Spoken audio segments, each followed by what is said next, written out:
Predicting a Democratic takeover of the House and quite possibly the Senate as well. Republican hopes hinge on a massive turnout effort and a trend in some late polls in their direction. We'll get an early take from the exit polling, and we'll check in with our correspondents covering both House and Senate to find out what they're hearing. All that, plus Michael Barone and our famous panel coming up right now. Page A1, please.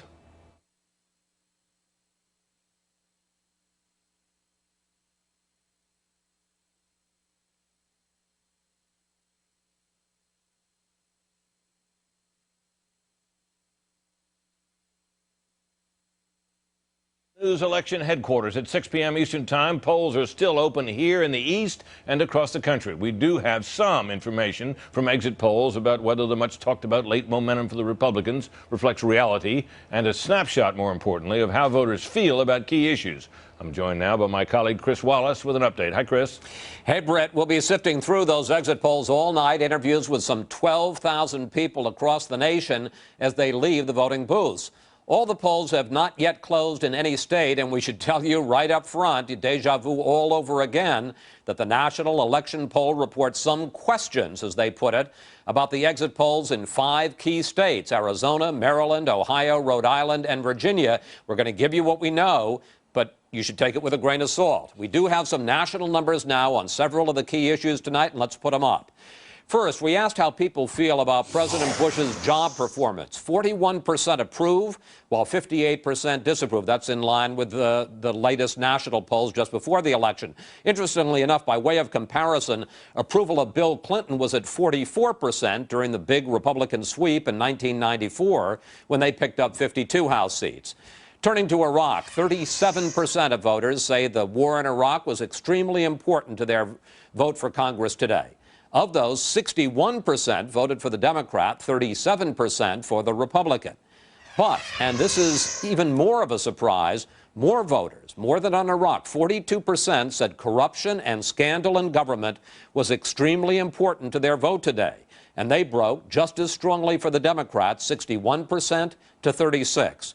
Now, one of the big questions in this campaign is whether it turns out to be a referendum on national issues or hundreds of separate races on local issues. 33% of voters tell us local matters counted most, while 62% focused on national affairs. And was there any late momentum in the final days of this campaign? Well, 18% of voters, about 1 in 5, tell us they made up their minds over the final weekend. Of those late deciders, 57% went Democratic, while 39% voted Republican. We'll have key numbers all night about issues as well as breakdowns by age, race, and religion of how voters split today.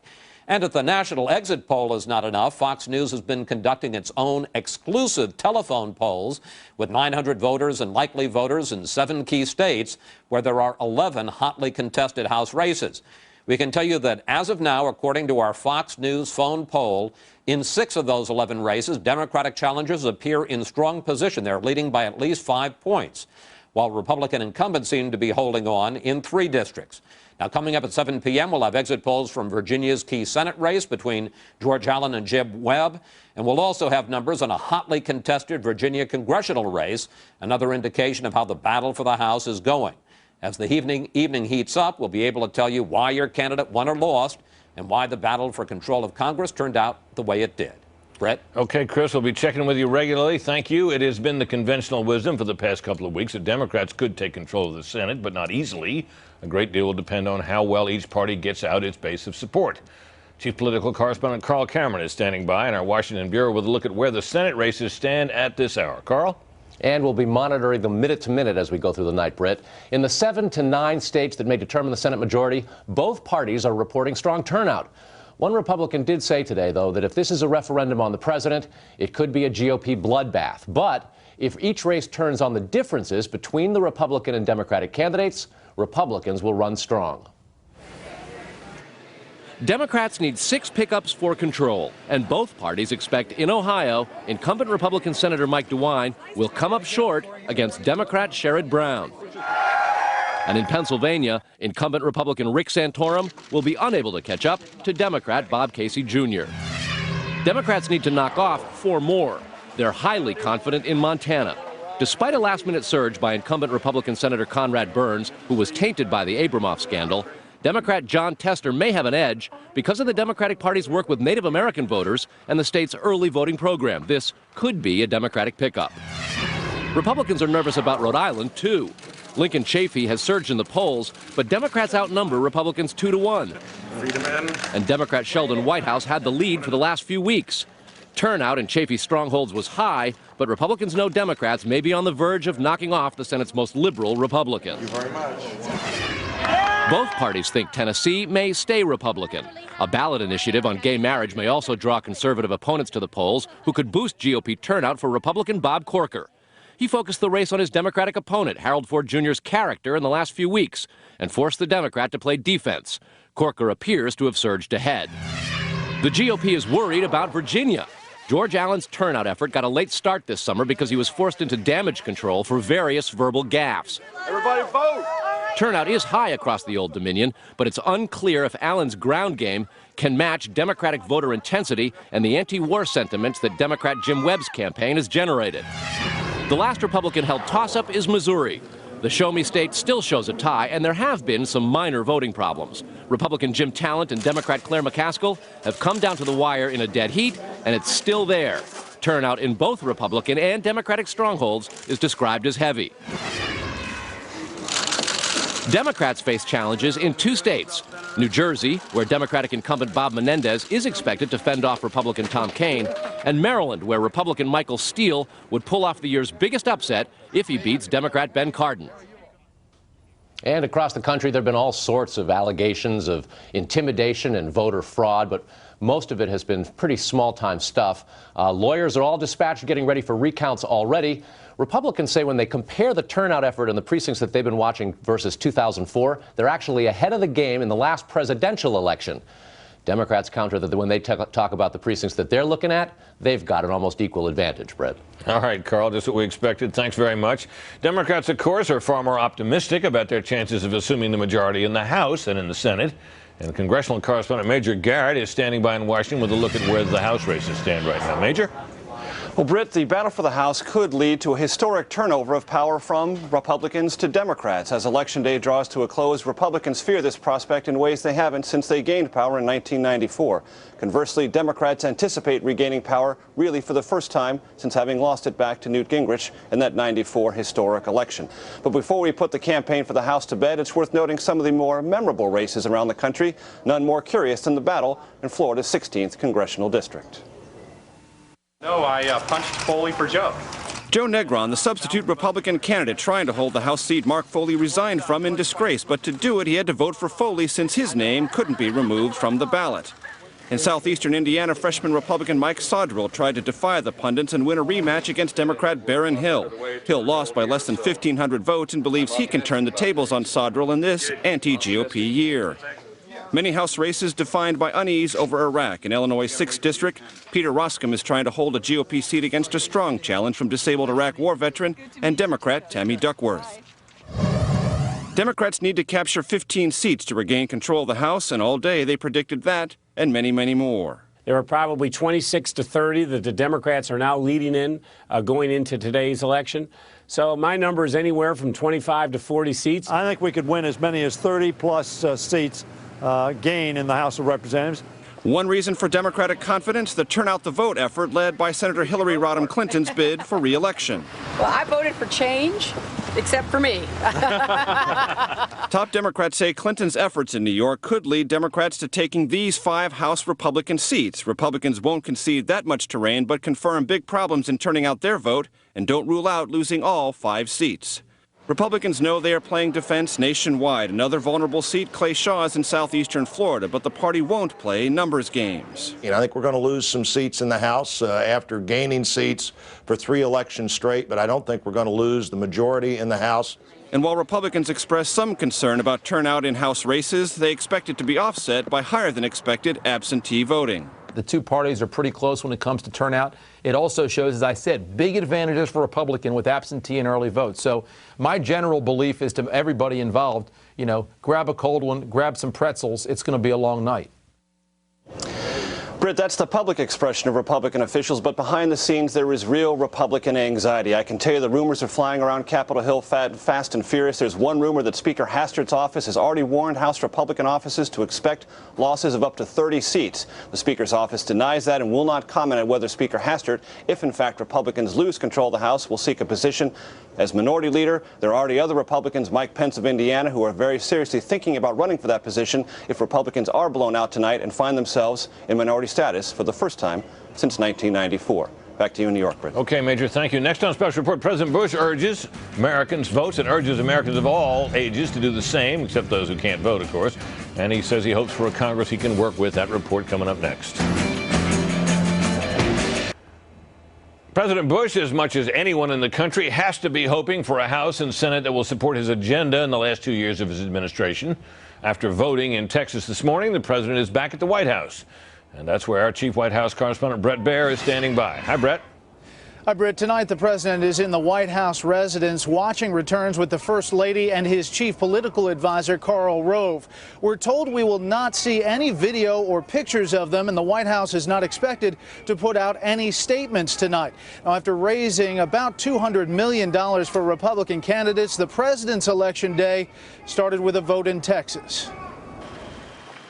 Heading into the Crawford Firehouse, the president's polling place, he was asked if he would vote a straight Republican ticket. Pretty well made up my mind on what I'm going to do. Thanks for asking. Afterwards, with an I voted sticker on his jacket, the president put aside his partisan jabs of recent days and urged all Americans to get to the polls. No matter what your party affiliation or if you don't have a party affiliation, do your duty. Cast your ballot and let your voice be heard. The president campaigned like he was on the ballot, racing through 15 cities in 11 days, wrapping up in Dallas Monday night. We're closing strong because we're right on the issues. The president's final 5 days on the trail showed stops in the reddest of red states to try to prevent a Democratic-controlled Congress. In Billings, Montana, for incumbent Senator Conrad Burns. Democrats are going to tax whoever they can find. And we're not going to let them because we're going to put Conrad Burns back in the United States Senate. In Elko, Nevada, for congressional candidate Dean Heller. 2 stops in Missouri trying to shore up incumbent Senator Jim Talent. The president repeatedly insisted his tax cuts have led to a strong and growing economy. And this morning, we got more proof of that. The national unemployment rate has dropped to 4.4%. In Lamar's, Iowa, for trailing Republican gubernatorial candidate Jim Nussle. In Greenlee, Colorado, for Congresswoman Marilyn Musgrave. In Grand Island, Nebraska, for congressional candidate Adrian Smith. In Topeka, Kansas, for Congressman Jim Ryan in a tight race. In Pensacola, Florida, for gubernatorial candidate Charlie Crist, who chose to campaign elsewhere. In Bentonville, Arkansas, for gubernatorial candidate and former Undersecretary of Homeland Security Asa Hutchinson. And finally in Dallas, Texas, for Governor Rick Perry. But I want you to know, for the next 2.25 years, I'm going to sprint as hard as I can to make this country as great as it can be. From Texas, the president returned to the White House to watch returns that will determine how tough his sprint will be. Senior aides said the president will be making some phone calls to victorious Republicans tonight, but they also point out if it is a long night, President Bush is historically early to bed, and he may go to sleep before knowing definitively what Congress will look like for the next 2 years. Britt? Well, Brett, thanks. We'll be up here, though. Next on Special Report, we'll look at what went right for the voters today and where there was trouble at the polls. That report when we return.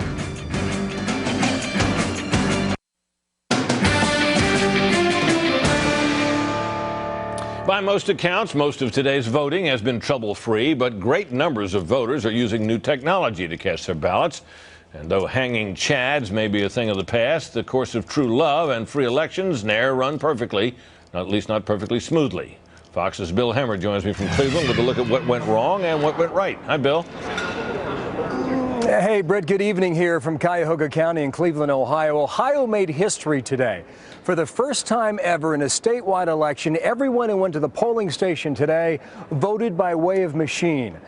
Now, it did not all go as planned throughout this entire election day today, an election that continues again for another hour and 10 minutes here in northern Ohio. However, Ohio voters are getting through it. Americans move their voting system to the 21st century today, many voting electronically for the first time. Yes, it's all set up. In 2002, federal law mandated a new election system. $3 billion, and now 4 years later, polling stations open with high-tech machines designed to streamline the process. From daybreak, it appeared some areas of the country would have a very long day. A computer glitch in Indiana kept people from voting in 75 precincts. Computer cards needed to activate machines were not properly programmed. Most issues appeared to be operator error. A court order in Indianapolis is now keeping polling stations there open an additional 2 hours and 40 minutes tonight. I think we need to allow every voter that might not have been able to vote this morning a chance to go back after work and give them plenty of time. Similar problems were encountered from New England to Tennessee, and the Republican National Committee claiming voting machines in New Jersey were pre-programmed to cast extra ballots for Democratic Senate candidate Bob Menendez.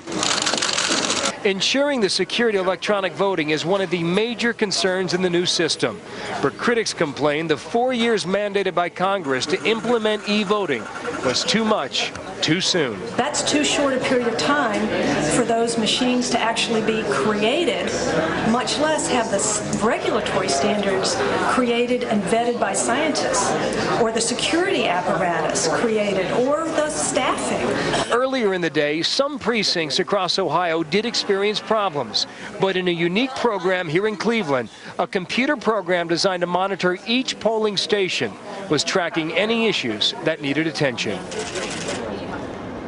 And the head of Cuyahoga County Election Board today says they had a few glitches in the morning, but by late morning, mid-afternoon, everyone in every precinct, all 576 precincts here in the county, were voting electronically. He says no one was on a paper ballot. Britt? Bill, thanks very much. Along with the congressional candidates, voters in 36 states are choosing governors as well. And here again, Democrats say they're very hopeful tonight they will prevail and gain a majority of those offices. Correspondent Megan Kendall reports on the gubernatorial contest. Megan? Hey there, Brett. Well, it's been a dozen years since the Democrats controlled a majority of the nation's state houses, but that could change tonight. Right now, the Democrats control 22 of the nation's 50 governorships, Republicans the other 28. The Democrats need 4 to win a majority. Most pundits say they'll get that and more. 10 seats are open in this election, meaning a governor is stepping down. 9 of those are GOP held, and 5 are considered likely turnovers to the Democrats, including Colorado, Arkansas, Ohio, New York, and Massachusetts. Nevada also has an open seat. Republican Jim Gibbons had been dominating over Democrat Dina Titus, but the race tightened significantly after a cocktail waitress alleged that Gibbons groped her in a parking garage, charges Gibbons denies and which do not appear to be supported by the relevant garage security tapes. Pundits say the other 2 open Republican seats, Alaska and Idaho, could also wind up with Democrats, although that is far from clear. But they believe the GOP will retain its hold on the Florida State House, where Governor Jeb Bush is stepping down due to term limits. That's also a tight race. The one seat being vacated by a Democratic governor, Iowa, could wind up with the Republicans. The Democrat, Chet Culver, is polling ahead, but Republican Jim Nussle is keeping the race very close. As for sitting governors, a few may lose their jobs tonight. On the Republican side, at least 3 are in danger, including Bob Ehrlich of Maryland and Tim Pawlenty of Minnesota. Both are popular GOP governors, but they govern blue states and face very strong candidates. Rhode Island's Republican Governor Don Carcieri is also facing potential ouster. The Democrats, too, could lose a few incumbents. Most vulnerable, Ted Kalingoski in Oregon and Jim Doyle in Wisconsin. Both are leading their opponents, but by slim, single-digit margins. Viewers may wonder why they should care about the governorships. They are important for several reasons. First of all, the next president could come from the nation's state houses. 4 of the last 5 presidents have. But a governor can also affect who wins the presidency. Experts say a popular governor can move his state's vote as many as 3 percentage points in favor of a candidate. And let's not forget about redistricting, where a state's congressional district lines are redrawn by state lawmakers. It happened in Texas in 2003 and resulted in Republicans picking up 5 seats in the U.S. Congress. Those efforts have to be approved by the governor, and clearly it can tip the national balance of power. Just a few things to keep in mind as the results come in tonight. Britt? Megan, thank you very much. We'll be back to you often tonight. Thanks again. Saddam Hussein's former vice president, Ibrahim al-Duri, reportedly has ordered Ba'ath Party bosses in Iraq to end insurgent attacks. The Associated Press says al-Duri, who has been hiding since Saddam's government fell, issued the call after Saddam was convicted of crimes against humanity and sentenced to death on Sunday. Al-Duri's reported directive also comes at a time when the Shiite-led Iraqi government has agreed to legislation that would reinstate former Ba'athist officials to some positions of responsibility. Saddam himself today, at his other trial for crimes against the Kurds, also called for reconciliation. After 47 votes at the United Nations, Venezuela's Hugo Chavez has been forced to give up his quest for an open, rotating seat on the United Nations Security Council. Chavez has said his efforts were an attempt to end U.S. domination of the world body, but the struggle ended today after both Venezuela and U.S.-backed Guatemala dropped out. The diplomats voted overwhelmingly then for Panama to fill the Latin American seat and then burst into applause when the results were announced. We're going to take a break here to give our sponsors a little time to talk to you. When we come back, though, a last-minute campaign ad in Georgia opens old wounds and stirs up old fears. Well, you hear this. That story is next on The Grapevine.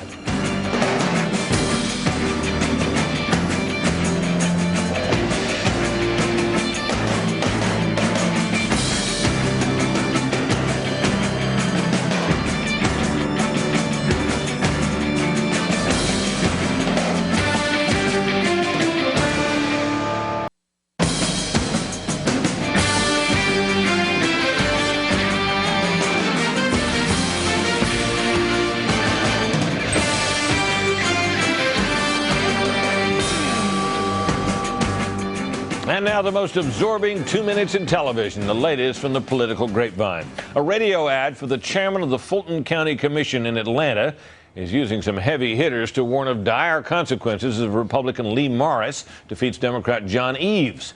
Georgia Congressman John Lewis says, quote, "You think fighting off dogs and water hoses in the 60s was bad?" Former Atlanta mayor and UN Ambassador Andrew Young says Republicans would, quote, "turn back the clock on equal rights." And the current Atlanta mayor, Shirley Franklin, says the work of Martin Luther King Jr. and other civil rights leaders would be lost. But the Atlanta Journal-Constitution, which has a reputation as pro-Democrat and left-leaning, has endorsed the Republican Morris, saying his political and professional experience give him the edge over Democrat Eves. Illinois Democratic Senator Barack Obama, who is African-American, of course, last week campaigned for Maryland Senate candidate Ben Cardin, who is white. Obama urged voters not to let race lead them to cast ballots for Cardin's African-American opponent, Republican Michael Steele. Said Obama, quote, "You don't vote for somebody because of what they look like." But on Sunday, Obama campaigned for Tennessee Senate candidate Harold Ford Jr., who is black. Obama urged congregations at 2 black churches to vote for Ford, saying, quote, "I'm feeling lonely in Washington." South Carolina Republican Governor Mark Sanford was able to see well enough to get to the polls today, but he couldn't get in. Sanford, who is running for a second term, burned his eyes under bright stage lights on Sunday. Today, he forgot his voter registration card and was turned away at his polling place. He later came back and voted. And 6th-term Ohio Republican Congressman Steve Chabot found out how seriously poll workers are taking the state's new voter ID law. When he had his driver's license rejected, his ID, because it had his business address on it. So Chabot went home and came back with a bank statement and a Social Security statement and was allowed to vote. Said as sheep as Chabot, "I guess this just shows the poll workers are really doing their job," end quote. And Richard Armitage, the man who leaked Valerie Plame's CIA status to the press and then let others take the blame for it in the press, is now saying that Democrats will win the House and perhaps the Senate. And he says approvingly, this will mean increased oversight of the Bush administration. In a speech in Canberra, Australia, Armitage said, quote, "The message, I think, from the electorate is that fear doesn't work. You've got to go back to what is traditionally ours, to those things that made us important in the eyes of the world." And the former Deputy Secretary of State added that after 9/11, America was, quote, "exporting our anger and our fear," and that the U.S. needs to now export hope, opportunity, and inspiration. Richard Armitage. Beside the candidates for the House and Senate and local office, there are scores of ballot initiatives before voters today, and nearly a third of them were initiated by the voters themselves. Our chief Washington correspondent Jim Angle has a look at some of those questions.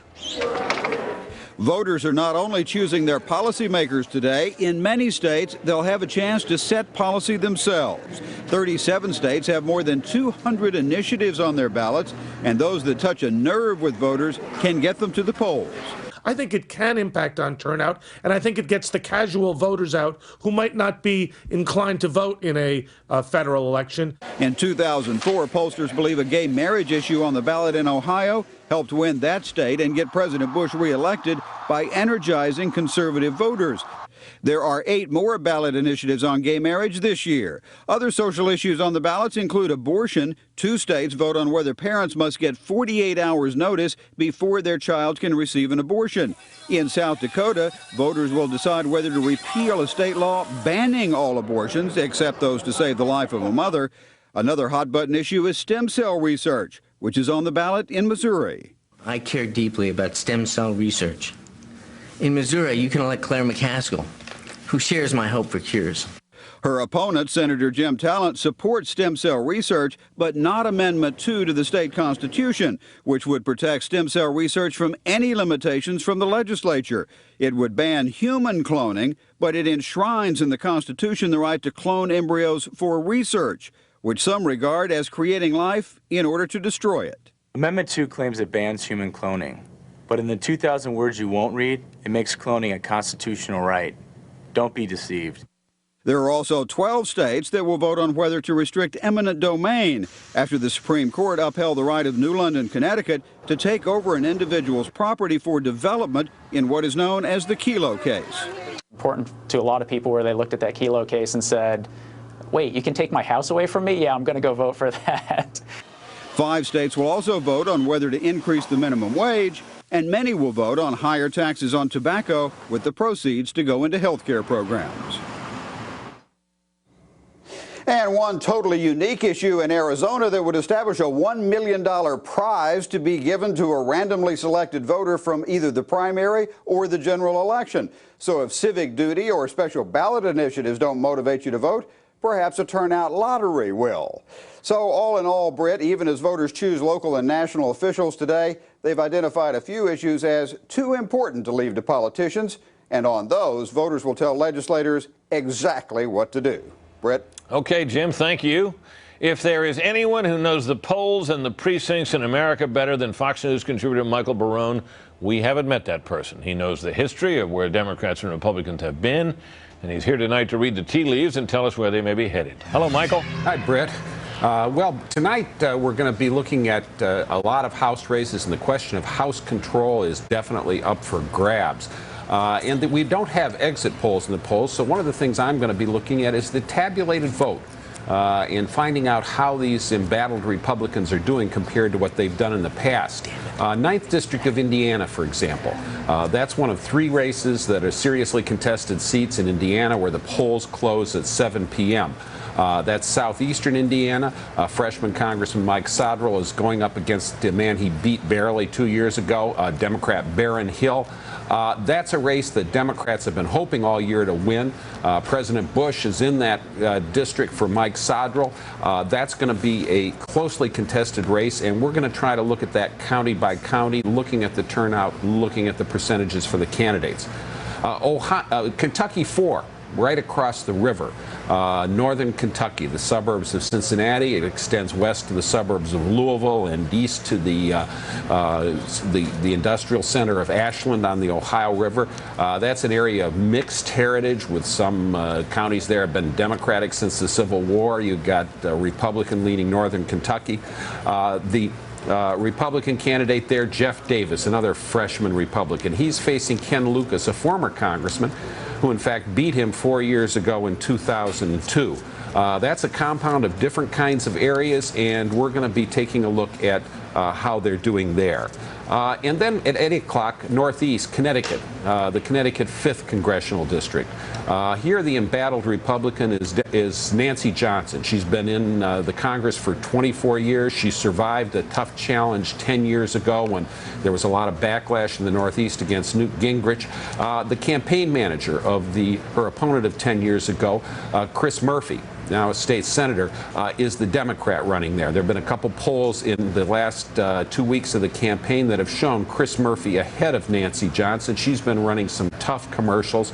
A big question there, how's she going to do in the Farmington Valley? Those affluent suburban areas, Farmington, Simsbury, just west of the mountains, west of West Hartford. That's an area where she's voted strongly for her in the past, but at least in the sample of polls, one of those polls showed her trailing in the Farmington Valley. This would be bad news for Republicans and could cause her to lose her seat. So that's the kind of thing that we're going to be looking at in House races in the opening hours after the 7 and 8 p.m. polling close, and as the numbers come in during the day, or during the evening, I should say, and into the small hours of the night. Will Democrats be able to win those 15 seats that they need for a majority? Will they pile up a bigger majority than the 15 net gain that they're going to make? Those are questions we'll be examining district by district, county by county, and in New England City by town. All right, Michael. Nobody does it better, as you've just shown. Thanks very much. We'll talk to you shortly. Next on Special Report, however, the Fox All-Stars will be here to talk about what the exit polls may be showing us so far, if anything. So stick around. We'll be right back.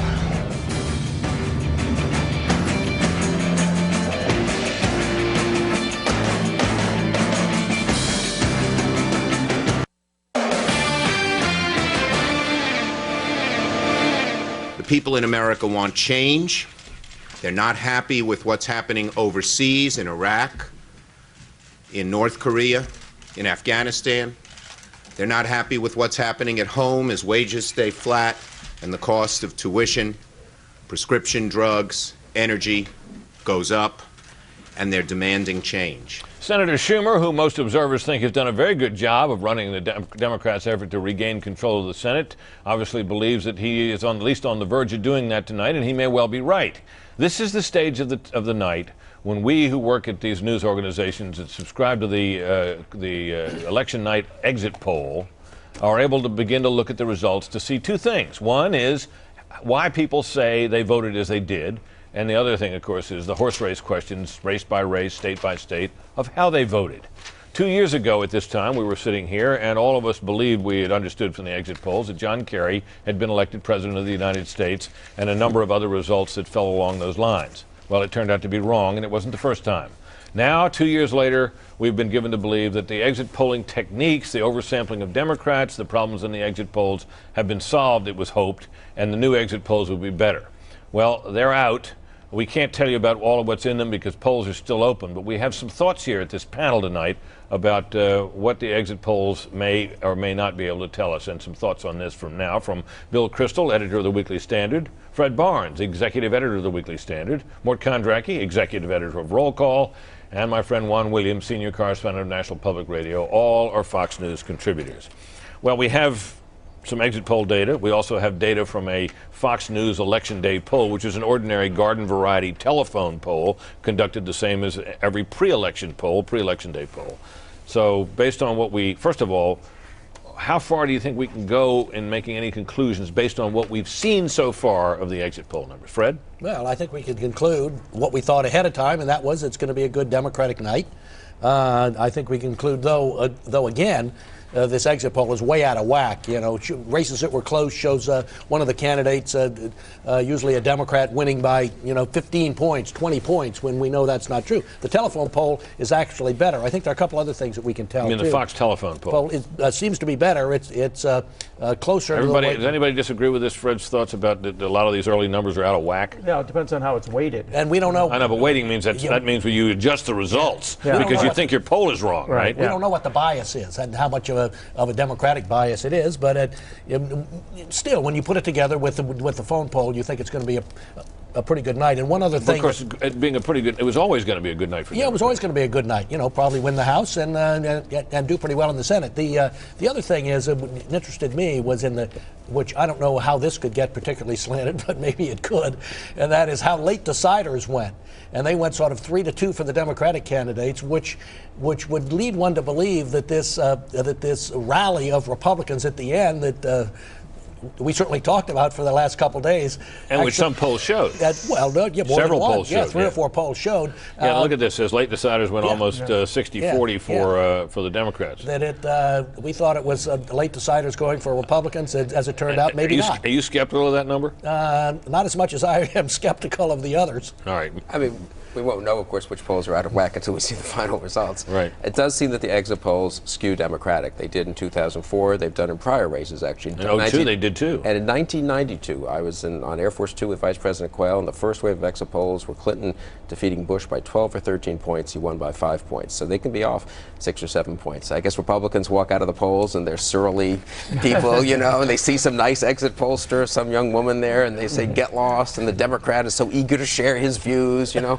I don't know why it is. Republicans do seem to not like talking to exit pollsters quite as much as Democrats. I think that late decider number is consistent with the general sense that it's a Democratic year. People are unhappy with the president and with the war and with the Republican congressional leadership. You haven't been paying that much attention to politics. Probably if you're a late decider, you tune in late. You're likely to go. Right. That makes sense. 3-2 Democratic, I think. What's your thoughts? Yeah. Well, the usual break on late undecideds is 2-1. The for standard conventional wisdom, this is 1.5 to 1. That would be more or less in line. The other point, you know, the surprise in the poll had to do with corruption being the most important issue. More important than Iraq. Yeah, more important than that? Iraq. Well, you know, remember, you believe that? Just a minute. 2 years ago, it was moral values. Do you remember that? Right. And then when in the light of day, we saw that moral values was outstripped completely by foreign policy issues when you added Iraq and terrorism. Together, yeah. Yes, we don't know what the terrorism number is today. I suspect the same thing will happen. Juan, your thoughts? I mean, let me just say for the Fox News decision desk that they think they've weighted the poll properly this time after 2 miscues, and that they think they've got it right. And if you look at no, wait. Fox does not independently weight the exit but they poll. think they think this consortium has now tried to correct what they've done. They and so they have put added weight, more Democrats in to try to correct. So that's what they think. I just want to defend the Fox decision desk. They are skeptical and have a lot of cautions about this. Yeah, but I'm saying, they're trying to counterweight. Yeah, but the important thing about this is what this means is normally when the polls start closing, we can look at if you look at a reliable exit poll, you can start to make calls on a bunch of races that were not particularly close. It's going to be harder for us to do that tonight because of this. Right, exactly. Well, no, that's without a doubt. But I was going to say, if you look at something like the president's approval rating, which is 41% here, that's about what we've seen going into this throughout the year. A little better than some polls. Right. All right, we got to take a break, but Juan, we'll come back to you shortly. When we come back with our panel, we'll look at the projections of some of the famous prognosticators, and we'll see how the All-Stars line up with them. Stay tuned. I thought we had to discuss.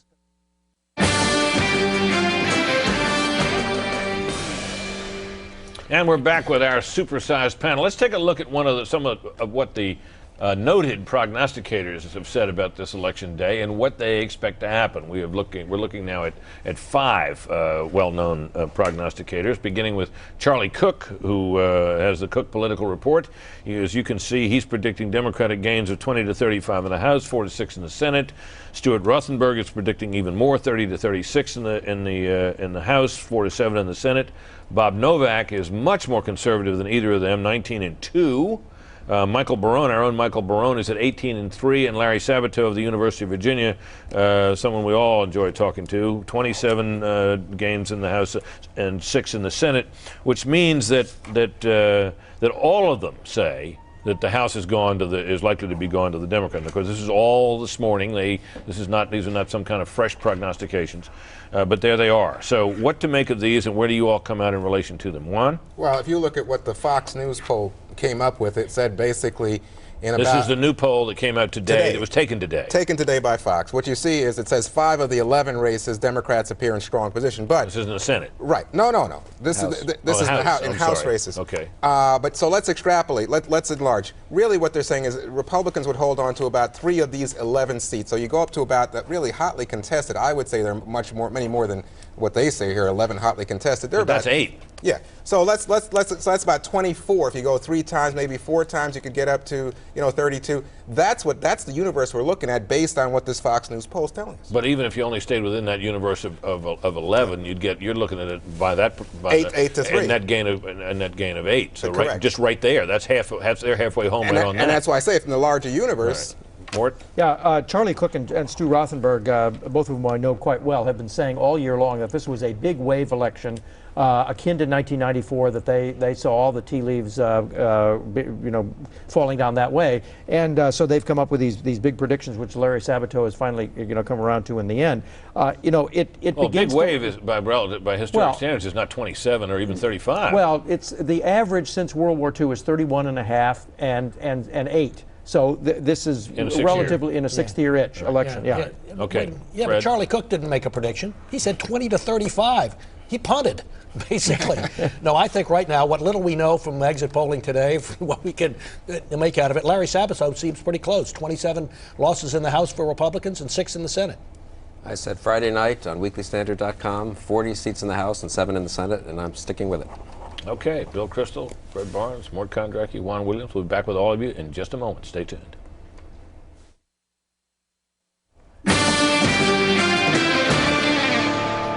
All right, we're back with our panel. We're coming up on the 7 o'clock hour. Polls will close in a number of states at 7 o'clock, and we're going to be in a position to call some races. And before we do that, though, let's have another round here with our Fox News panel here and discuss what we're seeing as we look ahead tonight and what we're looking for.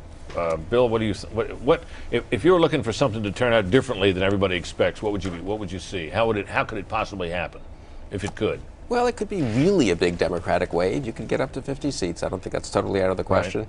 And you could have states like Megan mentioned earlier, the Florida governor's race. Right. Charlie Crist, who is Jeb Bush's anointed successor, has been a favorite all along. That started to tighten late last week.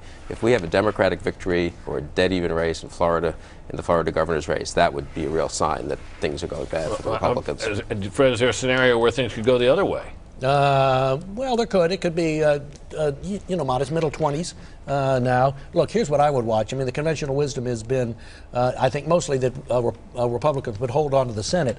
I would say watch Missouri, Virginia, and Rhode Island races where it's going to be close, and if Democrats win them, they'll win the Senate. Well, there are a number of canaries in the mine that you can actually tell. I mean, right away, as soon as we get Indiana results, if Indiana 8, Mike Sodrell's race, if that goes to the Democrats, that would be a sign that things are really going Democratic. If Ann Northrop in Kentucky, that's another early state. Yeah, that's Louisville and suburbs, right? Right, exactly. And then Florida is at 7 o'clock, and if Clay Shaw goes Clay Shaw, Republican congressman from South Florida. Right, exactly. In line to be chairman of the Ways and Means Committee. Well, right? He's a competitor to be chairman of the one of those in line. Yeah, right. And then there's an open seat which Mike Bilirakis vacated, and his son is trying to take over that seat. That is a strongly Republican seat. If that were to go Democratic, then you'd really know something was going. We need to note one thing about tonight and the way we do things. Normally on an election night, we put together exit polling and we're able to make some calls based on exit polls in races that aren't particularly close.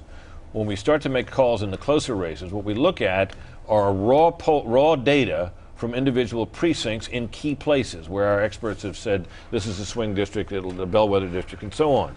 In the past, those individual precinct totals have been available as they're tabulated, as they finish tabulating them. Now there's another step in the process. They're going to be sent to a central counting house somewhere in many states where there's electronic voting. And when we get the totals, it's going to be statewide. It'll be all of it. But the piecemeal data that we've been able to make so many projections by will not be available to us until later tonight. So So high-tech modernity is better? I don't think so. It was better in the old days. It may be, it may be more accurate in some broader sense, but it may delay things a little while, which I think the American people can well stand. Juan, your thoughts here before we go to a break here. I'm going to be watching that Indiana district. I think three Indiana, where you have 3 Republican incumbents. If it swings the other way, that's a bellwether for the Democrats. Okay, Juan Williams, Fred Barnes, Mort Kondracki, Bill Kristol, thank you very much. We'll all be here together all night having a good old time on election night. This is the stuff we live for around here. Thanks, panel. That's a special report for this time. We're coming up, though, on the 7 p.m. hour in the East. There are 6 states where polls will either have closed or will be closing, with 3 Senate races, 8 contested House races, and 3 governorship races that we will be able. So stay tuned, stay with us, and we'll be able to tell you something about each of those states, right? And it looks like Lugar is going to win overwhelmingly, as he was expected to do. No surprise there. Similarly, in the state of Vermont, the independent Bernie Sanders has had no race from his Republican opponent there, and we project that Bernie Sanders will be elected. He's been the congressman from the state of Vermont for a number of years. We predict that he will be elected to the Senate. Now, Other states, as you can see the map there are a number of key races that are important to watch. In states, it's a peculiar kind of patchwork of states. There's a kind of band of states that extends Virginia out across through Kentucky up into Indiana, where there are some very important congressional House races. You see on the right-hand side of the map there, you see Virginia. That's the Congressional District 2. That's down around the Norfolk, Virginia Beach area, where incumbent Republican Thelma Drake is in the race of her life. Down in Georgia, why are we looking at Georgia tonight? Well, we're looking at Georgia tonight because there are two congressional districts there, the 8th and the 12th, where there are actually Democrats who are under siege from Republicans, and those could be a couple of Republican pickups.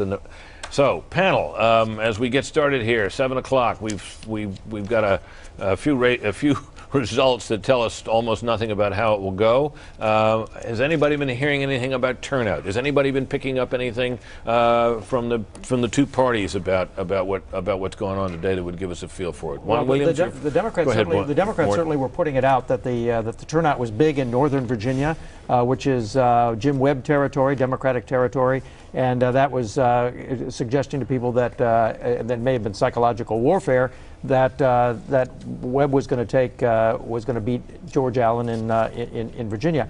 That's clearly one of the hot races, and one which will decide, along with Montana and Missouri and Tennessee, whether the Senate goes Democratic.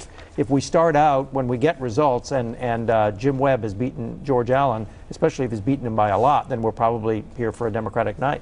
The other thing is that we have to remember is that more and more voters every cycle vote either early or absentee, and those tend to be that tends to tilt Republican, those voters, and so their votes will be cranked in sometime in the evening, but may not show up in exit polls. By definition, don't. Although they try to add in something.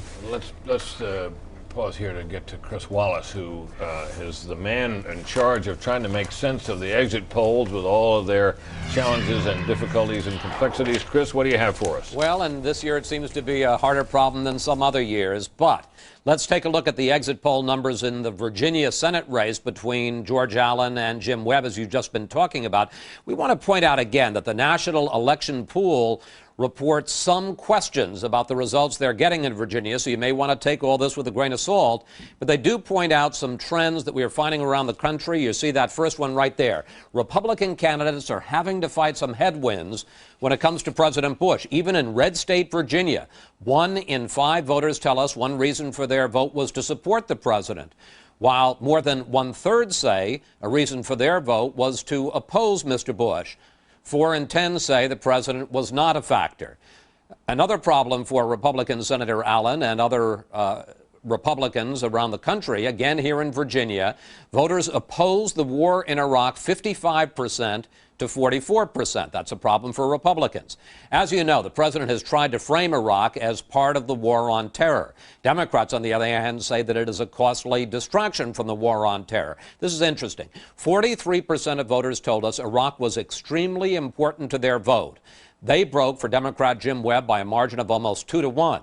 The same number, 43%, said that terrorism was extremely important to their vote. They broke for Senator Allen, but not by nearly as wide a margin. Now, in addition to the exit polls, Fox News has been conducting its own exclusive telephone poll with 900 voters across Virginia and has focused, as you said, Britt, on one of those hotly contested House races, the 2nd Congressional District. Here, you can see, if we can get it up for the race in the 2nd District. No, we're off here. Throw those away. Listen to me. Here you can see that first-term Republican incumbent Thelma Drake appears to be trailing Democratic challenger Philip Kellum. This would be a key swing district, 51% to 46%. Again, this is a telephone poll, not an exit poll. But if that holds up, and I repeat, if that holds up, that would be a pickup of 1 seat for the Democrats. Here again is the problem Republicans may face tonight. In this House race, 10% of voters say one reason for their vote was to support the president, while 27% said it was to oppose Mr. Bush. 63% said the president was not a factor. So, Britt, in Virginia, we're not calling any results, but there do appear to be some problems for Republicans, both in the Senate race there and in one key congressional district. All right, Chris, thanks very much. Viewers need to beware because we're working off of exit polls, which we're not quite sure we believe. And we're also working off of this Fox News Election Day poll, which is not an exit poll, as Chris pointed out, but an ordinary sort of garden variety telephone poll, which has all the same margin of error and infirmities that you might get with any of these polls on any day leading up to Election Day. The value of it is that it's new. We like things that are new. We're in the news business, but we caution you to be careful because it's early in the night.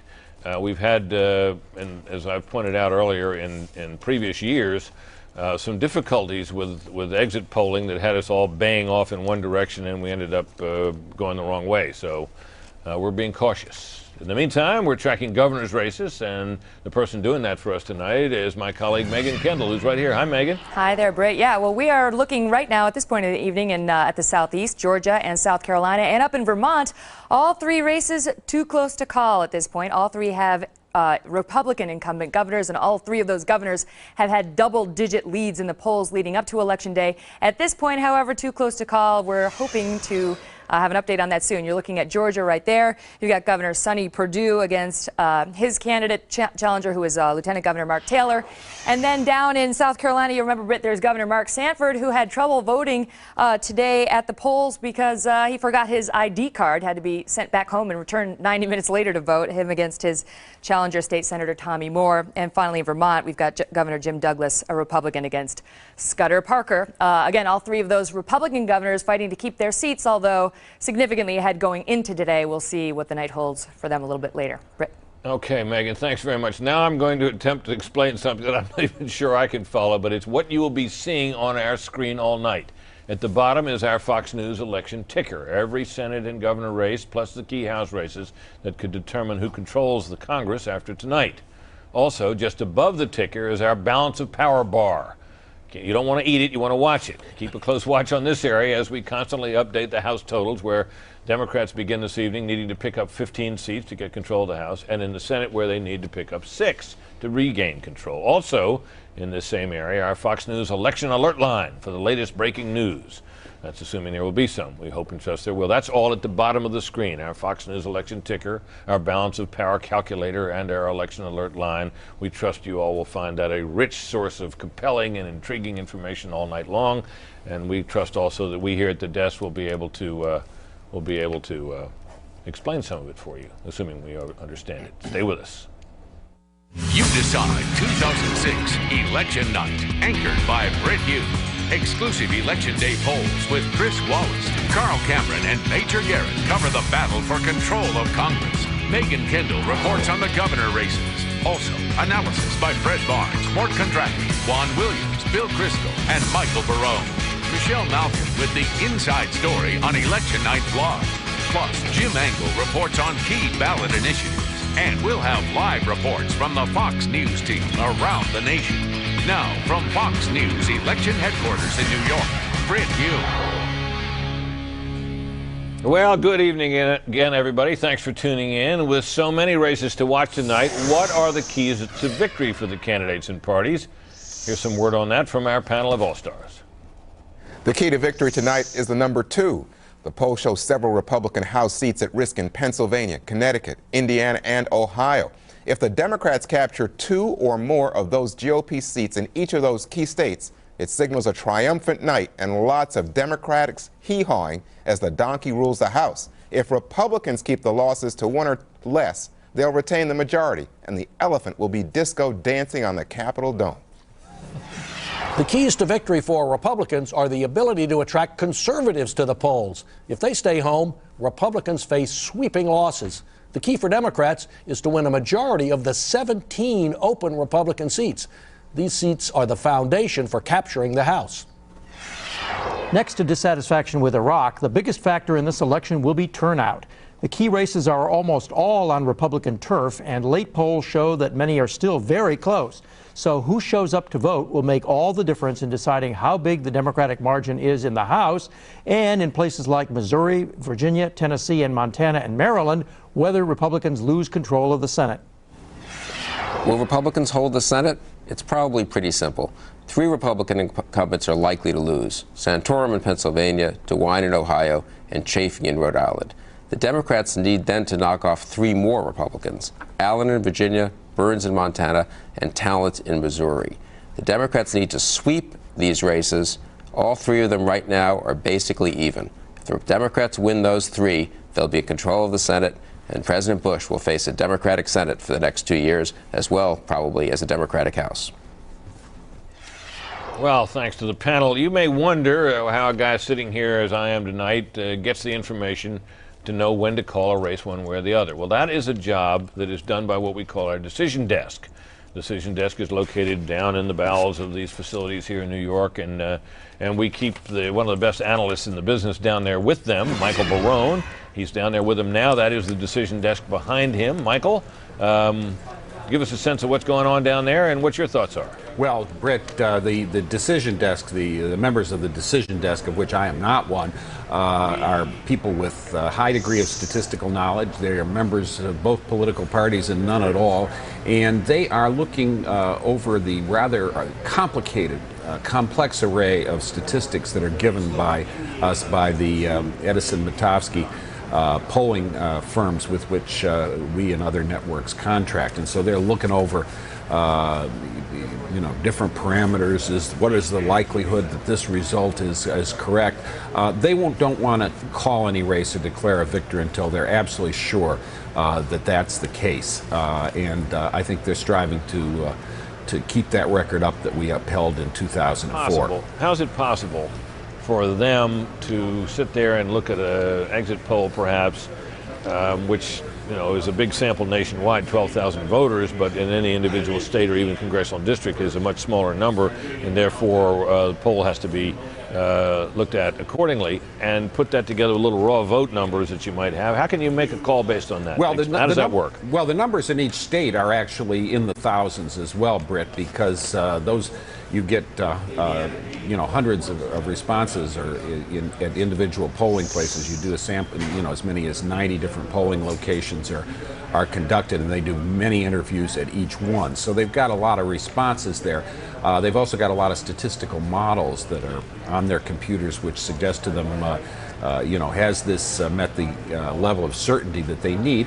And I think they operate as well when they're weaving that into the actual tabulated vote with a knowledge of, which I try to have as well, of how past voting has gone in different areas and to see if something is truly out of the ordinary. Well, do they look as they used to at what used to be called key precincts, where you go to a particular bellwether area of a state which is tended to foretell the outcome of an election, or to an area that is notably Republican, and if it's going Democratic, you can sense that something is going to change in terms of the way the vote has gone against the past? Is that what you do? Well, I think they don't look at just one key precinct situation. I mean, if you look at the bellwether counties in the United States, it turns out that there are very few counties that have voted for the winning presidential candidate all the time.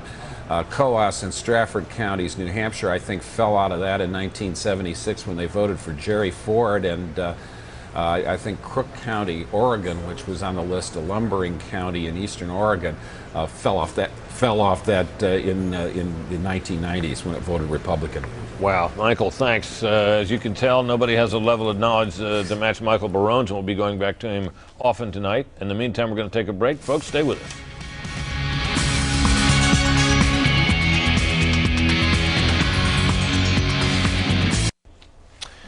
Well, when we're waiting for results to come in, we have to go back to old-fashioned shoe leather reporting, and who better to turn to than our chief political correspondent, Carl Cameron, with word on what has been going on out around the country today. Carl? Thanks very much, Britt. We're checking in with both the campaigns and the national and state party campaigns across the country. And in Maryland, which is one of the two potentially vulnerable Democratic seats where the Republican African-American Lieutenant Governor Michael Steele pulled into a toss-up with Ben Cardin, we are hearing there today that turnout in both Democratic and Republican precincts has been just dramatically high. And this is a race that has been tainted and tinged by racial overtones. Today, a lot of black Democrats reported crossing over for Republican Michael Steele out of frustration that the Democrats didn't nominate an African-American for the Democratic nomination to run up for this seat. Ben Cardin is the Democrat. And I want to show you something that was just faxed to us. This today was being passed out and faxed out around the state. It's a really nasty example of an attack on Ben Cardin that says that he will promise to attack Jesus Christ pastors, churches, and Christians and to take away blacks' freedom if he is elected. Now, we've actually called the phone number on this to try to find out what people have to say. It's an answering machine, and it says vote for Michael Steele. There's an awful lot of this stuff going on in Maryland. Flyers going out that misrepresent it. The Republican campaign still says they have nothing to do with it, but it's an example of some of the last-minute activity that can happen, and it's pretty negative stuff. In terms of turnout in two other very key races, first of all, you were talking about Virginia. We've talked now to both the Republican and the Democratic campaigns, George Allen, the incumbent Republican, and Jim Webb. There are dramatic things underway with turnout there. The Republicans are now saying that in Virginia, they believe they're going to have a higher turnout in Virginia for this midterm election than was attained by President Bush in 2004. Remarkable numbers. And while they recognize that George Allen is likely to lose such Democratic strongholds as the greater Washington, D.C. area, Richmond, Portsmouth, and Norfolk, Republicans just told us a few minutes ago that if they can get their strong Southern Virginia turnout, as they expect they now have, they're predicting they're going to win by about 30,000 votes. Now, it's still early in the night, but that gives you an idea of what they're predicting. And in Montana, Republicans say that the GOP turnout has been, quote, ridiculously high. Now, this may be a little bit of whistling past the graveyard because Conrad Burns had been trailing in the polls by double digits just about 10 days ago, but he did close in the final few days. And they are now saying that in Montana, they too are looking at record-breaking numbers, higher than 2004. And there had been some talk that the Democrat up there, John Tester, had been successful organizing Native Americans. Republicans say they haven't seen that information, Britt. All right, Carl, very interesting. As we've talked about earlier, we're going to be closely monitoring a number of House races, and one of them is in a swing district in Kentucky around Louisville, where Ann Northup, a Republican congresswoman, has managed to get herself reelected a number of times. This is not a district carried by President Bush 2 years ago, and we're going to check in on that now with Major Garrett, who's been following the House races. Major? Well, Britt, this is a race that both Republicans and Democrats are looking at as an early indicator of whether Democrats are going to sweep over the House or maybe win control just narrowly. And right now, the returns are about 53% of the vote counted in that district, and Northup with a razor-thin lead over her challenger, Democrat John Yarmuth, who is a newspaper publisher. Now, Britt, when I say newspaper publisher, and I'm talking about the Louisville Courier-Journal, I'm talking about an alternative newspaper in Louisville, and John Yarmuth, as the Democratic publisher of that newspaper, left a lot of, let's say, editorials on the ground that became fodder in this campaign about cultural issues, about marijuana use, things that Northup's campaign thought they would be able to use to put him away quite early. They have not. Iraq's been a key issue in this campaign 2 weeks ago, and Northup called for Donald Rumsfeld's resignation as Pentagon secretary. That was a key indication to Democrats that she felt vulnerable. Republicans are worried about this race. If it goes Democrat, it will be a very bad sign. Britt? All right. She's ahead by, in the raw vote we have, by just a couple of hundred votes. So that's exactly, with only partial returns in, that doesn't really mean a lot. So we'd have to. Well, the returns I'm looking at, Britt, are more than 53%. Oh, and that's on the Kentucky website. And so this race has begun to form. More than half the vote counted, and she has got the narrowest of leads. All right, Major. Thanks very much. We've got to take a break here. In the meantime, we want to tell you that a judge in Ohio has ordered some of the polls in that state to stay open later than they were scheduled to be. We'll tell you more about that when we come back. Stay tuned.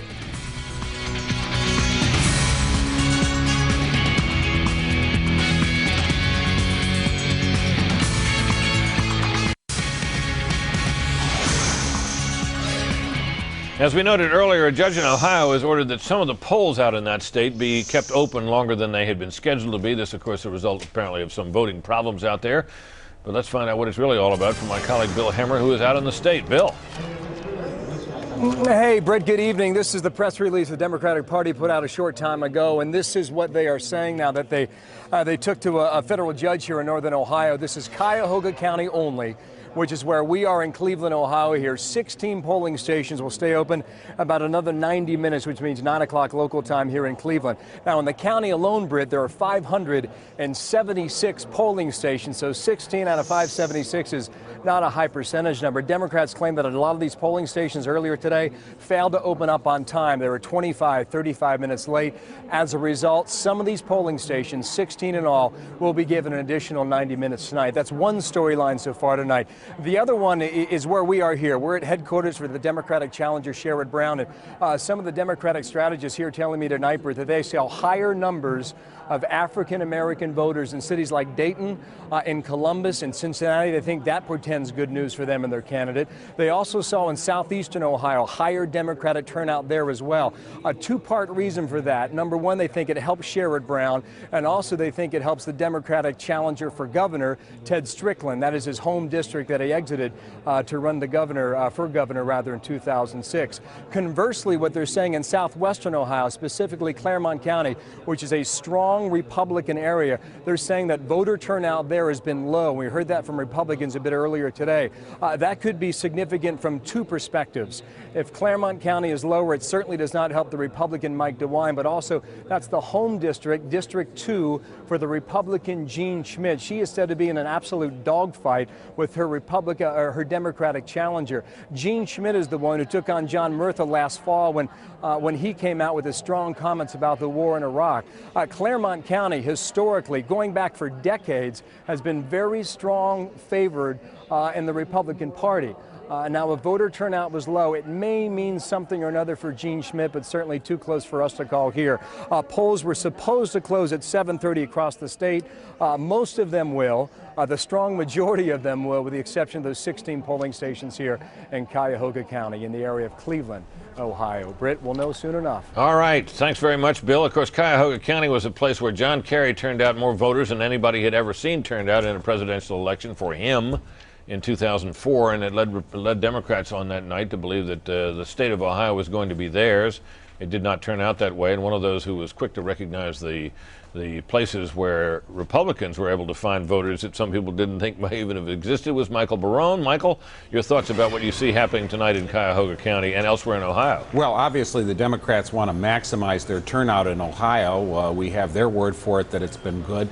We'll see what the numbers show when they come in, but Cuyahoga County, which is Cleveland and its immediate suburbs to the east, south, and west, cast 12% of Ohio's votes, and in 2004 it voted 67 to 33% for John Kerry. That was a big margin. It produced a bigger popular vote margin. But George Bush carried the state by 49%, and that's partly because he vastly increased the turnout in places like Claremont County, which Bill referred to, just east of Cincinnati, Warren County to the northeast of Cincinnati, Delaware County to the north of Columbus, Medina County southwest of Cleveland. Those are Ohio's exurban counties, which have had the greatest population growth in the state since the 2000 census. And they also increased turnout in low population growth rural areas. All right, Michael, thanks very much. We're coming up on 7:30, which, as Bill Hammer noted earlier, is when the polls close. We were going to say in Ohio. We can, I think, fairly now say in most of Ohio, also in two other places as well. We may have something to say about those. We're going to take a break, and we'll be right back. Stay tuned.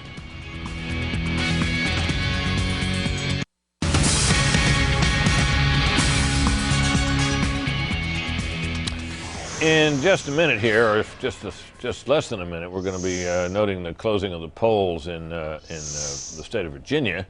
I mean, in a couple of states, West Virginia among them, Ohio and elsewhere. But we are watching, have been watching a ballot initiative in the state of Virginia, which is one of these amendments that defines marriage as between a man and a woman and only between a man and a woman. He's now reached 730. We can tell you that Senator Robert C. Byrd, who many of you probably didn't even know was up this year, has won re-election as he was expected to do. That was a race that was never close. That means that he is one of the longest serving senators in history. He's been in Congress since the 40s. And here we are in the next century. So Robert Byrd will go around again as a United States Senator. He is the Dean of the Senate by far now, I believe. In the meantime, let's talk a little bit with my colleague Jim Angle, who's keeping an eye on ballot initiatives, about that initiative in Virginia and what we can conclude about it. Jim? Well, Brett, any ballot initiative dealing with gay marriage obviously brings out a lot of social conservatives. It was thought to have a big impact, of course, in the 2004 election, especially in Ohio.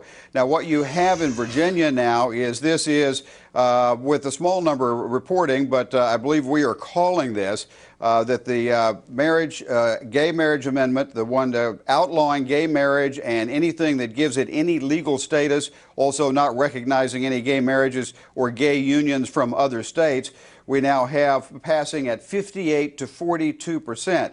Obviously, as many other states do, defines marriage as the union between a man and a woman and prohibits legalization of civil unions. Now, this is something that brings out voters who might not otherwise come out, pollsters say, people who care a great deal about this issue. This hits a nerve with a lot of people. As I was saying, it hit a nerve in Ohio in 2004 and is thought to have helped President Bush get reelected there because it brought out a lot of voters who wouldn't otherwise have gone to the polls. This would be very good news for George Allen if, in fact, it brought out a lot of social conservatives, though Jim Webb is not all that liberal himself, but obviously George Allen more conservative of the two. All right. So we're calling that a win for that, even though we're dealing with some small fraction of the return showing it leading, 58 to 42. If you've been watching the bottom of our screen, you probably have noted that we show George Allen with a similar margin, but based on 3% of the vote, we're not able to call that. So that ballot initiative, it should be noted, was leading in the pre-election day polls. So based upon that, obviously, and what we have of the raw vote, we're able to make a call, though we're nowhere near ready to make a call in the Allen versus Webb Senate race. So some thoughts about this panel from, does this look to you as if this might be the kind of a measure that will affect the other races? It doesn't, not necessarily. If we look at our Fox telephone poll of Virginia today, it looks like a third of those who believe there should be no legal recognition for gay or lesbian same-sex relationships. In other words, a third of those who presumably voted for that Virginia marriage amendment also voted for Jim Webb.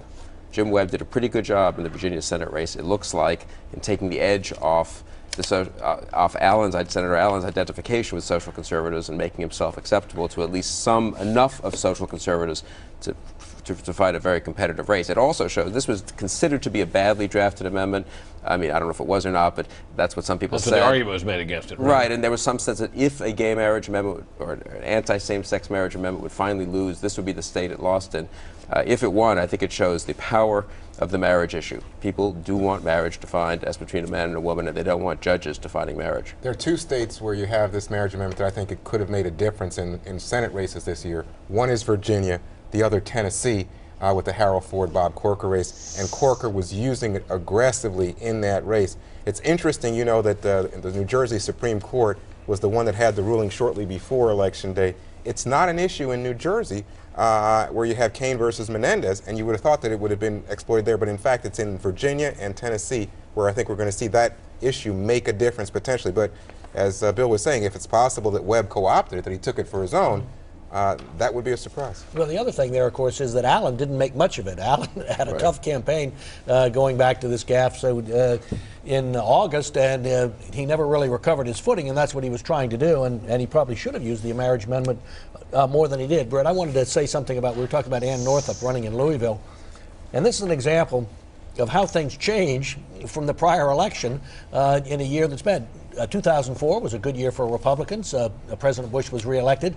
She got 60% of the vote in a district where Bush only got 49%. Now she's struggling to get 50% plus one. And it's true in many, many other districts. You know, the easiest ones for the Democrats to gain are the open Republican seats.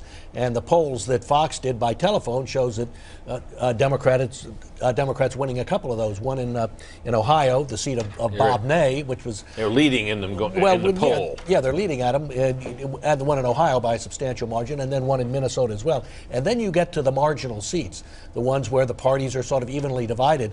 If Democrats dig deeply into those, then they're going to have a big night. And that's why a seat like Ann Northup's, which is a marginal seat, there are more Democrats in it than Republicans, and yet she has won. If they can win that one, I think it's an indicator that they're going to do pretty well in those marginal seats. There's nothing about that race that we know, if I'm not mistaken, that indicates that something that she did or said or something that happened in that race, she's simply identified with an R next to her name in a year when... And of course, obviously, like every Republican, she supported President Bush in a number of ways. It is a marginally Democratic district in that John Kerry carried it with 51% of the vote. But she's always been able, on the strength of her popularity, to carry that district. Going back to Virginia, our Fox poll showed that Jim Webb would win that race 51-45. Now, going into these the latest polls on that before the election showed that that Webb was leading by 1.5%. If our poll is right, he's leading by 3%, which is a significant jump from that. And in that Virginia 2 congressional race, where Thelma Drake was one of those, that's a very strongly Republican district. And if she loses that seat, that's another one of those that the Republicans did not think that they were going to lose, and that is another kind of case like Ann Northup, where this is an incumbent, a strong incumbent, who would be losing, indicating that it's going to be a big Democratic night. Let's take a look at a graphic that will show us where polls have closed in terms of House races. This is in, and you're looking. This is the 7:30 closings. Just happened 7 minutes ago. As you can see, there's a cluster of important congressional districts in Ohio, which are in contention. A couple in West Virginia and one down in North Carolina. That's Western North Carolina, the Asheville area, where veteran Congressman Charles Taylor has been in re-election trouble for some time. He has been considered to be someone who's had some ethical issues raised about him, which is lethal or can be lethal in this particular year. So those are ones we're taking a look at, and we're also interested, of course, in what the exit polls may have to tell us, especially about the races in Ohio. And for that, my colleague Chris Wallace. Chris? Britt, we're going to get to those Ohio congressional races in just a moment. But first, the Ohio Senate race, where Democratic challenger Sherrod Brown appears to have a sizable lead over Republican incumbent Senator Mike DeWine. In fact, he's had it for weeks in all the polls. And one of the big reasons, what a difference 2 years has made. Ohio, of course, was the state that put George W. Bush over the top in the 2004 presidential election. But now look at those figures. There are now negative feelings towards the president. 38% approve of the job Mr. Bush is doing, while 60% disapprove. There's also a negative rating for the Iraq War. 41% approve, while 58% disapprove. So those are problems. Headwind for all Republican candidates in Ohio, in addition to, of course, they've had some local scandals in Ohio. In addition to the exit polls, Fox News, as we've been mentioning all night, has its own exclusive telephone poll with 900 voters in Ohio, and we've focused on 3 key House races. In the 1st Congressional District, or Ohio 1, 7-term Republican incumbent Steve Chabot appears to be trailing Democratic challenger John Cranley, according to our telephone poll, 57% to 42%. Again, it's a telephone poll, not an exit poll of actual voters. In Ohio 15, incumbent Republican Congresswoman Deborah Price, chairwoman of the Republican Conference, which makes her number 4 in the House Republican leadership, is trailing Democratic challenger Mary Jo Kilroy, 51% to 46% in our phone poll. Now, this race has been very closely watched for weeks to see what fallout there is from House Republican scandals. And speaking of scandals, in Ohio 18, the district where Congressman Bob Ney recently resigned because of his involvement in the Abramoff scandal, our Fox News telephone poll shows Democrat Zach Space, a municipal attorney, leading Republican State Senator Joy Padgett, listen to this, 60% to 36%. that has always been considered a very tough race for Republicans, and it looks like it is tonight. So in Ohio, both at the state level and in 3 key congressional races, problems for the GOP tonight. Brett? But nothing upon which we can make a single call, correct? That's exactly right. Nothing to make a call either in the Senate race. And, of course, these telephone polls, we're not going to make any calls on those tonight. No, obviously not. And at the rate we're going with the exit polling and the skepticism we feel about it based on past record and some of what we've seen tonight, you know, we're going to do the best we can, folks, to use them for analysis purposes, but we're even skeptical of them for that. Brett, as they say, Brett, we don't know where we're going, but we're making good time. Yeah, that's right. We're making good time, and we're going to make a little time here for our sponsors. We're taking a break. We'll be right back.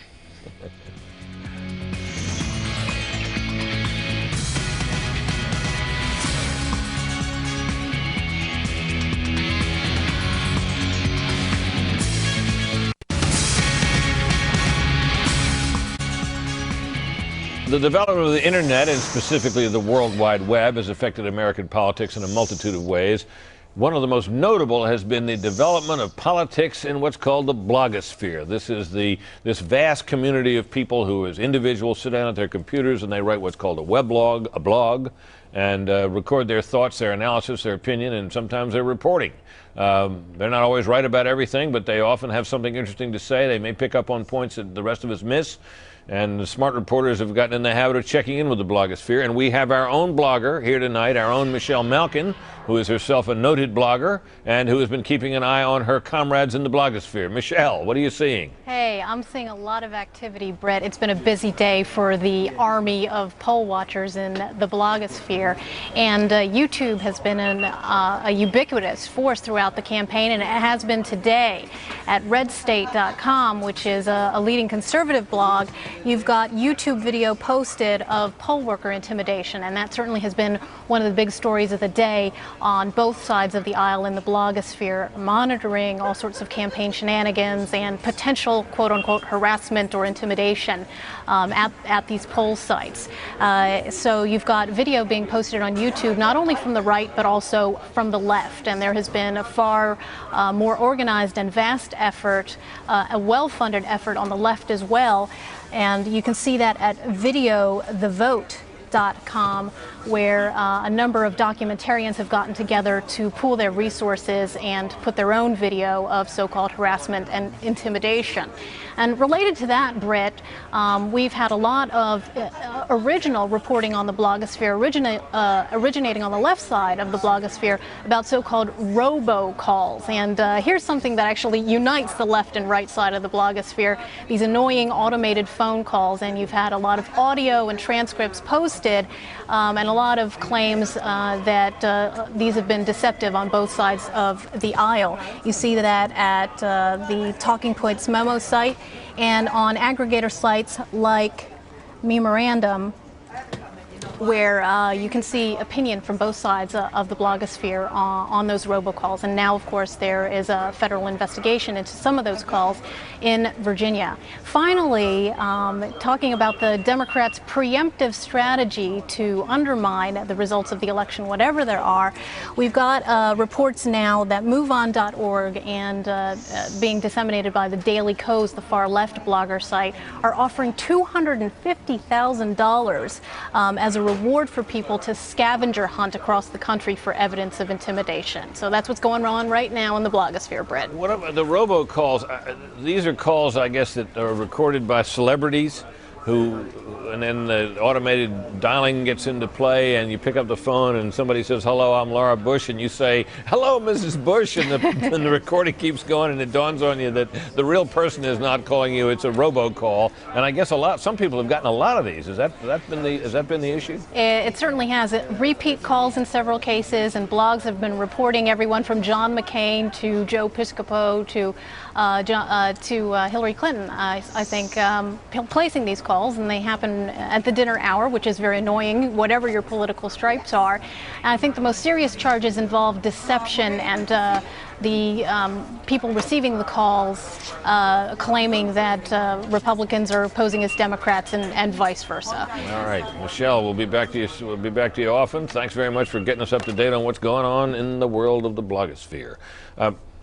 This whole question about voter contacts that Michelle at least indirectly raises by the mention of these robocalls. This has been a point of pride with Republicans in recent days and in recent elections, that they have been able to mount a turnout effort in part by the fact that they've made X thousands of numbers of voter contact calls. I suppose that what the people left and right in the blogosphere are complaining about tonight, that it isn't just the quantity of the calls, but it matters to some extent what exactly you're hearing. One wonders also, of course, is you can record the number of contacts, but what does that? How much does that get you? Yeah, we were told the Republican National Committee had been very proud of the fact that they were making millions and millions of voter contacts, and their 72-hour machine is supposed to be wonderful in delivering votes for Republicans. If it turns out that these are largely robocalls, that's different from what we were led to believe, that this was members of a church, contacting somebody being connected. Well, that has been a hallmark of the Republicans. It absolutely they has. got down to the sort of the neighborhood level, found somebody that knew somebody, and they got them to make and micro-targeting, knowing what... That's what micro-targeting is all But the other half of it is, and this is what Michelle, I think, was touching on, is that there are repeat calls being made, and that people would view as harassing calls. And then sometimes what happens is there's the suggestion that this call is coming from actually not the person that's not actually making the call. The Democrat appears to be making the call when actually it's coming from Republicans who are trying to anger the voter and think so that there's fraud. There's fraud, and that's what's starting some of these investigations, that there's fraud involved. And harassment. Well, that's an example of something. We're kind of in debt to the bloggers in the blogosphere for staying on top of this stuff. Yeah, no, absolutely. I've learned a lot from reading the blogs in the last few days, in addition to my wife, who's gotten 3 of these robocalls. Oh, really? She just got the straight ones, She had a nice chat with Laura Bush. Somewhat one-sided. Well, it wasn't right in that case. I think she's on the standard Republican list. I think what the blogosphere has called attention to are calls which really are deceptive and sort of scurrilous, where they say, do you think, perverts should be let out of, child molesters should be let out of prison? But no? Well, then you won't want to vote for Juan Williams because, That's right. And those, it's you get a robot doing it. There's no return phone number. It's hard to know who paid for it.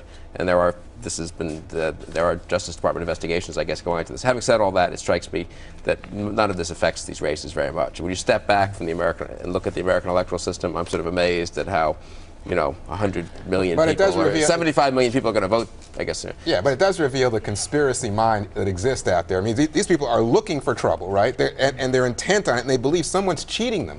That's their energy rather than getting out and getting involved in the electoral process, in my opinion. You talking about the people who are receiving the calls and are complaining about No, I'm talking people, I find a lot on the left, but also on the right. There are people who just seem to me to focus on, hey, we're being cheated this time, and the other guy is cheating, and we're going to catch him. Yeah. And we've got lawyers in tow right now before we know anything went wrong. But let me say something. Turnout was up a lot in 2004 over 2000. 17 or 18 million more people voted in 2004 than 2000. I believe turnout looks like it will be up quite a bit today perhaps over 2002. I think that is in part due to the blogs, due to the internet, which has gotten a lot of people more interested in politics, and they can find their own favorite sites. Yeah, and it's a way they can express themselves pretty quickly. I mean, you look at this chain of comments at the end of many of these blogs that are part of the blogs, and people have a say, and other people read it. I mean, it takes you out of this sense of anonymity and emptiness or loneliness. George Allen would be winning. George Allen would be winning this race, I think, if it weren't for the blogs and for YouTube. Really? They magnified this error, this stupid thing he said to this young macaca, to this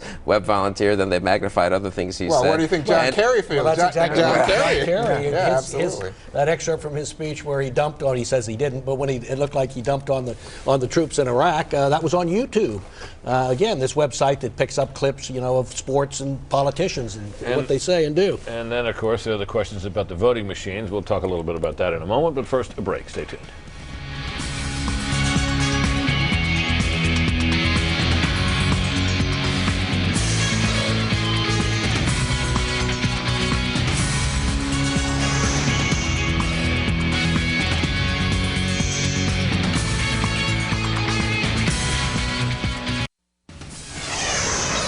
And that, of course, is a race we're going to be watching very closely tonight. We just have a fraction of precincts in, 15% now, showing George Allen ahead. George Allen would like very much to win that race, and it's been a wild and woolly affair the whole time. That is a state in which we have already noted that the marriage ballot initiative, which confines marriage to one man and one woman, has carried that state. But We knew that when only 3% were in, but Webb and Allen race remains clearly too close to call. The other side of things, of course, is the House of Representatives. We're watching a whole host of races there tonight to see if we can pick out a few early returns that would tell us which way that is all going to go. For more on that, let's turn to my colleague down in Washington, our congressional correspondent, Major Garrett. Hi, Major. Hello, Britt. Let me talk to you a little bit about the atmospherics here in Washington on this election night. The Democrats and their House campaign committee are running a website with instantaneous Secretary of State results for all the hot House races. That shows you how aggressive they are to see the results. Republicans' National Congressional Committee is not. The Speaker of the House, the Republican Dennis Hastert's not in Washington. Where is he? Back in his district in Illinois. The person who might be the new Speaker of the House, Nancy Pelosi, the current House Minority Leader, she's here in Washington right now, making herself very visible to the cameras. Reporters were brought in to see her and the DCCC, that's the Democratic Congressional Campaign Committee Chairman, Rahm Emanuel, talk about their optimism about tonight's results. Well, let's go to some key races. Kentucky's third. We talked about that a little bit earlier. That's Ann Northup against John Yarmuth. It's almost 66% of the vote in now, Britt, counted in Kentucky, and Ann Northup is now trailing in that race. The results, she's got 49.3%. That is Ann Northup. John Yarmuth, 50.7%. A bad sign for Republicans because that was a race they wanted to hold. Let's go to Indiana's 2nd district. That's Chris Chicola, the Republican running against Democrat Brad Ellsworth, a law and order person from that district in Indiana. President Bush was just in the Chicola district. I was received a lot of calls this weekend about a strong Republican get out the vote effort there. Chicola in that district, according to my numbers that I can see on the website, up 50.2% over Ellsworth, 49.8%. A very tight race, one Republicans will be watching to see. If they lose that race, that will be another sign that they might be suffering from a Democratic wave. And Britt, let's talk about a race that attracted the attention of the country for possibly all the wrong reasons. Florida's 16, Joe Negron, who was the last-minute substitute replacement for disgraced Republican Congressman Mark Foley. He is a write-in candidate who has to have people actually vote for Mark Foley to elect him to Congress. With 10% of the vote in that 16th congressional district, Britt, Negron has 50.5% of the vote. His Democratic challenger, Tim Mahoney, 49.5%. Neck and neck, Republicans thought they might have a chance of pulling a cat out of the bag in that one, winning a race that Democrats thought was theirs as soon as the Foley scandal broke. That's a quick look at some of the races we're keeping an eye on, Britt. All right, Major, thanks very much. We'll come back to you early and often, particularly on a couple of those races out in the Midwest, see if we can clarify that picture a little bit. In the meantime, let's turn to my colleague, our chief political correspondent, Carl Cameron, who is keeping an eye on Senate races. Carl. Hi, Britt. Well, one of the races that has been getting a tremendous amount of attention in the last couple of weeks is Tennessee. And there, this is an open seat, essentially. The majority leader, Bill Frist, the outgoing Republican leader of the Republican conference, is abandoning that seat. Many say to go out and look for the White House run in 2008. Harold Ford Jr. had been up a couple of weeks ago, and his Republican opponent, Bob Corker, was able to turn the race ostensibly to a referendum on Harold Ford Jr. as opposed to the war in Iraq, which is what Democrats had been trying to do. This race, by all accounts, is going to be decided in the suburbs around Nashville. Tennessee is one of these states that's sort of divided evenly, with a lot of conservatives on the eastern part of the state and more liberal voters in the western part of the state. And this particular race is perhaps in the Senate one of the best examples of how Republicans are facing tough challenges from conservative Democrats. Harold Ford Jr. Ran against Nancy Pelosi for the speakership, the Democratic leadership of the House minority a couple of years ago. He calls himself a pro-gun, pro-life Democrat. And a lot of places where we're seeing Democrats really surging forward across the country is driven on candidacies by conservative Democrats. Of course, Bob Corker, the former mayor of Chattanooga, completely challenges and disputes the conservatism of Harold Ford Jr., but it's instructive to watch across the country how these Democrats, who tend to be particularly on social issues a little bit more conservative than the blue plate of their party, may actually see the evening unfold. And in House races and Senate races alike, these conservative Democrats, if they do bring in Democratic majorities, will then turn around and watch a lot of liberals lead the party. Brett. All right, we've been watching, as I mentioned. Thank you, Carl. We've been watching, as I mentioned, some of these close races, particularly in Indiana. We are now going to say that Brad Ellsworth, who is the sheriff of that county out there around Evansville, running against the incumbent Republican Brad Hostetler. Hostetler has been a surprising come-from-behind winner in race after race after race. Fox News is projecting tonight, not this time. Brad Ellsworth winning over John Hostetler. Hostetler a loser out there. This is a gain for the Democratic Party in a place where they thought they had a good chance of gaining. A lot of people thought it would be a miracle. Of all the endangered Republicans in the state of Indiana, Hostetler appeared to be the most endangered. We're coming up in just about 30 seconds now on the 8 o'clock hour, and a whole passel of states will have closed by that time. You can see a bunch of them are going to close at 8 o'clock. They're listed left and right of your screen there, and we'll be able to tell you a little bit about some of the races in there as well. Fred, you had a comment on that Hostetler race? Brad Ellsworth, who beat Hostetler, is pro-life, pro-gun, has even signed Grover Norquist's tax pledge not to raise taxes. How he'll get along with the liberal Democrats in the House, and Nancy Pelosi in particular, will be interesting to watch. Yeah, well, this is a pattern. Carl mentioned it as well. A lot of Democrats running to the right of their party's mainstream, so to speak. Yeah, but none of them. Santorum thought to be well behind Casey there. But we have no numbers yet to show you on that. And the U.S. Senate, I don't know what that's all about. The Maryland Senate, Cardin and Steele, polls just closing there in Maryland. Very close race, nothing to show you on that, still too close to call. New Jersey Senate, same thing. That's a mistake, obviously. His name is not Payson.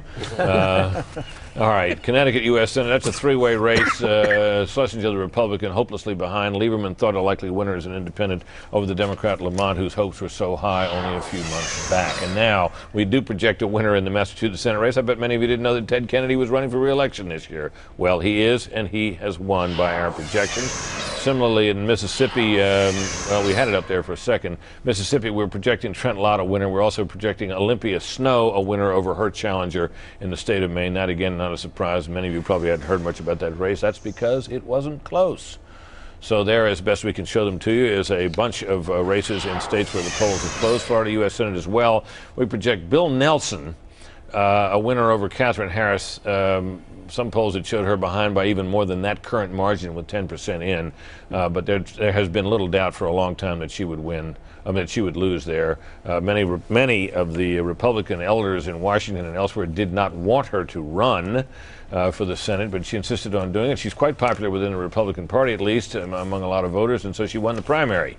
And the result was what they feared. The Democrats hold a seat that had been thought, at least some time ago, to be vulnerable to the Democrats, a possible pickup for the Republicans.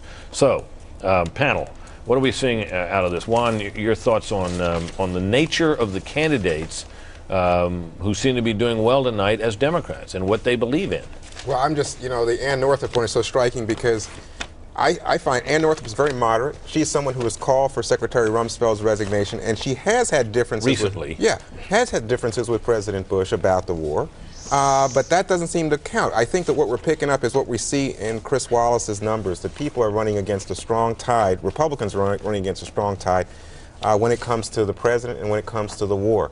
I have questions about that earlier poll that indicated that culture of corruption was a big issue. That was one of those exit poll numbers that made you kind of wonder. Well, it certainly made me wonder. But anyway, I think what we're looking at is the war. But what's interesting to me in the Ann Northup case is I think this is someone who tried, and especially in the course of the campaign, to separate herself out from the president to get voters. She's a five-term incumbent. Try to get voters to look at her and what she delivered for them. And so you see the strategy of focusing on local issues, trying to take it away from the national referendum did not succeed for her. And that's a bad sign for the Republicans. Looking through our poll results, it's interesting how now you're talking about our Fox News telephone poll. Right. I haven't seen the exit poll results, so I don't know how they're running. But a significant percentage of Bush voters in 2004 are opting for Democratic gubernatorial candidates, like even Sherrod Brown. 10% of Bush voters. Sherrod Brown is very liberal. In Ohio, he is a true blue liberal. 10% of Republicans are voting for Sherrod Brown. Now, I would think that is out of disgust with the general political climate. Ohio is a place where corruption has infected the state government, and people are running away from Republicans in droves. And the state government heavily controlled by the Republican Party for a number of years. And even Sherrod Brown, who is a classic labor Democrat, is getting 28% of the conservative vote, which it tells you something about the disgust that voters there must have. It might tell you something about the polls, or maybe it'll tell you something about Ohio conservatives. Well, I don't know. Tell you it's a Democratic year. I think that's. Well, we all kind of knew that. Well, I know. I just thought I'd mention it anyway in case you'd forgotten. Look, I'll tell you the ones I'm. I'll write it down, Fred. Good. I'll make a note of it. The races I'm kind of interested in are these ones where Democrats have gotten moderate to conservative candidates to run. So far, we saw Brad Ellsworth winning that seat in Evansville in southwestern Ohio.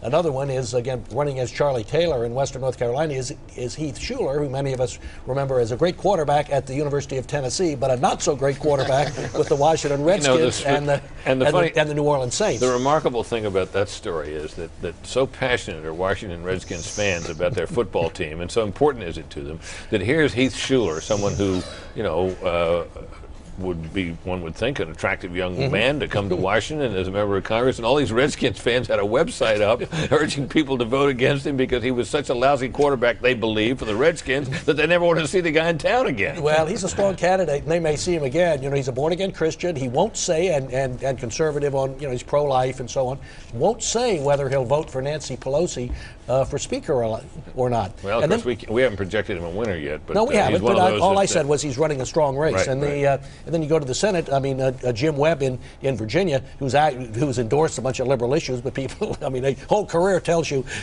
he's a lot more conservative than he lets on, and is probably, I can't think of anyone except for former Governor Mark Warner who could run such a strong race against George Allen. And then, wait a minute, Mark, and then there's Bob Casey, who comes from a family, his father, that is known for their anti-abortion feelings.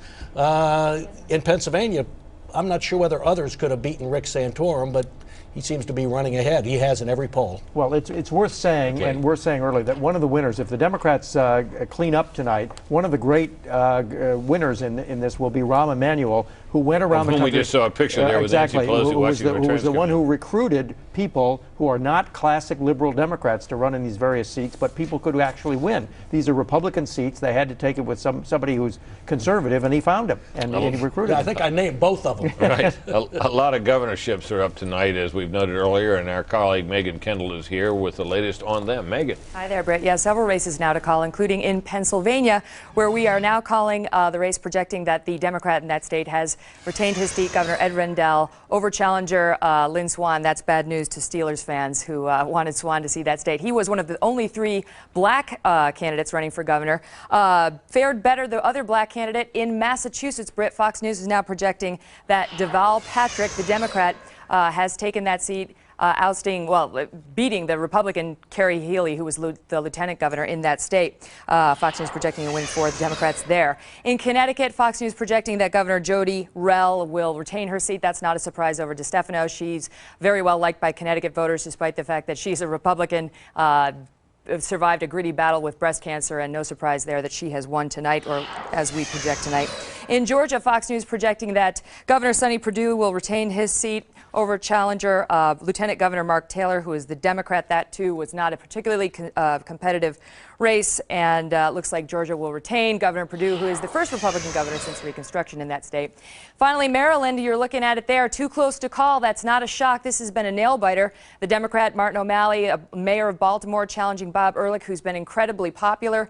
His major deficit is having an R next to his name in a tough year for Republicans in a blue state. So too close to call in Maryland, and that is also the case down in Florida. Charlie Crist, the state's attorney general, running for the governorship. Too close to call against challenger Jim Davis, both of them seeking to occupy the governor's mansion after Jeb Bush steps down because of term limits in January. So those are 2 nail-biters that we still have to follow, and we will keep you updated as we get those results in. Britt? Megan, of course, it's worth noting that Charlie Crist got himself into the news, perhaps in a way that his Republican supporters might not have liked when the president went to Pensacola. I guess it was yesterday, wasn't it, to campaign for him, among others, and Crist found other things to do than stand on a platform with the president, saying he had to be in other parts of the state. Exactly right. He said he didn't need the votes in the Panhandle where the president went, and that he needed them over on the Atlantic Seacoast. That's where he went. The president went elsewhere. We'll see whether that helped or hurt him, presumably, tonight. Well, if the race is as close as it seems, at least at the moment, and of course it is early, maybe it'll turn out that he needed to be somewhere else. In any case, the president got up and pitched for him anyway. So he did indeed. Such is politics. Thanks, Megan, very much. We'll be back to you shortly.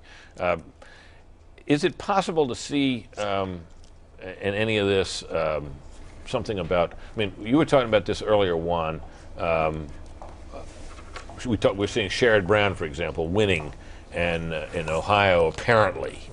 Doing very well in Ohio, a state which was carried by the president. He's an out-and-out liberal. There's no two ways about it. But more broadly speaking, we look at the candidates who appear to be doing well. Mort was talking about Rahm Emanuel's ability to recruit moderates. If this is a big Democratic night, and we don't know that yet, but there are all the pre-election indicators suggested that. Will this be a big night for liberalism or a big night for something else? Oh, no, in a way, it's a big night for conservative Democrats if these trends hold. It looks like, you take an example like Pennsylvania 8, where you have a first-term Republican, Fitzpatrick versus Murphy. That's the Philadelphia suburbs, right? Philadelphia suburbs, Levittown, Doylestown, Quakertown, that whole area just south of New Jersey. A little bit of the northern part of the city of Philadelphia is right in there. And what you get is an Iraqi war veteran, Murphy, running against and saying, here's my position on the war. But if you stop and you ask Murphy, well, what are your positions in terms of social issues? Right. In terms of, this guy sounds like he could be a Republican. Exactly. Bill, you had some thoughts on this in this whole area? Yeah, I think the Democrats did a good job in many of the congressional races and some of the Senate races in recruiting moderate Democrats, especially in states that are more conservative. The other thing that seems to have happened in some of these states, looking at this poll, is our phone polls, is that Democrats are consistently getting 20-25% of the votes of self-described conservatives.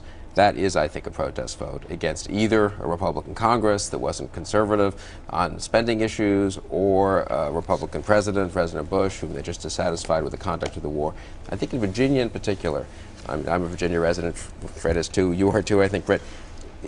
Allen did not run an ideological campaign against Webb. He ran a personal campaign against Webb. Webb's a flake. Webb wrote these novels with weird scenes in them. It was almost as if once he got caught in a personal slip of his own, he decided that was a level on which he had to hit back. Right, and I think it may turn out to have been a huge mistake. If that marriage amendment passed in Virginia, 58-42, Webb was for it, Allen was for it, Webb was against it. He didn't run a conservative ideological campaign. He ran a campaign of personal charges against Webb, and the idea that Allen could be running something like 10 points behind the marriage amendment will lead to a lot of second-guessing, I think, of the Webb campaign, and a general second-guessing that they might have been better off in some of these states and some of these congressional districts running a more ideological campaign, really trying to make it a conservative-liberal showdown, because what's striking in these polls is the number of self-described conservatives continues to exceed the number of self-described liberals by about 3-2 or better in a lot of states, including, moderate states, not just southern states. I don't. Go ahead, Fred. Well, I was just going to say, I don't think there's much of an ideological element to this election at all. It's the 6th year. People are mad at the Bush administration, and when you see the top issues being corruption in Iraq and Iraq, not in Iraq, although there's some there too, those are not particularly ideological issues. They're conservative. Liberals are against the war, but so are a lot of conservatives and moderates. So there's not really that ideological dimension that you often see. There are a lot of voters who are just angry and protesting. Okay, we're going to take a break here. On the other side of it, though, we're going to go to Michael Barone and talk about what is emerging as kind of the all-important early state of Indiana. Stay tuned.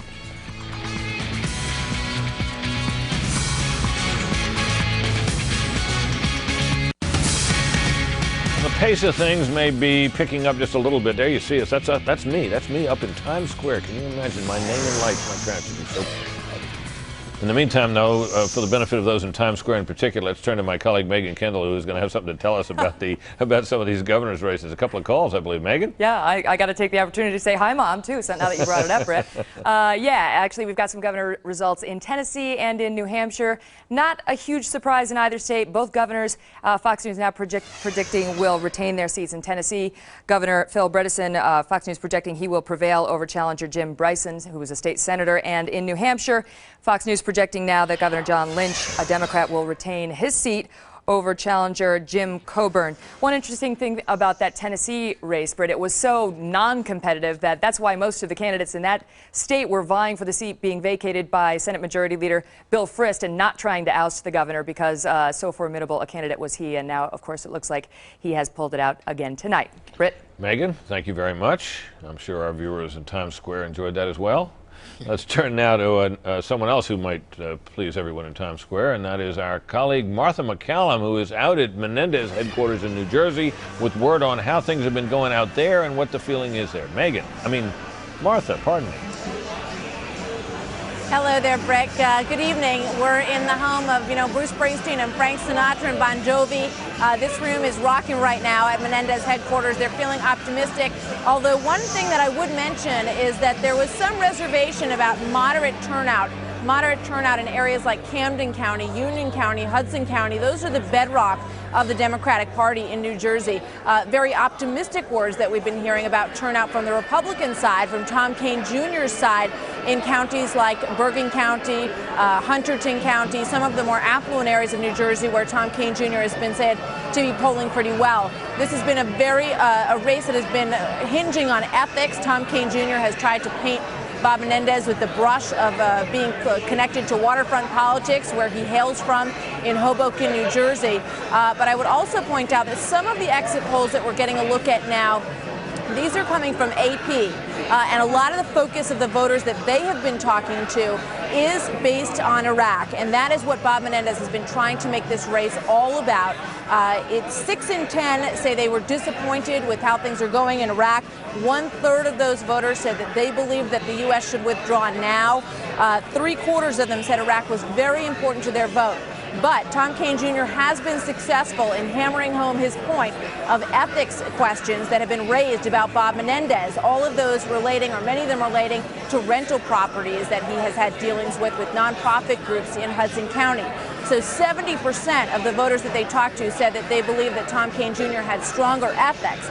Now, some have said about New Jersey politics that New Jerseyans are more comfortable with even the question of corruption than they are with venturing out to try somebody new or somebody outside of that vein. So that may be a hard sell for Tom Kean Jr. But let's remind everybody he is the son of a very popular governor, Tom Kean, of course, who also chaired the 9/11 Commission, and his son has run on a platform that would institute a lot of those 9/11 Commission reforms, which is an idea that's very popular with Democrats as well. So a tight race here in New Jersey tonight. We're watching it very closely from Menendez headquarters. We'll continue to report back to you, Brett, as we get some more information. All right, Martha, good to hear from you. Give us a shout when you start to pick some things up out there. We appreciate it very much. All right, we'll do. Thanks, Okay. Brett. In the meantime, we're going to take a little break here, and on the other side of that, we will, I promise you, get to Michael Barone on the subject of the goings-on in Indiana. Stay tuned.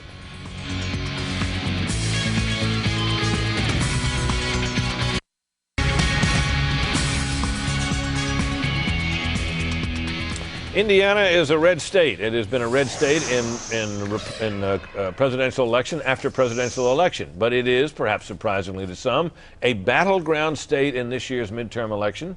Nobody knows the state better, or the districts better, or the races better than my colleague Michael Barone, who is down by our decision desk. Michael. Well, a few Hoosiers might differ with you on that, Britt, but taking a look at some of these the three Indiana House races. Indiana 8, that's the one we've called for Democrat Brad Ellsworth, and this was a real collapse on the part of John Hostetler, a Republican who's held it for 12 years.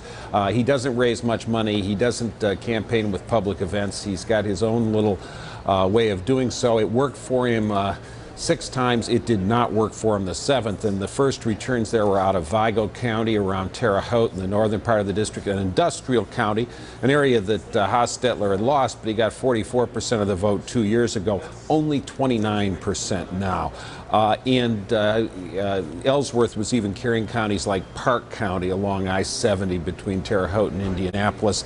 That county went 59% for Hostetler 2 years ago, 47% this time, a real collapse.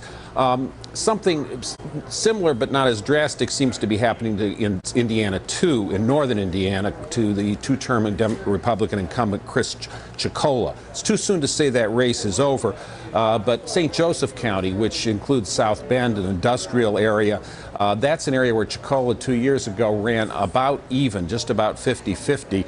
The first half of the 44% of the returns in, he was losing 65-35. Meanwhile, was also running behind in the two in counties, Wabash River counties like Carroll and Cass. Finally, Britt, Indiana 9, southeast corner of the state. There, the Republicans hope to hold on for Mike Sodrell, who won with 50.3% in 2004. One of their strategies, increase the turnout in places like Dearborn County on the I-74 corridor northwest of Cincinnati, fast-growing area. Turnout went up 28% since 2002. Sodrell's percentage, however, declined from 57% 2 years ago to 53%. That race is definitely too close to call now. Sodrell's running about even in Switzerland County, which in Ohio River County, historically Democratic with his previous showing. Similarly in Crawford County, another one of those historically Democratic counties that often goes Democratic in state government elections. And so the returns aren't in from the other counties. This race looks like it could go either way. But it may be that the Republican turnout drive was successful, but not all the people they turned out voted Republican. If you work up a big turnout machine and end up delivering the other guy's voters to the polls. Well, there's one other interesting race, Britt, on the boards there. In the Indiana 7th District, that's held by Democrat Virginia Carson. It's entirely within Marion County, city of Indianapolis. Virginia Carson's won several terms there. The initial returns showed Eric Dickerson, the Republican, ahead, former car dealer, who'd attacked her. Now, I think the professionals in both parties expect that Virginia Carson will win this. There was one poll that showed the Republican Dickerson ahead. My guess is that those precincts are probably from the more Republican north central part of the city of Indianapolis, but I do not know that for sure, and we'll keep clicking on that result as the evening goes on to see if there's something of an upset going there, though I don't expect it to pan out that way. That's Julia Carson, right? Julia Carson, right. Sorry. Okay. No problem. That's all right. You got Eric Dickerson right, although a lot of, don't be confused, folks. That's not the Eric Dickerson who was a running back great in the NFL some years ago, ran with a very upright stance, you may recall, and boy, could he run. His career didn't last long. He got hurt, right? And what happened, Fred? He did get hurt, but he was great. Britt, can I add one thing? Yeah, of course. It's hard to add anything to what Mike says because he's already said so much. But these three districts in congressional races are swing districts.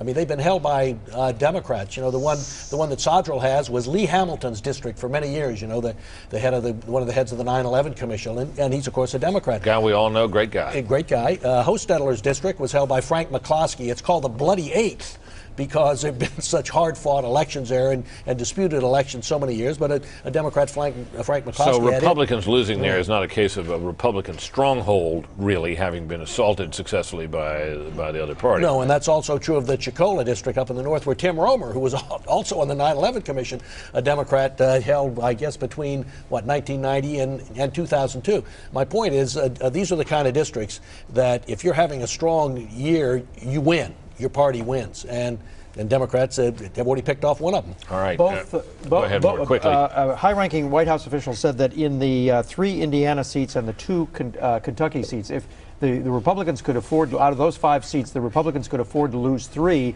and still retain the House. If they lost 4, they were in trouble. They're losing 4. They are already losing. They are losing 4 based on. They've lost 1 and behind in 3. Right. I mean, we figured that they've lost Indiana 8. They're losing in Indiana 2. The question is about Indiana 9, and we're projecting Ann Northrop. I think at least she's behind. But that's still real close. All right. Good. As we've noted, the marriage amendment that makes marriage man and woman, one man, one woman only in the state of Virginia we project 1. There is a similar measure on the ballot in Tennessee, and my colleague Jim Angle has been keeping an eye on that, along with other ballot measures. Jim's down in Washington. Jim?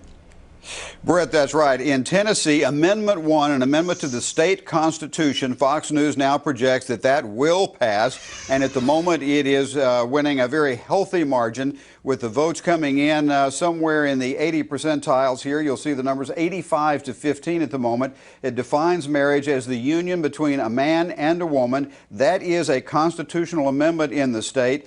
Now, this is one of 9 states that are dealing with this issue at the moment. 16 states have already taken action on gay marriage or marriage defining marriage as a union between a man and a woman. So this has been a pretty popular issue over the years. There are other states across the country, of course, that we will tell you about in addition to Virginia as the night wears on. There are a lot of social conservatives in Tennessee. Some of them call themselves Democrats, some Republicans. Even Harold Ford Jr., the Democratic candidate for senator, was in favor of this amendment to the state constitution. So we expect this to pass handily. secondly, which will be important because in Tennessee you have to have a supermajority for constitutional amendments. That means that they have to get more than half the number of votes that were cast in the gubernatorial election. As it stands at the moment, looks like that will not be a problem. Now, Brett? Jim, are we in a position now where we can call that one as having carried? I noticed there were only, on the board you showed, there was like 1% of the vote tallied. We did something like that in Virginia with like 3%. Are we now calling that? That's right. Fox News is now projecting that that measure will win. Okay, great. At least we can project something this early part of the night. Thank you, Jim, very much. Folks, when you see a check, as you do at the bottom of the screen now next to Sonny Perdue's name, or did just for a moment there, the check, as you probably figured out long before I did, means we think that candidate has won. We project as much. We've got to take a break here. More on the other side. Stay tuned.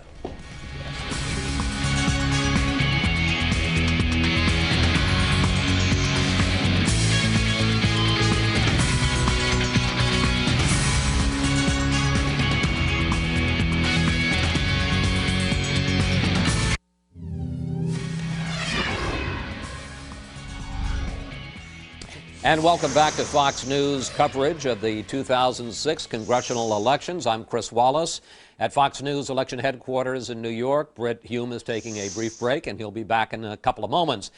We've been talking tonight about the headwinds Republicans are facing because of negative feelings towards the president. That is much less of a problem, though, in the key battleground state of Tennessee.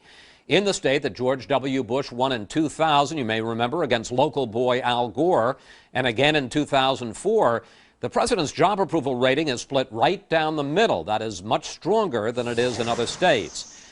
If you want a sense of how bitter the Senate race is between Republican Bob Corker, former mayor of Chattanooga, and Democratic Congressman Harold Ford, 2/3 of voters say that Congressman Ford has made unfair attacks against his opponent.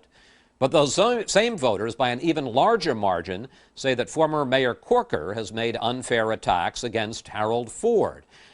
You may remember, of course, that there was that campaign commercial which featured the alleged Playboy bunny saying, "Harold, call me," and clearly a lot of people thought that was over the line.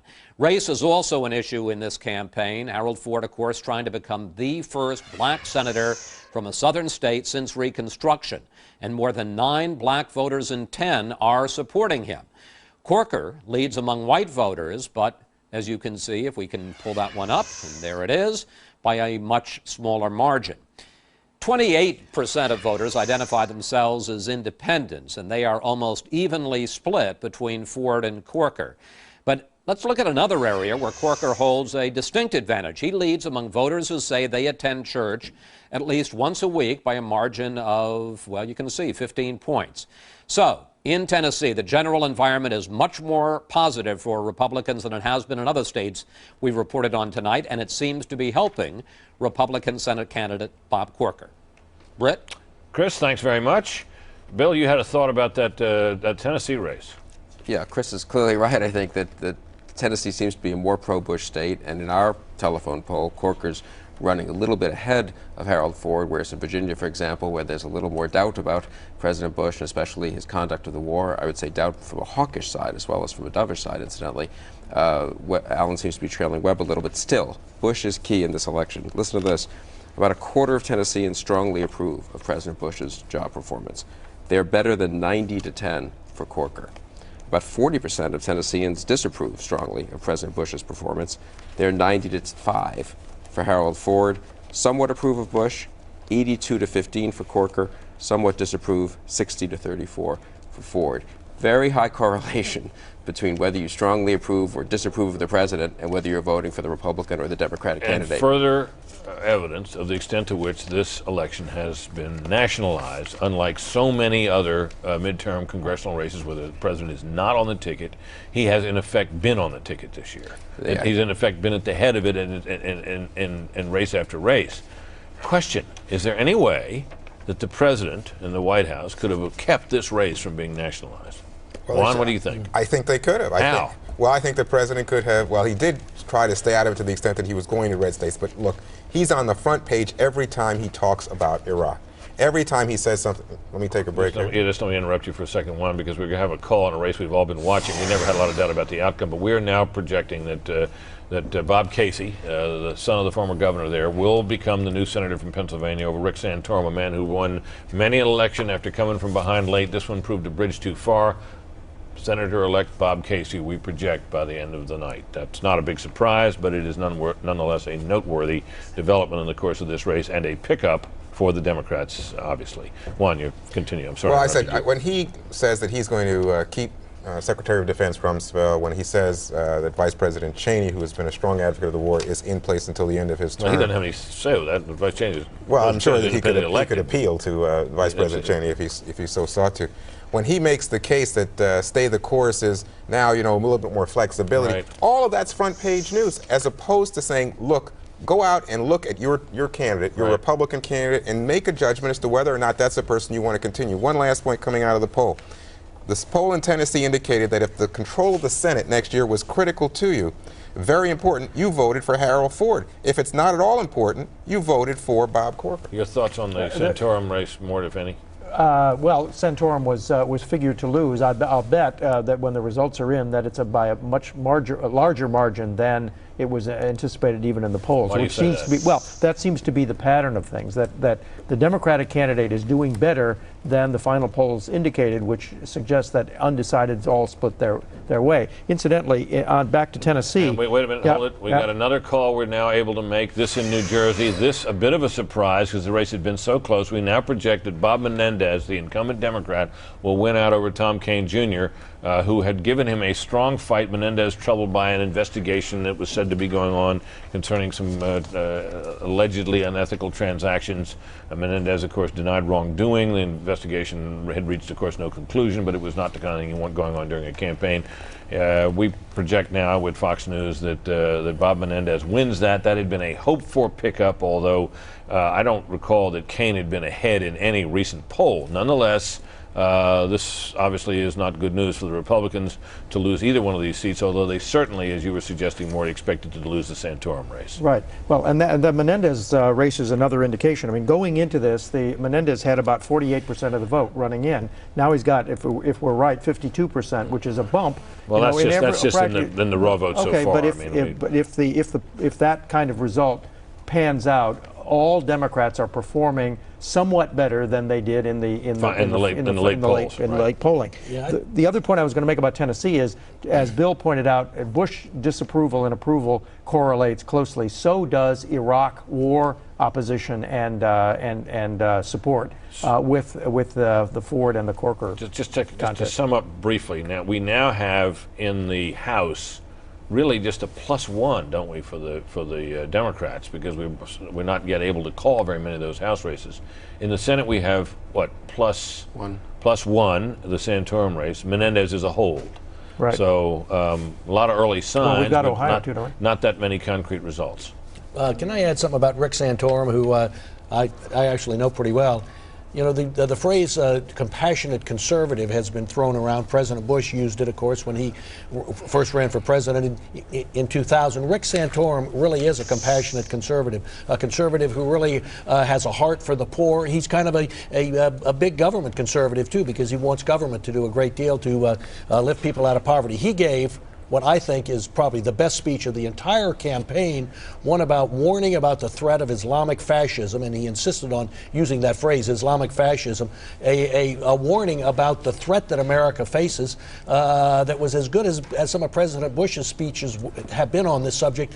Rick Santorum's was even better and was likened, well, he actually likened the warning he was giving to the one that Winston Churchill gave in the late 30s to the growing threat of Nazism. Well, is it fair to suggest that Santorum was always kind of an upset winner when he got elected in the first place and when he was reelected, and that he was never particularly well matched, given how conservative he was, compassionate or not, to the state of Pennsylvania? He's more conservative than the state of Pennsylvania, and this time Democrats picked out a non-liberal to run against him, Bob Casey Jr., and it worked. There's some fascinating history here. When Rick Santorum won the first time in 1994, he defeated Harris Wofford, who was an appointed senator, and the reason that he lost was that Bob Casey's father who was the governor of the state, was a pro-life conservative, refused to endorse Harris Wofford, and the whole Casey machine was not put to work on behalf of Harris Wofford, and as a result, Santorum won. Okay, good. So Casey's son has now beat Thank you. We've got to take a break. We remind you we've just made 2 important calls. Santorum losing in Pennsylvania to Bob Casey, as we pointed out, and Menendez holding the Democratic seat in New Jersey. Stay tuned.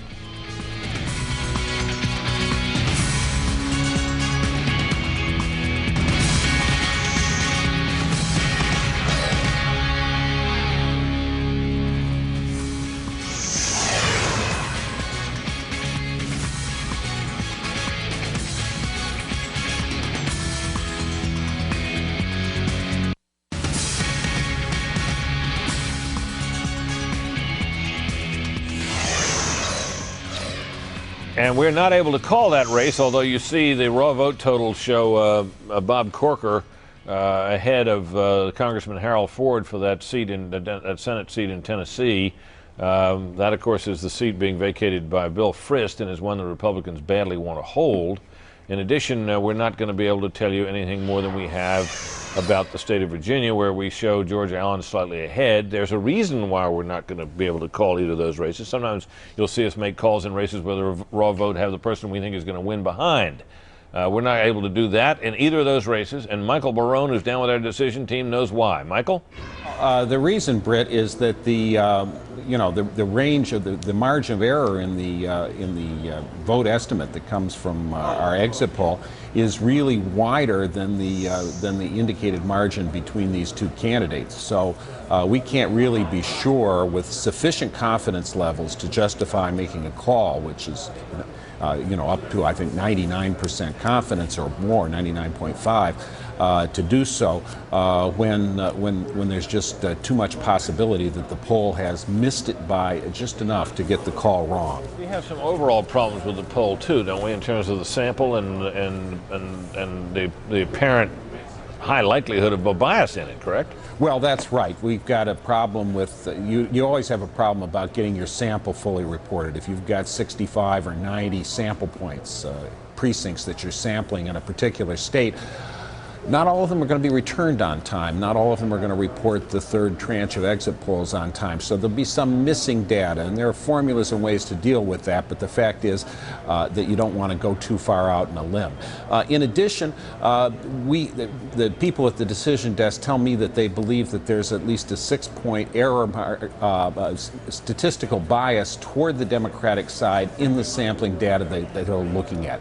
And in fact, if you go back to the 1992 exit polls, what we've found is that the exit polls have always tended to overstate the Democratic percentage by varying amounts. They did so particularly in the high turnout years of 1992 and 2004, and there are some indications that this might be, at least in some states, a high turnout area for an high turnout year for an off year in 2006.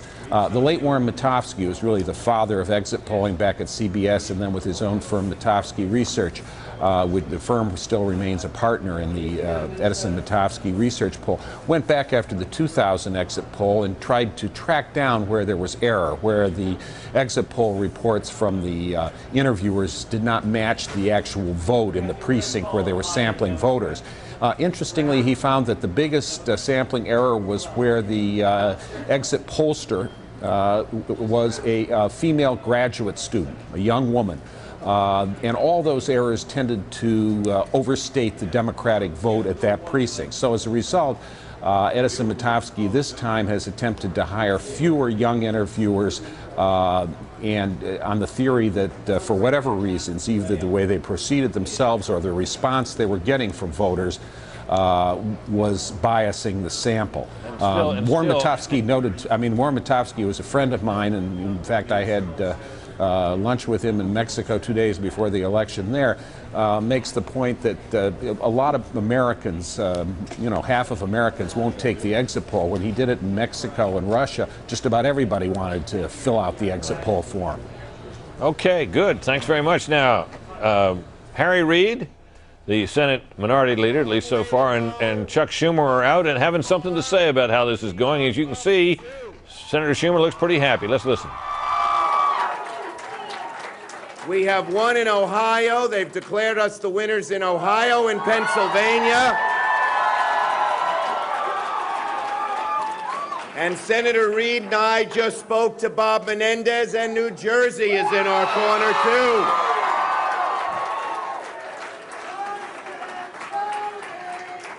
And we are right now biting our nails about Virginia, which is neck and neck. But I've been told by someone pretty authoritative that a lot of the northern parts of Virginia, where we're going to do very well, have not yet been counted. So let us hope. So let me just say, we're not going to speak for too long here, but we really care about taking our country back, about giving, about changing the course in Iraq, overseas, about helping average people pay the bills, the tuition bills and the prescription drug bills and the health care bills and the energy bills. And that is why we are so passionate and so concerned about this election.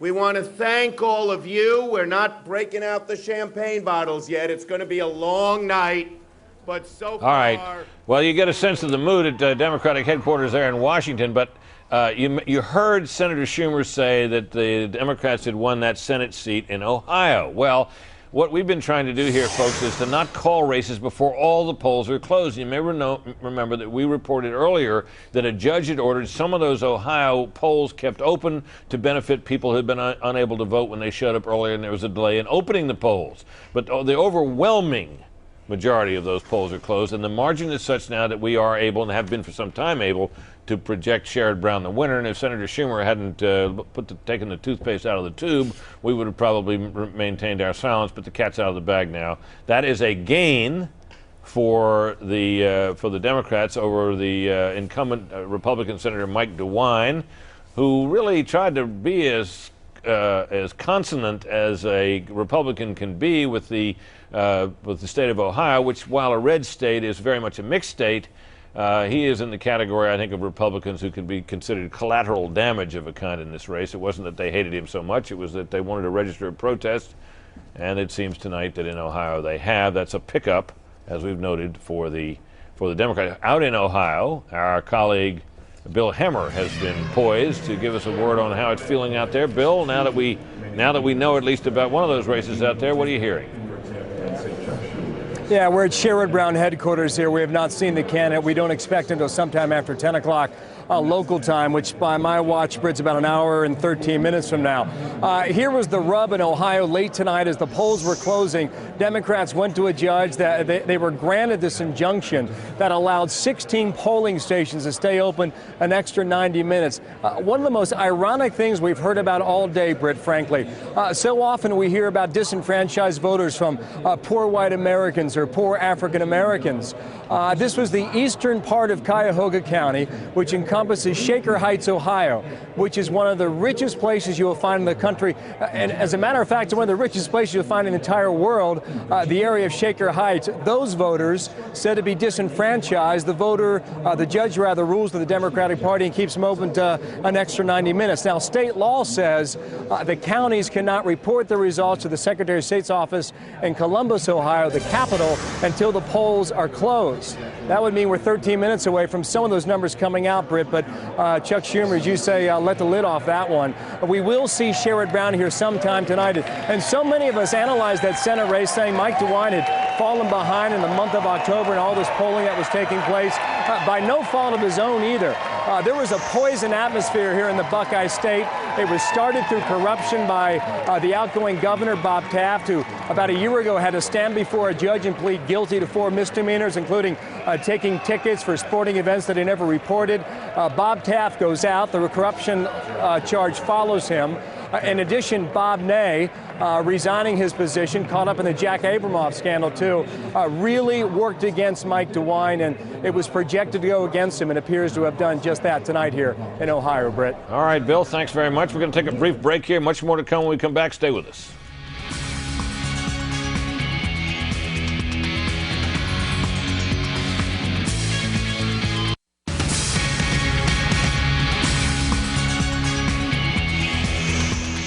ever on the lookout for new and useful pieces of technology, we here at Fox News have tried to do what the NFL has done and what John Madden has mastered, and that is the kind of a screen where you can actually show some of the action and illustrate it. And we have turned the job over to Bill Kristol, who can show us how this device will be used to show you how things are changing in the Senate. First, Bill?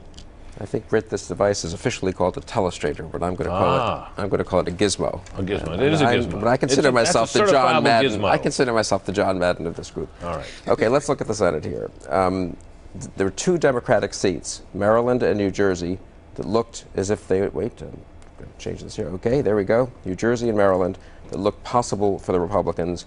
We have called New Jersey as a Democratic hold, and we have called Ohio and Pennsylvania as Democratic pickups. 2 Republican incumbents knocked off in Ohio and Pennsylvania. The Democrats now would need to hold Maryland, which we consider still too close to call, between Steele and Cardin, and win 4 more seats to win control of the Senate. The 4 most likely are Virginia, which is neck and neck, Missouri, which is closed, and I haven't seen much vote on yet, Rhode Island, which closes at 9, and Montana, which also I think closes at 9. And so we will know fairly soon, I assume, what's happening in Virginia, maybe then Missouri, and then we need to watch Rhode Island and Montana.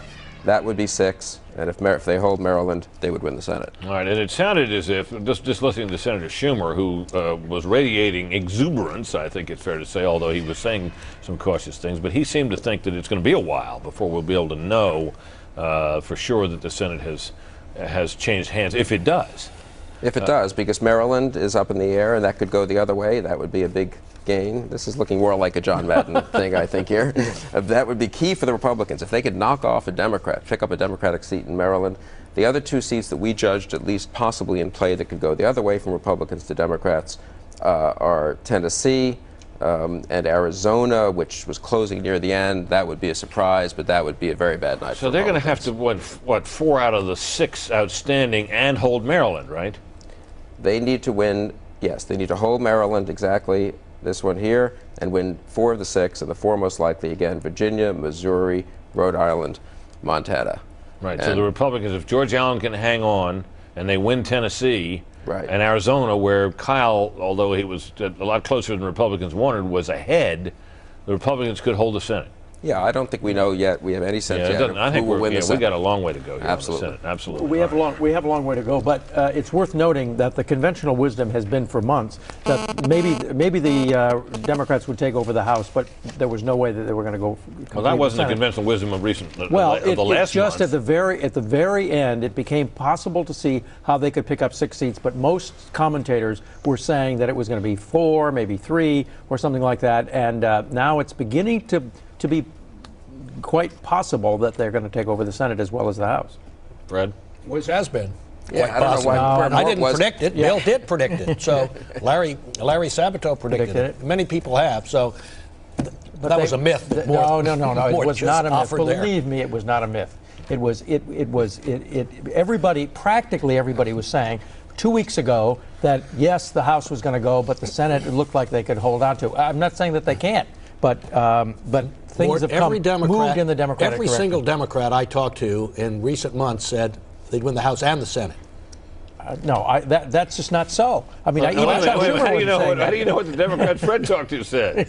Fred talks to some pretty weird Democrats. I know. I work with Fred every day. You should see those Democrats he gets on the phone. Yeah, that's right. But I mean, if the prospects hold and we see Corker prevail in Tennessee, it really is tough for the Democrats to do it. So it would require, that Webb would win in Virginia, right? It would require that not only Ohio and Pennsylvania go, but Rhode Island, that Montana fit in, and Missouri. So I mean, that we talk about wave elections. That's a tsunami. I mean, if what you're describing comes to pass.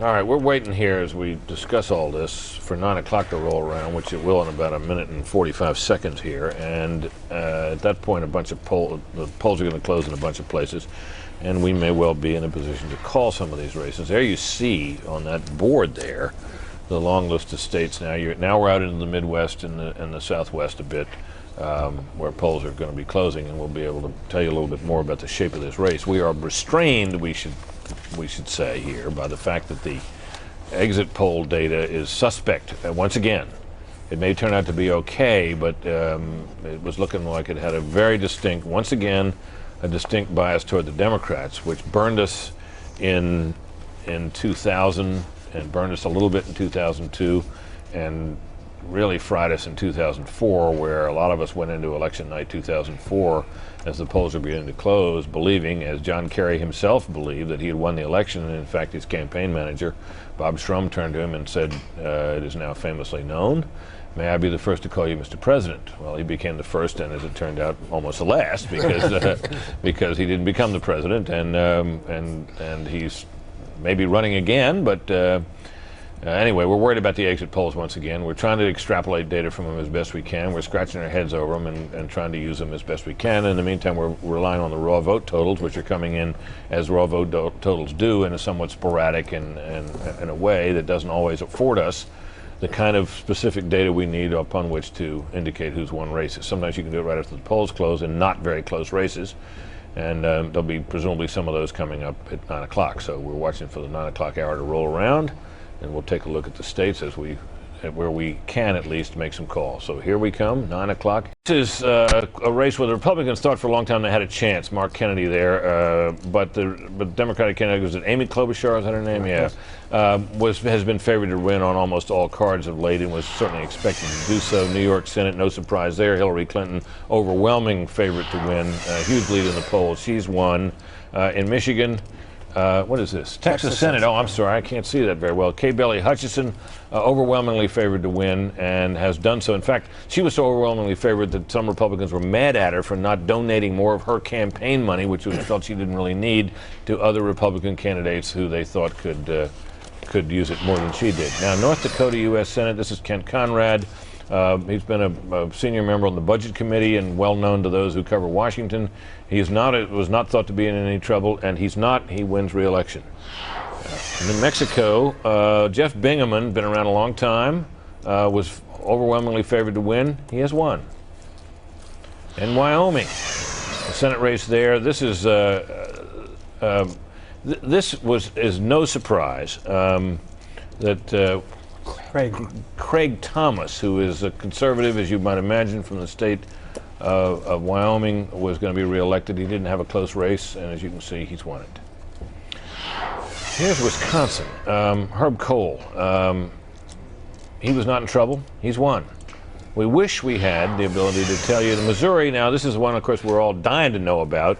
Only a small fraction of precincts are in even as we speak. The polls have been closed there for a while, and the race is way too close to call. This will be a late one, we fear. And in Tennessee, it's a somewhat similar situation. 10% of the polls are closed. We're not trusting our exit poll sample there, and although Bob Corker appears to have a sizable lead, as only a fraction of the vote is in, and that could still go either way. Connecticut Senate, this is a similar situation. Ned Lamont has been well behind running against Joe Lieberman, who is an incumbent Democrat running as an independent. The Republican Schlesinger has not been a factor in the race. As you can see at 10%, he apparently still is not, but we're not able to make a call there and may not be able to for some time. Similar situation in the state of Virginia. We'd love to be able to tell you something about how that's going to come out.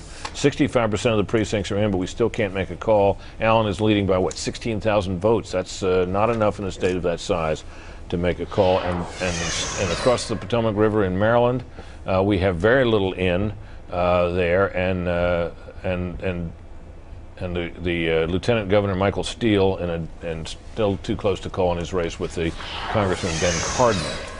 Chafee, White House, close race, got very close at the end. White House was thought to have a lead. They are almost indistinguishable on the issues. This is a state in which it said you're an endangered species if you got an R by your name, and Chafee did have an R by his name, and he has been endangered, although he was thought to be making a late surge. Sometimes late surges peter out and don't amount to much. Sometimes they end up being the momentum that carries into Election Day. In the state of Rhode Island, we don't yet know which. We wish we did, but we don't. So we'll ask you to bear with us, folks, as we go through this long list of. Now we got polls closed in a whole bunch of states now. Bill, let's go back to that board you have there, the what we call the power play board, and just review once again. We've seen two Democratic pickups in the Senate, Ohio and Pennsylvania. Neither of them a surprise. Everything else that's out there is still too close to call. Out of the group on the right, the Democrats would need to gain a net of 4 more, and if they lose Maryland, which is in the realm of possibility, they'd need to win 5 out of 6. So they still have some work to do in the Senate. Senator Schumer, you saw exuberant earlier at how well it's going so far, but nonetheless, a lot is still out there. We're not going to know for a while. Right, and we really won't know for a while. Virginia looks very close on the real vote. I'm sure we won't call that till we get another, huge chunk of vote in. Missouri, we have almost no vote yet, and that one looks close. Rhode Island just closed, and Montana doesn't close till 10 o'clock, and it looks very likely that control of the Senate could well hinge on Montana. So even without surprises in Maryland, Arizona, or even if Corker hangs on to Tennessee, we'll be waiting, I think, on Montana and Missouri probably pretty late into the evening. Well, it's interesting to get the sense. We got some of it from Senator Schumer there with Senator Reid. Democratic National Chairman Howard Dean is out and has been doing some interviews, and my colleague Chris Wallace is in touch with him now and in a position to talk to him. Chris. Thank you, Britt. We do want to bring in the former governor of Vermont and the chairman of the Democratic National Committee, Governor Dean. Governor Dean, good evening to you, sir. Chris, thanks for having me on. As you've seen, we have called so far 2 pickups in the Senate, Ohio and Pennsylvania, Democratic pickups of Republican seats. We have so far 1 pickup of a House seat in Indiana. Are you seeing more gains than that? No, we're being very conservative, if I may say so, on a conservative station, and very careful because, as your commentators had said, everybody's been burned by exit polls before. We're optimistic because the turnout is so big, and when 2/3 of the American people want to go in a different direction, that's a good thing for the country, and it's also a good thing for the party out of power that offers a different direction. But I agree with you. I think it's going to be a late night, and it could come down to Montana or Missouri. Let me ask you about, because if it is a Democratic victory, people are going to be wondering what it's a victory for. Some people are saying it's an ideological victory. On the other hand, a number of your candidates, for instance, Bob Casey, the Senate, apparently victorious Senate candidate in Pennsylvania, quite a moderate for a Democrat. Is this a party victory or an ideological victory? I think it's a victory for a new direction, to be honest with you. I don't think it's, part of it's about the party, but I think that what's happened over the last few years is that the Republicans have lost touch with the American people. The Iraq is, of course, a big issue. Corruption, it turns out, is a huge issue today in the exit polls. It's an issue that we've been harping on for a while. And there's just been an awful lot of it. There's, I think, 4 or 5 Republican congressmen that had to resign, including the majority leader. And the other, of course, issue is the economy. It was an issue that was very frustrating to the president because the corporate earnings are up, the Dow Jones is up, but that's fine for the top 20%. The president's tax cuts were aimed at the top 20%.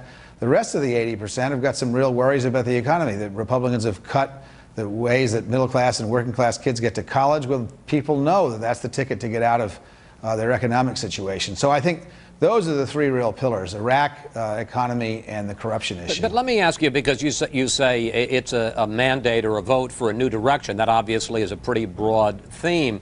When you say in the economic area, is that a mandate to raise taxes on the rich? In Iraq, is it a mandate for a quicker pullout from Iraq? Well, I think the answer to your first question is probably not a mandate to raise taxes on the rich. I think it's a mandate to make middle class, to create tax fairness for middle class people. The upper folks have gotten a big tax break, but middle class people haven't gotten anything. In fact, they've had some programs that they really rely on cut. That's problem number 1. In Iraq, I do think it's a mandate to do something different in Iraq. The president made a big deal of staying the course, but that's not what people want to do. People want to get out of Iraq. They actually want to do what most Democrats want to do. No Democrats are going to rush for the exits in Iraq. We need to stabilize the situation and then leave, but we need to leave, and we need a plan to leave, and I think you'll see one coming forward. Now, you have taken some heat even within the Democratic Party on your 50-state strategy that you can no longer be competitive just in blue states, but you have to have a presence, a real competitive presence around the country. When you see Democrats tonight, very competitive in Virginia, competitive, although maybe at this point trailing in Tennessee, and certainly competitive in Montana, do you see that as, in some sense, an embracing, a vindication of your 50-state strategy? Well, look, I think there's plenty of credit to go around. Look, Emanuel and Schumer and Pelosi and Reid did a great job recruiting really good candidates. They raised a ton of money and poured it into advertising. But it is true that we expect to do well in red states. And you mentioned the Senate races. I believe we're going to pick up the governorship in Colorado. We could pick up the governorship in Nevada. We're going to pick up 1 or 2 or maybe even 3 seats in Arizona in the Congress. So the answer is the Democratic Party has begun to start the long overdue process of reaching out to people in states that we haven't done so well in for a while and haven't even had a presence in for a while. Now we do have a presence in all these states. And so we've got a ways to go. Look, we can't undo what's happened to us over the last 12 years in just one election cycle. But we're going to build on this. Win or lose tonight, and I don't know if we're going to win or lose, but win or lose tonight, we're going back to work tomorrow and continue what we're doing and reaching out to every single American. One of the things that Nancy Pelosi has said, in addition to raising the minimum wage and passing an ethics bill, is that we're going to be civil again. We're going to reach out to everybody, unlike the Bush administration, who seemed to think they were only president of half the country. Everybody is our boss, including those people who didn't vote for us. And I think it's respectful to ask them for their votes. We know we're not going to get some of those votes early on, but if you keep asking and keep reaching out, then I think we will become the majority party in a more sustained way. Governor Dean, we want to thank you so much for coming on Fox News. We'll be watching the returns for the rest of the night along with you. Britt, back to you. All right, Chris, thanks to you, and thanks to Governor Dean. Megan Kendall is standing by with some further word on governorships. Megan? Hey there, Britt. Yeah, you heard Howard Dean say it. The Democrats are looking to pick up some states in terms of their party, and it turns out they have done it. They've held on to a few states and picked up a few as well. First, out of Arizona, we are now projecting that Governor Janet Napolitano is the winner there, beating out her Republican and independent challengers. In Wyoming, you see it there. Governor Freudenthal, it appears, has won over his Democratic challenger, Ray Hunkins. In Texas, Fox News projecting the Republican governor, Rick Perry, has prevailed not only over Chris Bell, who you see there, but over the independent Kinky Friedman, whose campaign slogan was, "Why the hell not?" In New York, Fox News projecting that Eliot Spitzer has won as expected over Republican Faso. This is not a surprise, but it is a turnover. This, of course, a state that was governed by a Republican, George Pataki, he now stepping down. In New Mexico, Fox News projecting a win for Bill Richardson, not a surprise, the Democrat over his challenger, John Dendal. In Nebraska, Fox is projecting a win by the sitting governor, Heinemann, the Republican, over David Hahn. In Ohio, as you've been discussing, Fox News has projected a win for Ted Strickland over Ken Blackwell. This will be the first time in 20 years a Democrat has sat in the Ohio governor's seat. And in Oklahoma, you see it there, a Democrat, Brad Henry, the governor, prevailing over Ernest Istook. So in all, right there, the most exciting news was the Ohio win, of course, for Ted Strickland that Fox News has projected, and New York. Those are 2 turnovers from red to blue. If you include Massachusetts as well, that's yet another state in which there was a Republican governor, Mitt Romney, that now Fox News is projecting will turn blue. Deval Patrick is the projected winner in that state, as we announced earlier. So there you have it, Brett. At least 3 major state turnovers from red to blue tonight. But correct me if I'm wrong, none of those is actually a surprise, right? Nope. These were basically the expected. Not a one. All of those Democrats were polling at least double points ahead of their challengers. All right, Megan Kendall, great as always. Thank you very much. We're going to take a brief break here. Back with more in a moment.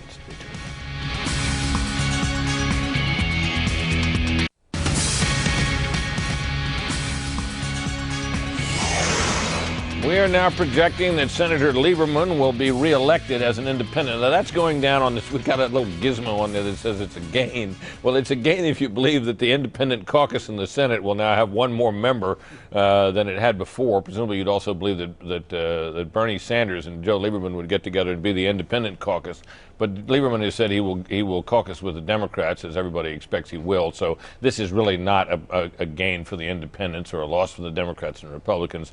It is a hold of a seat held by a Democrat, although he has been a particularly interesting kind of Democrat, one who not so many months ago, when he lost his party's nomination for Senate, based largely on a protest vote against the war in favor of Ned Lamont, that is something we're looking at. We didn't expect that to change, and it didn't change. In the meantime, my colleague Chris Wallace has been joined by another guest, the counterpart of Howard Dean, Ken Mehlman. Chris? Exactly right, Brett. In the interest of being fair and balanced, as always, we bring in the chairman of the Republican National Committee, Ken Mehlman. And Mr. Mehlman, good evening. Thanks for having me. I appreciate it. We, as I said with Howard Dean, at this point we show 2 Senate seat pickups for the Democrats in Ohio and Pennsylvania, 1 House pickup in Indiana. Do you see anything more out there switching from either Republican to Democrat or Democrat to Republican? Well, it's very interesting right now. If you look around the country, there are a number of different races that appear to be telling different signals. There's some evidence in Maryland that Michael Steele did historically well in the African-American community.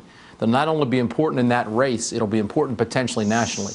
The Virginia number's incredibly close. If you look, what's interesting, a significant portion of Northern Virginia is in. Allen appears to be holding on. Ann North is in a very tough race. On the other hand, Jeff Davis is in a place right now. A lot of people expected that to be the closest race in Kentucky, and he's winning big time. He may have already declared victory. So what we really are looking at, we projected about 30 races that would be very close. A lot of it looks like it's a race-by-race decision, which means if you've got viewers watching where the polls are still open, it's very important that they go out and vote. So you're not prepared at this point to say that you're going to lose the House, let alone the Senate? Absolutely not. What's interesting to me right now, if you look at the data, is Virginia's very close, Maryland's very close, Missouri looks very close, not a lot of data back from Montana, and all of those are indicative of what's going to be, as we predicted, a very long and interesting evening. So what I would say to folks is grab a bag of pretzels, grab a cold one. It's going to be a long evening. Governor Dean said that he thinks that this election shows already a mandate for change, especially on Iraq policy, especially on economic policy. Your response? I think Governor Dean would have that finding no matter what the results were tonight. Let's see what the people say. Let's see what the voters say. Obviously, I think no matter what the outcome, there are areas where we can work together on a bipartisan basis. I've always believed no matter what the election, when you win big or whatever happens, it's always important to look in the mirror and say, what do we do better? How do we do a better job? But to declare based on some early numbers, when particularly as many districts appear close as this one, that there's some kind of national trend, I think is premature. Let me ask you, though, because you just brought up an area where you do agree with Governor Dean. He talked about a desire among the public for a new civility, for the parties working more closely together than they have in the past. Are the Republicans, and especially is the Bush White House, willing to take up its side of the bargain on that area? Absolutely, and I think if you look over the period, some of the most important reforms we've made have been bipartisan, whether it's the education reform, the first piece of legislation the president put forward, legislation like the Patriot Act. The war in Iraq was bipartisan. People on both sides recognized the threat that Saddam Hussein posed. You look at the tax relief, that was bipartisan. Litigation reform has been bipartisan. The energy reform has been bipartisan. I absolutely believe there's an opportunity. I hope if Mr. Dean is serious about what he's saying, then he'll recognize that when people disagree with him, they may not be brain dead. They may not be people that are worth hating, but rather simply people who are good people, which I think about him, who just happen to disagree on the issues. You know, it's interesting. I certainly agree with you that the exit polls indicate a lot of these races are too close to call. But in the most of the states that we have looked at, there is a majority that seems to disapprove of the way the president is handling his job, and a majority disapproves of the war in Iraq. How much headwind has that created for Republican candidates in this election? Again, I think we need to look at the specific races. There'll be plenty of time to analyze that kind of data. Look, the president has made clear that this war in Iraq is very frustrating to him, and it's to millions of Americans frustrating. It's very hard to face an enemy that is a movement as opposed to a nation, because a movement is much harder to defeat. When you decapitate the military leadership of a nation, then you eliminate command and control. When an enemy can figure out how to build an IED or recruit new terrorists on a website, it's much harder to deal with. And that's why we have to constantly evolve, constantly adjust. And the fact that people on both sides of the aisles are going to recommend ways to do that is a good thing for America. Finally, there was a lot of talk before the election about the vaunted 72-hour program, the amazing Rove Melman Get Out the Vote operation. How have you done so far tonight in terms of that? And do you have any excuses? Did anything go wrong in your Get Out the Vote effort? I'm sure there are things that on the 72-hour we can do better. After the 2004 election, Chris, we did an incredibly intensive after-action review and figured out how we would do better. I'll tell you this. We know this. Millions of people around the country made tens of millions of calls to help turn the vote out. We saw a level of absentee ballot and early voting in a number of states that could end up saving seats. In Kentucky, in Florida, in Arizona, in Tennessee, in Virginia, in a number of these states, our numbers in absentee and early voting exceeded our numbers in the population. So I think there's a huge opportunity both to look at how we can do it better, but once again, what this proves is the power of people. It proves that neighbors gawking to neighbors is an incredibly effective way, even in a tough environment like this, to help spread the word. Ken Mehlman, we want to thank you so much for coming on. We'll see how the world turns as the evening continues. We'll talk to you later. Thanks so much. Britt, back to you. Okay, now we've heard from both the chairman, both of them being very calm and cautious. Ken Mehlman seeming, well, he had a lot of smiles. Howard Dean was being, I think, deliberately very subdued.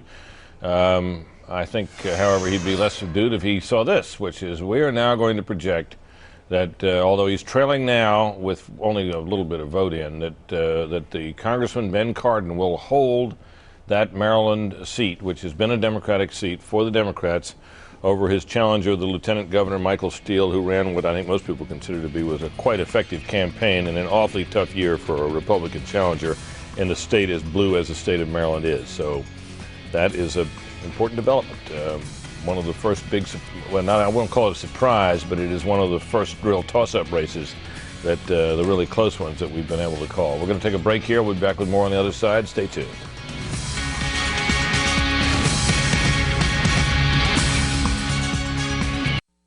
You decide 2006 Election Night.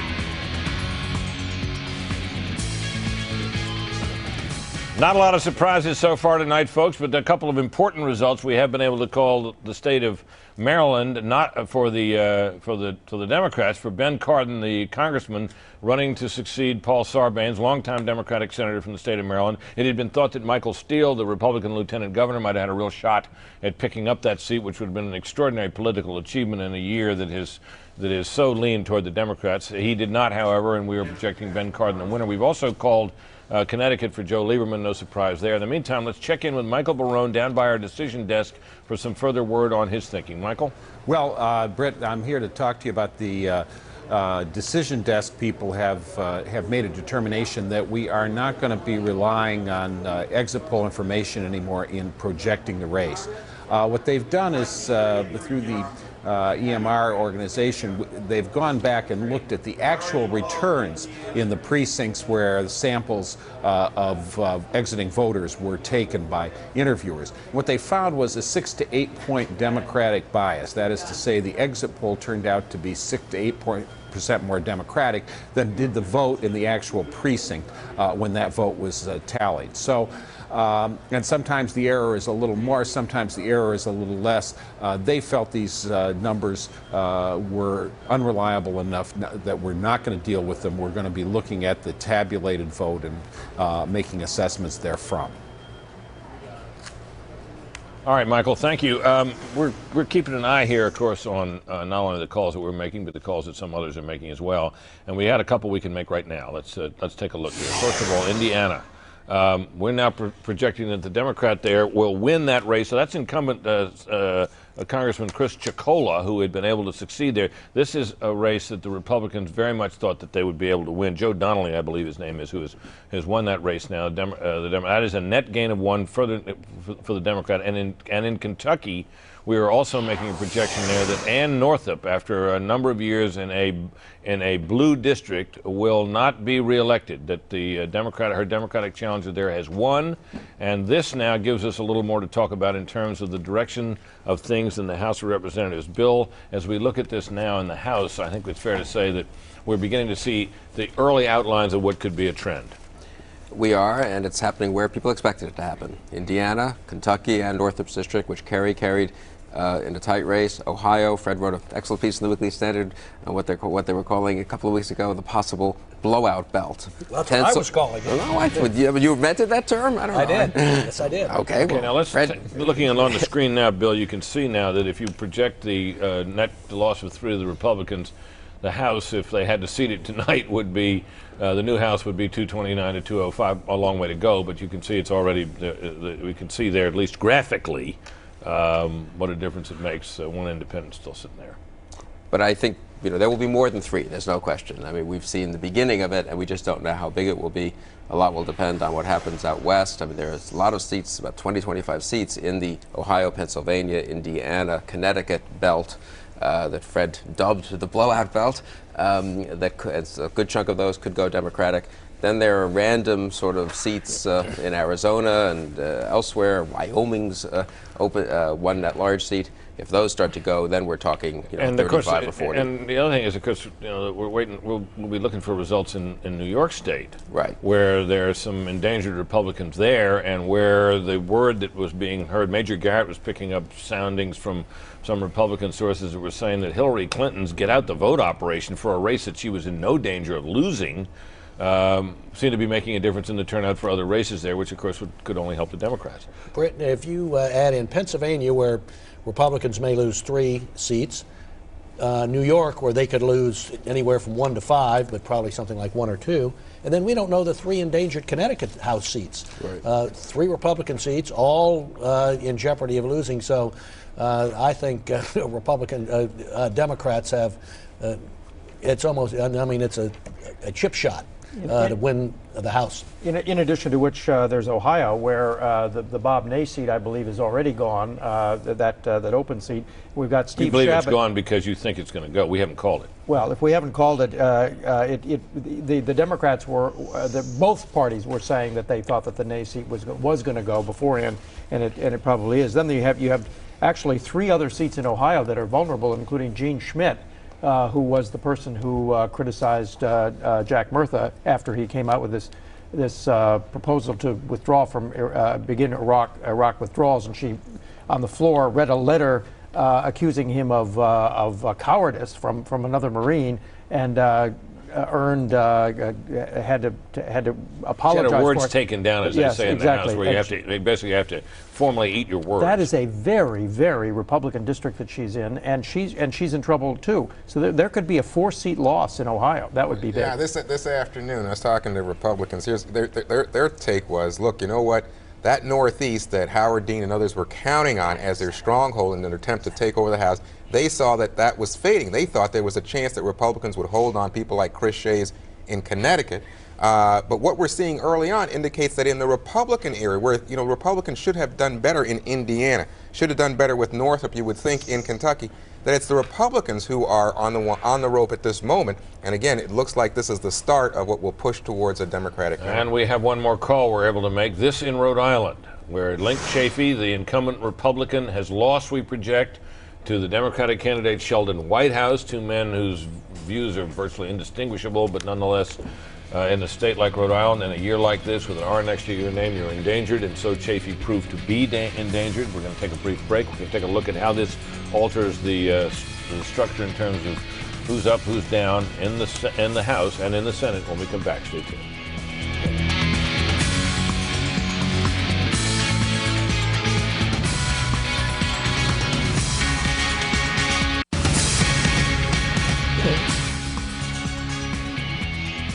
Let's turn quickly to my colleague Megan Kendall for more on the governor's races. Megan? Hi there, Britt. Yeah, we have a couple of interesting updates for you now. The first one out of Wisconsin. This is Fox News is projecting a Democratic hold. You can see that Governor Jim Doyle, we are projecting now, has prevailed over his challenger, Mark Green. This was a tight race. This one was one of the toss-ups. According to the experts, the Republicans very much wanted to capture this seat from the incumbent. At Fox News now projecting they have failed to do so. The Governor, Jim Doyle, holding on. In South Carolina, Fox News projecting now Governor Mark Sanford has prevailed over Democratic challenger Tommy Moore. Of course, we pointed out earlier, Mark Sanford had trouble voting today. He also, Britt, burned his eyes on television lights yesterday, burning his cornea. So Governor Sanford, if you're listening, Fox News projecting good news for you tonight. In Vermont, Governor Jim Douglas, the Republican, Fox News projecting, has prevailed over his Democratic challenger Scudder Parker. This too, not really a big surprise. He was expected to hold this day. And finally, in Maine, Fox is projecting that Governor John Baldacci has prevailed over his Republican challenger, Chandler Woodcock. That, again, not a surprise, although Woodcock, quite conservative in Maine, had the support of the 2 more moderate Republican senators, didn't manage to pull it out there. Again, not a huge surprise. So that's the latest from here, Britt, on the governor's races. All right, Megan, thanks very much. Let me turn to my colleague Bill Kristol now, who can show us graphically, at least, what has happened in terms of the Senate. Bill? Well, Britt, if I'm not mistaken, there were 15 Democratic seats up this year, and they have held them all. No Democratic seat will go Republican, and Maryland is the last one we've called. So Maryland and New Jersey were the 2 that seemed at risk. they are staying Democratic. There were 18 Republican seats up this year. So far, with calling Rhode Island, 3 Republican incumbents. Let me just do this correctly here so I can move this little guy over here. There we go. 3 Republican incumbents have lost. Chafee in Rhode Island, DeWine in Ohio, Santorum in Pennsylvania. The 3 Republican incumbents next at risk would seem to be Allen in Virginia, but that race seems just dead even as we see the popular vote accumulate. That was another one where the original exit polls seem to be way off. That's beginning to look like it's going to be a late night on that. That could be a late night in Virginia. Missouri, early count, looks very close. In Montana, the polls haven't even closed. Tennessee, which has been a close race, Corker seems to have a lead in the raw vote, but no one's calling that either. So the Democrats need 3 more seats. They've held all their seats. Virginia, Missouri, Montana. So far. Held all their seats so far. Well, and none of the others was thought in danger. In fact, we're in a position now to call a couple of the races. There are no surprises in either of these.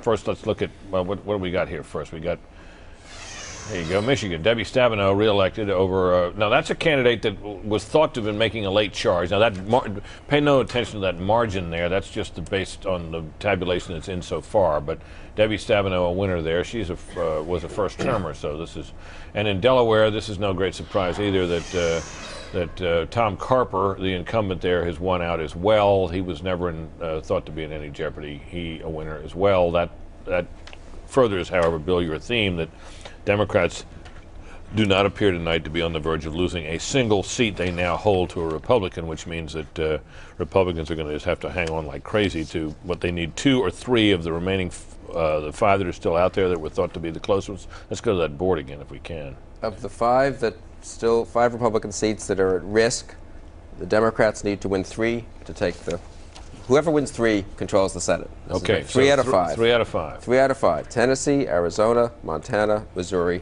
Virginia, and that will be, I think, the big story of tonight because the Democrats look as if they're going to win the House. The margin is a question. And they have looked for some days as if they were going to win the House. In fact, this morning I looked at all the projections of 5 of the major prognosticators, including our own Michael Verone and our own Robert Novak, and every single one of them had, by one degree or another, the Republicans getting control of the House.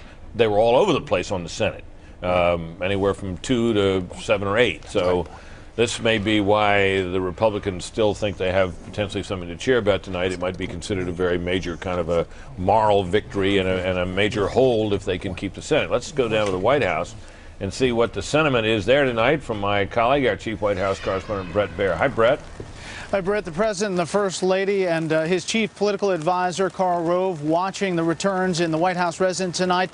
You'll not be surprised to hear that senior Bush aides say the mood is generally upbeat. They believe the exit polls reminded them of 2004 and that they were out of line. However, that was before the latest calls. Senior aides were really watching that Indiana race, that House race, Chris Giacola, that you just called for Joe Donnelly. They were watching that race as well as a number of other House races. The President went on a 11-state tour over the past 9 days, trying to rally the base. And 2 of the places that he thought Republicans and the White House believes Republicans still have a chance to pick up Democrat seats are in Georgia. Georgia 12, former Congressman Max Burns against John Barrow. That race they are watching very closely, and I think we might have the current numbers still too close to call, but there you have 55%, 45%. The other race in Georgia is Georgia 8, Mac Collins against Representative Jim Marshall. Again, that is another race that the White House is watching, possibly a Republican pickup, but there you see, again, too close to call, 50% each.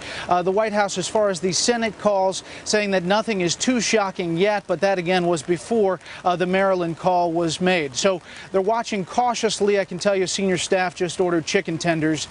They think it's going to be a long night. Okay, maybe some coffee as well. All right, Brett, thanks very much.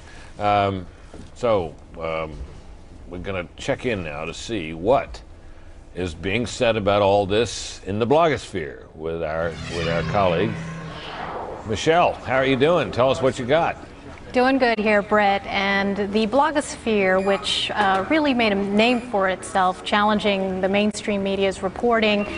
You remember Rathergate and a lot of the blogosphere coverage during the 2004 election campaign is not resting on its laurels. And of course tonight you've got a lot of grievances, mostly from the right side of the blogosphere, over the leak of exit polls and also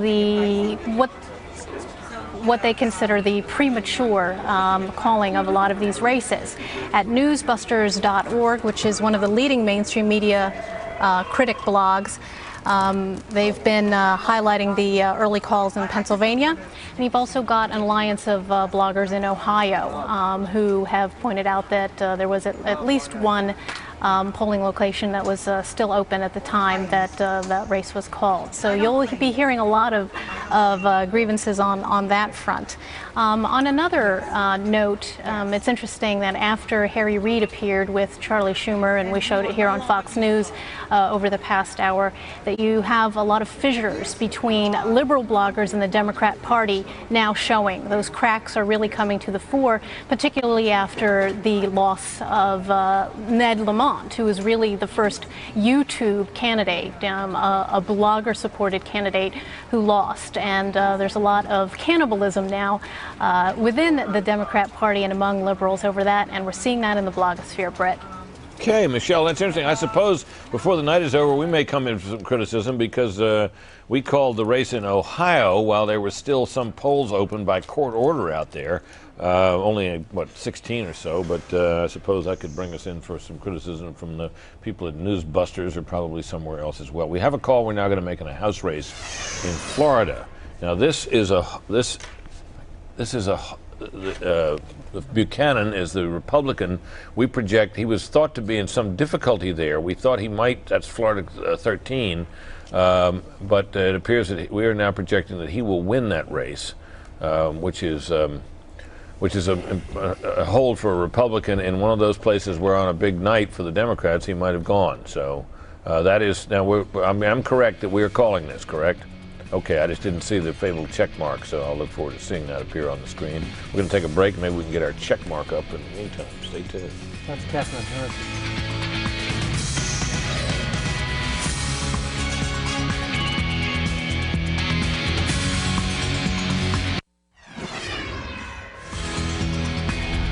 Welcome back, folks, and we continue with our coverage now of some more governor's races coming in by the minute. Fox News is now able to project a winner in the state of Michigan. It looks like Governor Jennifer Granholm will hold on to her seat, beating back a challenge by Dick DeVos. This was one the Republicans really wanted, didn't know if they could win, but were giving it the old college try. And in Maryland, huge news. Fox News projecting that the governor, Bob Ehrlich, the Republican governor, has been ousted, that Baltimore Mayor O'Malley has won that seat, and O'Malley will head from Baltimore now, becoming the governor, the 61st governor of the state of Maryland. That is a big one.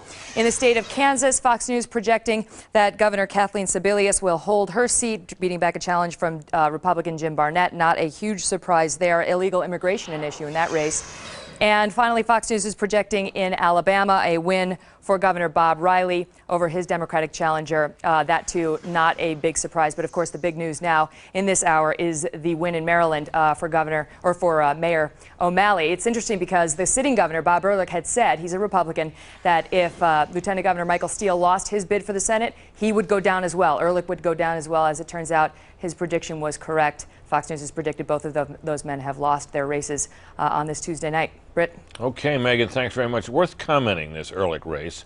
Ehrlich is a Republican in a Democratic state, but it had been thought, I think widely thought, that he had been an effective and successful governor. He's an attractive guy, youthful guy. Is this just a case of having the wrong letter next to his name? Largely. Collateral damage, really? He had very good approval ratings. Over 60%. He even got the Washington Post endorsement, which means a lot in the suburbs. He was very appealing. He's pro-choice, or at least not. Yeah, he is. I guess he defined himself as pro-choice. He's pro-stem cell research, unlike Michael Steele, and had some appeal in the close-in suburbs, but it wasn't enough. This is just. Now, is it fair to say that this is? I mean, you know, we always say that House races tend to be, and Senate races as well, tend in off-year elections, particularly House races, tend to be settled on local issues. Is this a race that got so? This whole overall race got so nationalized that we can say that Bob Ehrlich was affected by Iraq? Well, O'Malley, the winner, actually ran ads linking Ehrlich to George Bush. I mean, utterly well, who knows what worked? Bill, your thoughts? And obviously the governor's races can separate more from the national trend, and there are Republican governors who will end up winning in blue states and vice versa. But it is striking to me, just looking at the results we have in now, how much being in a blue state, in a Democratic state, is hurting Republicans this year. The place Republicans seem to be hanging on, we just call Florida 13. Catherine Harris's district, Buchanan has been behind there throughout almost the whole race. It's next door to Foley's district. There was a lot of talk about how the Foley scandal would hurt there. Ultimately, though, Florida remains a pretty Republican state, and that's a Republican district, and it came home for the Republicans. At Georgia, these two Democratic congressmen, the only two Democratic congressmen it looks like who are endangered, are in Georgia, a very Republican state where a Republican governor got reelected easily, that Bush carried obviously very easily. It strikes me that we have had a nationalized election, and the Republicans who are going down are going down in Democratic states. One of the common descriptions I heard when you go out and cover politics this year about Republicans is a good Republican candidate, bad Republican year. A perfect description of Bob Ehrlich, the governor of Maryland. I thought a terrific governor. And one I have to say Michael Steele as well. Indeed. Absolutely. I think they both ran good campaigns. Now, Ehrlich, you got to remember, Ehrlich defeated Kathleen Townsend Kennedy after Glendening, who was a popular, at least for most of his time, popular Democratic governor of Maryland, left. And the reason that Ehrlich was able to do that was the sentiment that it's time for reform, time for change. And he was popular, and yet here you get O'Malley bringing the strength of a Democratic Party machine in Baltimore City and relying on the African-American vote in Prince George's County to triumph. Just in the last few days, you've had Barack Obama and Bill Clinton go into that state to try to rouse the Democratic vote. That's the importance that Democrats had put on that race toward the end, and it looks like it's paid off for them. All right, Bill, give us a look now at the balance of power as it now stands. On that, this is of course in the House. We haven't used this one before. We're going to need to lose that ticker at the bottom of the screen. So we're going to do the Senate. Okay, go ahead, Bill. Do the Senate for us. Well, let's do the Senate first. It hasn't changed. Again, I'm so struck. Look at the Senate seats that are that the Republicans need to hold. Virginia, a mildly Republican state. Missouri, a mildly Republican state, very mildly Republican state. Yeah, much more mild in Virginia. Right. Tennessee, Arizona, Montana, pretty Republican states. Montana, Senator Burns thought, though, to be in very serious trouble. They really need to win Tennessee and Arizona, but then really it'll be very interesting to see what happens in Virginia and Missouri. All right, good. Now let's look at the House if we can. Your screen real estate made there. You got more room there. Yeah, good. I haven't moved all these House seats. What this, I think, screen shows most interestingly is how few Democratic House seats were at risk. This isn't just Democratic incumbents. These are Democratic-held House seats. And some of those have shifted, though, right? Right. Well, yeah, some of these in here Indiana, too. You got to move. You got a bunch of them to move. Indiana 8's going to come over, right? Indiana 8 should go over there. And Florida 13 stays, which I think is interesting. That we thought that was one of the ones most at risk. It's why we had it in this Kentucky group. 3 needs to move over. I don't know that's on your screen there. No, it's not on the screen. We can move it onto the screen. Florida 13 we thought was one of the ones most at risk. That is held. Several of these other ones. And of course, that's not an incumbent either. I mean, that's Catherine Harris's old seat,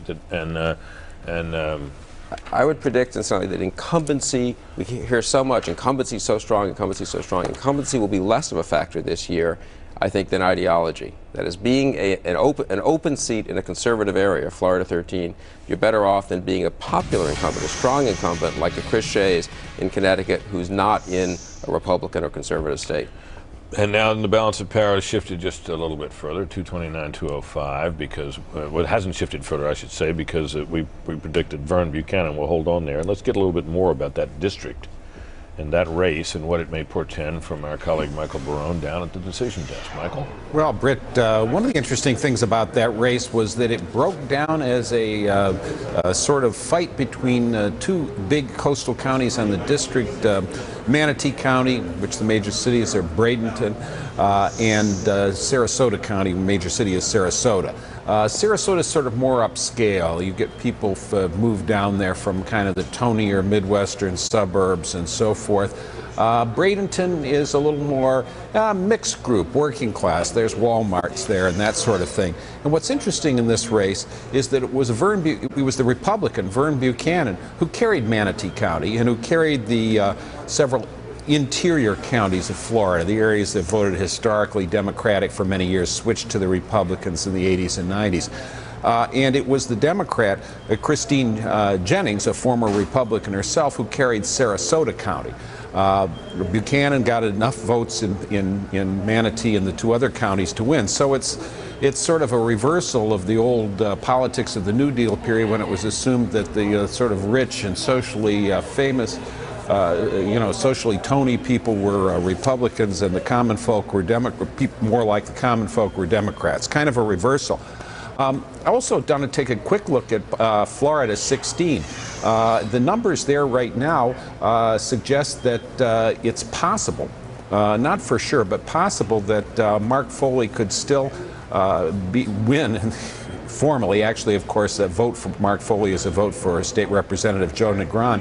And one of the reasons is that Martin County, the most Republican county there, still has 60% of the votes out. And if those go the way the other Repub votes go, Repubs may hold on to this scandal-endangered seat. Very interesting. Let me ask you one question about the Buchanan race. Is that a race that was thought sufficiently endangered that the fact that the Republicans are holding it could tell us something more about A, the rest of Florida, and B, perhaps the rest of the country, or not? Yeah, I think so. President Bush went down there. This was one in trouble. Jennings seemed to be ahead in the polls. Buchanan seems to have pulled it out. All right, because Michael, thank you. The assignment at the moment for the Republicans would seem to be to hold on to the Senate if they possibly can, and contain their House losses as best they can, knowing, as I'm sure they must feel now, that the House is going to end up Democratic tonight, but perhaps not the Senate and perhaps not the House by so big a margin. We don't know yet. That's the story we'll be watching, and we'll take a break and be right back with it.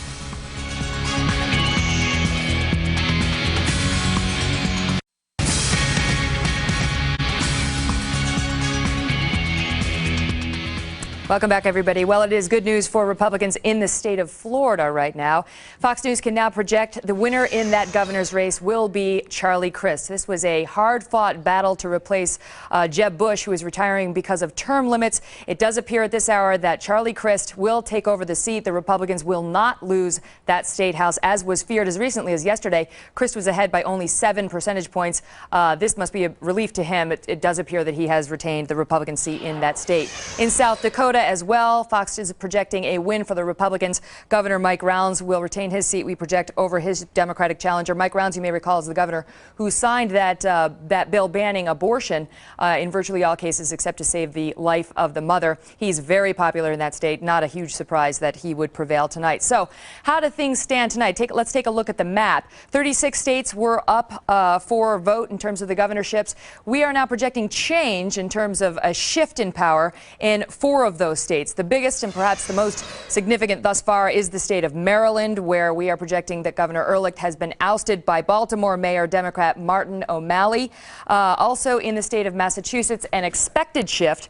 Deval Patrick will now become the nation's second black governor. First ever for Massachusetts. He prevailed over his Democratic challengers and will replace a Republican Mitt Romney there. In Ohio, Ted Strickland, the projected winner, beating down Ken Blackwell, who is the Republican challenger, and replacing a Republican. And then finally, in the state of New York, Fox has already projected a big win, as expected, for Eliot Spitzer, a Democrat who has prevailed over his Republican challenger, Joe Faso. That not a surprise. So perhaps, again, the biggest news out of Maryland. But Florida must come as a big relief to the Republicans, who very much wanted to hold on to that seat, and now it appears they have. Britt? And Megan, of course, as we noted earlier, the president went down there to campaign for Charlie Crist, among others, and Crist decided not to attend the rally. He was needed elsewhere in the state, and I guess he can say that his strategy worked, and I'm sure the president can say, yeah, but I helped. So, so there you have it. Of course, that's a state where the politics has been dominated to some extent for many years by the president's brother, Jeb. Thanks, Megan, very much. We got a quick call we can give you here in the state of Virginia, in West Virginia, excuse me. This isn't a big surprise that the Democrat Alan Mollahan has held on to his seat. He had a little ethical mini flap that dusted up, and he was at that point the ranking Democrat on the ethics committee, and it caused him a little bit of a headache, and the Democrats ushered him off of that panel presently. And but he was never in great doubt for re-election, but there he is, re-elected. So Alan Mollahan, welcome back to Washington. And let's discuss for a moment here. Bill, give us a sense, if you can, from that wonderful telestrator you have there, the screenwriter, what the situation looks like in the House, if you can. You've had a chance to update that a little bit. Yeah, a little bit. The two Democratic seats that are possible pickups, Georgia 8 and Georgia 12, are just too close to call. It looks like, well, they're just very, very close, within about 1,000 votes. Each of them, Republicans would love to pick up, at least knock off one Democratic incumbent. In 1994, one of the great Republican sort of points to chortle about afterwards was that no Republican incumbent lost in the Senate, the House, or the governorships. I think the Republicans are in danger of having that reversed this year. It's not clear any Democratic seat is going to go Republican. None will in the Senate. I think we can say with confidence. I don't believe any Democratic governorship is going to go to the Republicans. But they could get a couple out of Georgia. But they could get these two Georgia House seats. That will be interesting. And then I think the Florida seats, the fact that the Republicans have won Florida 13 here, which was really at risk. He was way behind Buchanan, or well behind earlier, about a month ago. And then these two in Florida 16, Florida 22, which one is Foley's district, which is written off right away. This is a typical case, if I could say, where conventional wisdom just goes wrong. You know, they assume voters are so stupid. Foley gets ousted in a scandal. His name's still on the ballot, and people say, well, he couldn't possibly win. The substitute candidate couldn't possibly win because the voters have to be smart enough to know that they have to punch Foley's name, but they're really voting for Negron. Well, actually, or check Foley's name or cast. But some clever Republican strategist thought of a slogan: "Punch Foley to elect Joe," right? To elect Joe, Negron, right? And Negron's a popular, I think, state senator or state assemblyman, well known.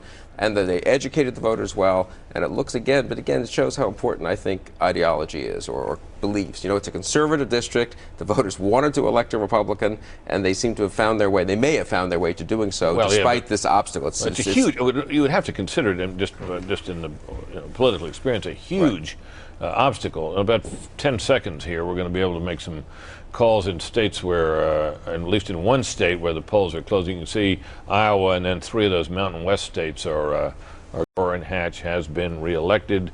No surprise there. Thank you very much. Missouri, well, we're watching this one carefully. These 3 races I'm going to talk about now. Missouri, where we're saying that is still too close to call. McCaskill ahead, but it's just not enough to go on in a great big state like that. Also Tennessee, similarly, although Bob Corker has been ahead. He's ahead now. There seems a significant chance that he will win, but it is still too close to call. We're not able to project it, not least because we don't trust our exit polls. And in Virginia, we have a similar situation, although this race is really tight.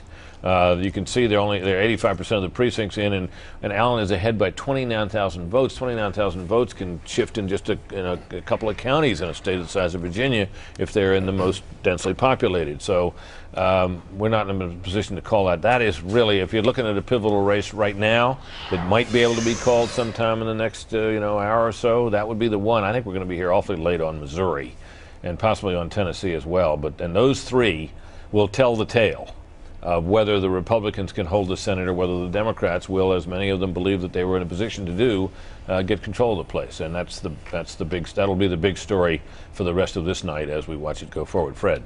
Britt, we haven't commented on this effort by Republicans in nominating African Americans for top positions on the ballot. You know, the criticism of Republicans had always been that they were willing to nominate a black, but it was always in a race that was not winnable.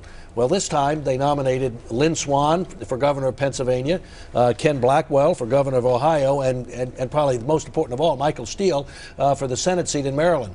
They have all failed. Let me interrupt you for a second, Fred, because we're going to get a look at how things are going tonight out in Missouri. Jim Talent, the incumbent Republican, is speaking to followers there at his headquarters. Let's listen. Lovely lady on my right, your left, Katie Lyons, Brenda's mom, my mother-in-law, without whom our family could not function. Thank you, Mom.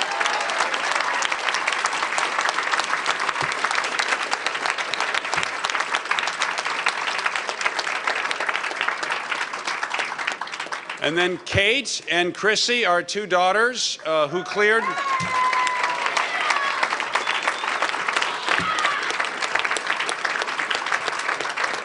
It was kind of them to clear their social calendars so they could be with us this evening. And then my son Mike, whose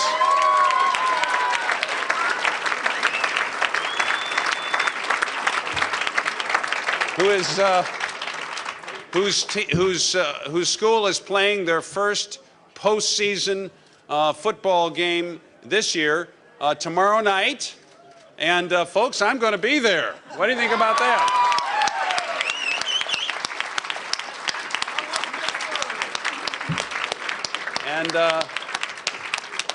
And then my wife, Brenda, and I heard Senator Bond say that she's a better campaigner than I am. And of course, she's right.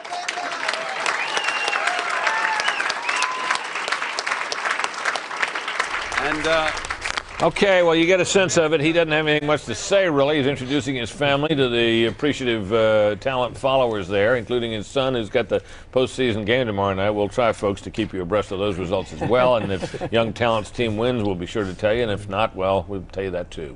In the meantime, we got a call to make. This is an important one in Connecticut. Nancy Johnson, veteran incumbent Republican, has lost to Chris Murphy there. This was a seat that was thought that she could hold on to. This is one of those states that is not a good state for George Bush, but it is one in which Nancy Johnson had been able to succeed in a variety of political climates over a number of years, and she did not prevail. This is a pickup for the Democrats and possibly a turning point. Let's go to my colleague Major Garrett, who's been following all the House races down in Washington. Major, your thoughts? Well, Britt, Connecticut is a big problem for House Republicans, and I can tell you that in my conversations via email in the last hour, I've talked via email to 4 senior Republican strategists, all who work for senior House Republicans, and I've gotten these estimates from them about how many seats Republicans will lose: 20, 23, 25, and 30. All well above the 15-seat threshold necessary for Democrats to regain control of the House for the first time since 1994. And Nancy Johnson's race is one of the reasons why. Nancy Johnson is in her 12th term in Congress, a very respected, moderate Republican, very experienced on tax, trade, and health policy. She ran locally. She did all the things in the Republican playbook to try to withstand this anti-Bush, anti-Republican climate because of the war, because of health care, because of the economy. It didn't work. There are a couple of other Connecticut seats still in jeopardy, a couple of other New Hampshire seats in jeopardy, Pennsylvania, New York. In the entire Northeast, Republicans are seeing a lot of problems with the underlying turnout numbers and early vote totals. They're very concerned about that, and if there's a wave in the Northeast, Republicans fear it could spread to the Midwest and to the West. But right now, Republicans very glum about their prospects of holding the House. Their only remaining hope, Britt, is that the losses are in the low 20s, not the high 30s. Back okay, Major, very useful, very good information. Thank you very much. And your colleague Carl Cameron is there in Washington as well with some thoughts about a key Senate race. Carl? Well, Brett, we're still waiting on the beginnings of the returns to come out of Montana, a very early part of that night out there in the Northwest. That's a race that Conrad Burns had managed to close the gap in the final few days, and there's really a very difficult way of assessing this because Democrat John Tester did so much work with the early voting when Democrats out there. Republicans believe that that one's going to go quite late in the evening as well, not the least of which is because of the time zone problems.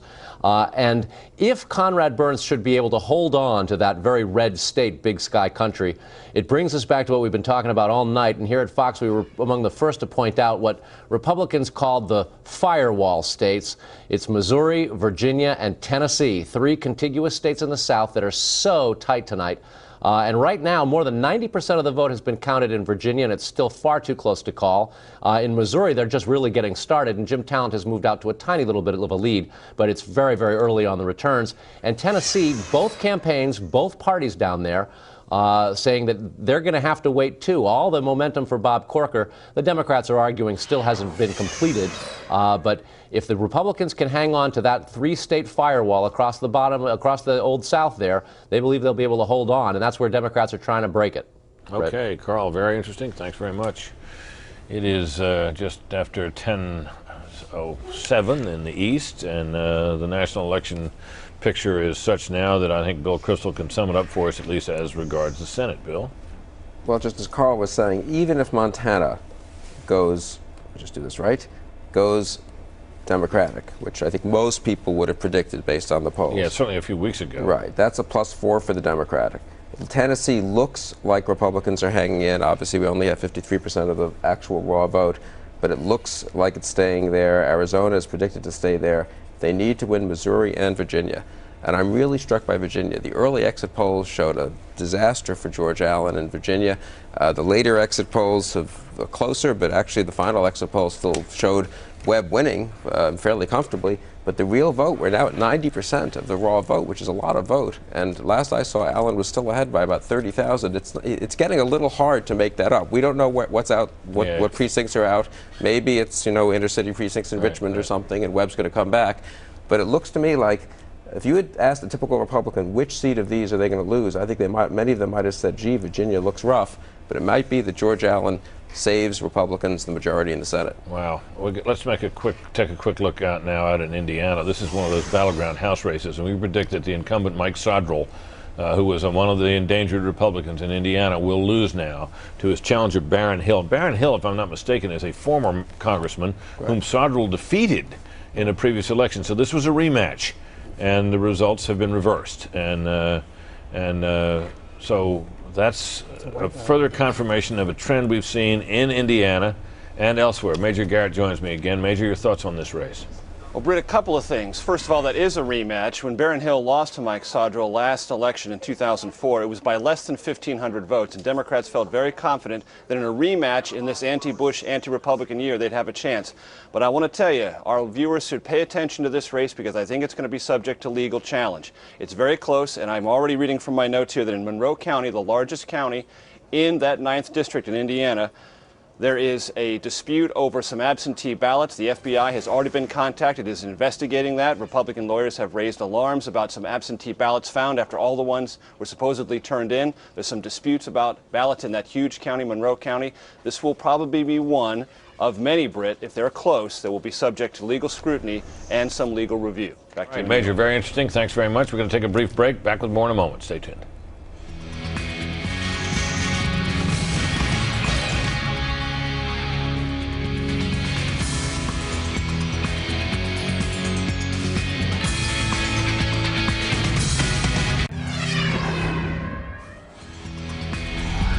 All right, we got a call we're going to be able to make in another one of those battleground House seats. This one in Pennsylvania. This is Pennsylvania 7. Pennsylvania 7 is the area around is one of those districts near Philadelphia.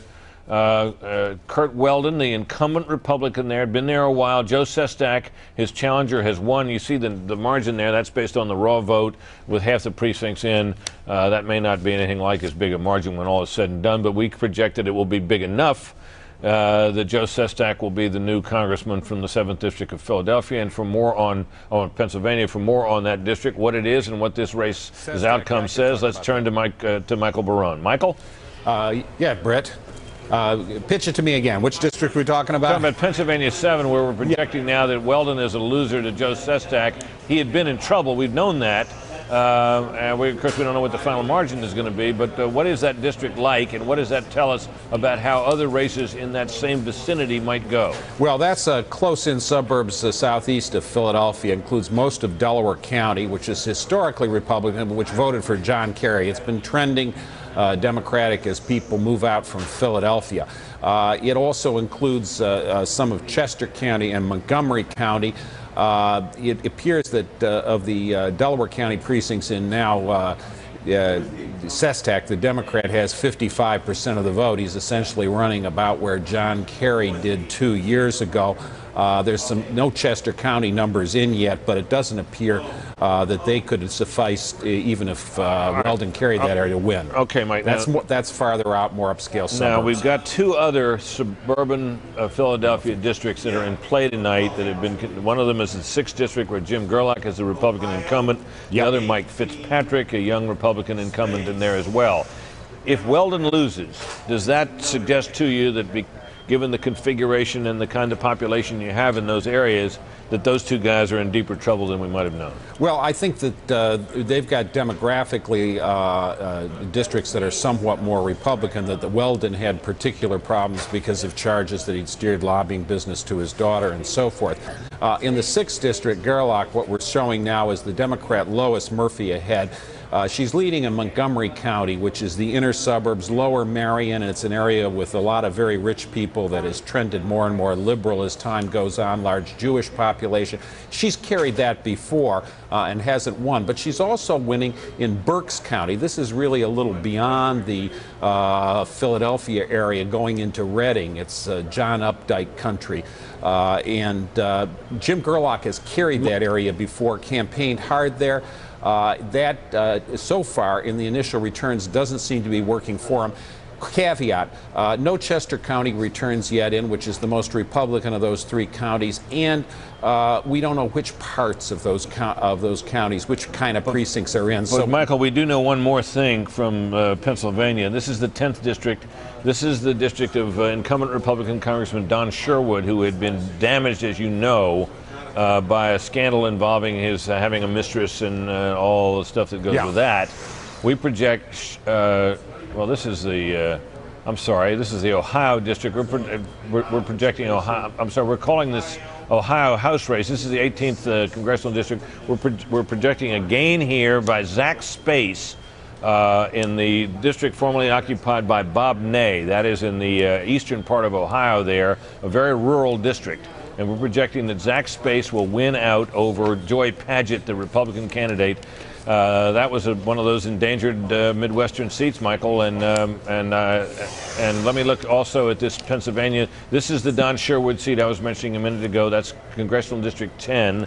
That is above and away from Philadelphia a bit, and we're projecting that Don Sherwood, and this was one of those races that was thought to be a loser for the Republicans, and it has turned out to be that way. Michael, your thoughts on those 2 races? Well, those are 2 scandal seats, Britt. If you had approached anybody of either party in December '04 and said, are those 2 seats going to go Democratic, they would have said, you got to have hole in your head to believe that. But that Ohio district, as you point out, kind of hilly country in southeast Ohio, between Columbus and the Ohio River, but not including either of those areas. That's the Bob Ney seat, and he, of course, resigned in disgrace just the other day after being indicted, right? And he was replaced on the ballot by the Ohio Republican Party by Joy Padgett, who had been a state legislator. Turns out, I believe, that she had filed for bankruptcy recently, so she was not, let's say, the ideal candidate. Zach Space, the winner of the Democratic primary, was well positioned to win, and he did win. That about a 55%. The Don Sherwood district's northeast Pennsylvania. It goes from Pike County, which is a fast-growing area, people fleeing New York taxes and New Jersey taxes and moving there,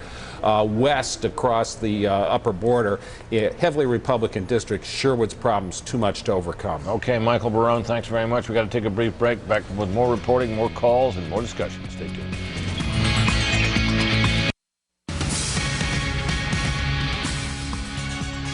We got a quick call we can make in a House race. This out in Ohio. This is no great surprise, a Democrat holding on to that seat, but we're trying to give you what House calls we can when we can. This is a hold. This was not a battleground seat or an especially dramatic challenge mounted by Republican Blasdell there. So that's not one that we're glad to pass it on to you, but it doesn't change the balance of power in any notable way.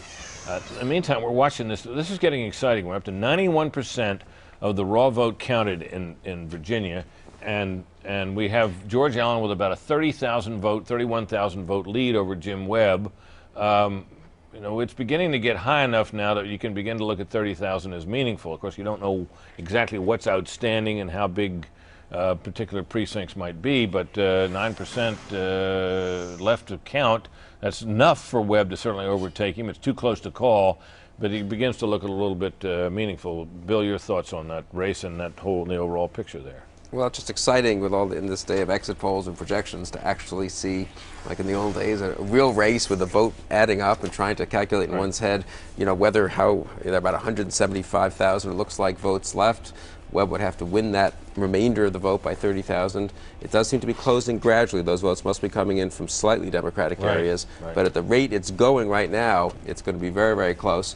It would be amazing, I would say, though, if the Republicans hold the Senate, because George Allen beats back Webb after all the troubles he's had in that campaign. One man who campaigned absolutely tirelessly for Republicans across the country was Senator John McCain of Arizona, widely thought to be a likely presidential contender in 2 years.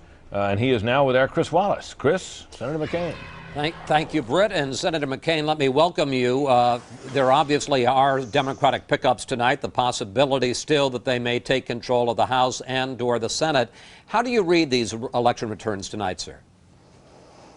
I read them, of course, as disappointing, and from a personal standpoint, I really am sad about losing someone like Mike DeWine, who was a wonderful senator and a dear friend. But I think this is because many of our voters have begun to believe that we value power over principle, and that we came to Washington to reform the government, and we became part of the government. And one of the reasons why our base is not happy is because of the out-of-control spending. Of course, the war in Iraq overlays much of this, and I understand people's frustration. I'm frustrated. All of us are frustrated, but I still believe that if we lose there, it is a recipe for disaster, and we need to find a way through it. But I do not believe we can leave without having severe consequences throughout the world. If voters are calling for change in Iraq tonight, and most of the exit polls indicate that there is at least a plurality, if not a majority, that supports change, opposes the war in Iraq, what kind of change do you think they want? Well, that's the question, because they're obviously frustrated. I'm frustrated. You're frustrated. The majority of Americans are frustrated because we have not been able to install a democratic government there, and we're going to have to figure out ways to do it, and we're going to have to, probably in a bipartisan fashion if we can, but most importantly recognize that if you leave, it's not like Vietnam. You came home from Vietnam and it was over. These people are interested in our destruction, and I don't think there's any doubt that chaos in the region, which it would spread to, would threaten our national security interests. And I understand how unpopular that statement is, but it's something that I can, all the years and experience and knowledge that I have leads me to that conclusion, and literally every military expert I know. Senator, you have always said, and I have questioned you about this repeatedly on Fox News Sunday, when are you going to decide about 2008? You always say after the 2006 elections. Well, I just checked, the polls are officially closed in Arizona, so what about it? I'll let you know early next year, but could I just add, Chris, look, we've taken setbacks before. In '76, we lost just about everything, and Ronald Reagan gave us new direction, new focus. We get back to our conservative principles, which I still think the majority of Americans share. We're gonna come right back, and we'll learn, we'll listen to the voters, and I think we've got a very vibrant and strong party and a philosophy that works. We just got to get back to it. But let me ask you about that, because you bring up a very interesting question. 1974 was a debacle for Republicans, and the answer was this fella from out west, outside of the Republican establishment in Washington, who did bring change and new ideas. What about you? Are you part of the solution or part of the problem, sir? All of us Republicans are going to sit down together and listen to the voters, get the message from tonight, and we're going to shape not a new agenda, but a return to the principles and philosophy of what we stand for and believe in. Less government, lower taxes, less regulation, strong national defense, be more careful stewards of the taxpayers' dollars, stop this profligate spending. I wanted a Medicare prescription drug program for people who needed it. Well, we gave them one, which is multi-trillion-dollar addition to the deficit. We got to get back to our conservative principles, and I know of no better guide than one Ronald Reagan. Senator McCain, well, of course, he isn't going to be on the ballot, but Senator McCain, you may be. Thank you so much for coming on tonight, and we'll be poring over the entrails for some time to come. Thanks again, sir. Thank you, Chris. Britt? Chris, thanks to you, and thanks to Senator McCain as well. It's good to have him. Good to have you, Chris. We're keeping an eye as we go here, obviously, on that Virginia Senate race, which is turning into be the most exciting and suspenseful one of the night, because we have so much vote in, and we think we may be, getting to the point where we may have a real indication. We're also keeping an eye on a couple of congressional districts in Florida. Bill Kristol, your thoughts about, I guess it's Florida 22 is one in particular. The Florida, I guess it was 16 held for the Republicans in a situation that looked bad, or do I have that wrong? 13 held, Florida 13, I think. Excuse That's me. the Catherine Harris district. Yeah, that held for the Republicans. Your thoughts about 22 and the other Florida races that we're looking at there on your board there, your power play board? The Republicans are trailing slightly in Florida 22, which is Clay Shaw's district. It's always been a pretty close district. Looks like they may not take all three in Florida. And 16, which is the Foley, you vote for Foley, but you mean to vote for Negron. Yeah, see, seems to be just about 76% of the returns in there, Bill, as you can see, and Shaw trailing by 7,000 votes. That's still awfully close, but it does suggest that that's either going to be a cliffhanger or a pickup for the Dems. Right. It looks like that could be. Right.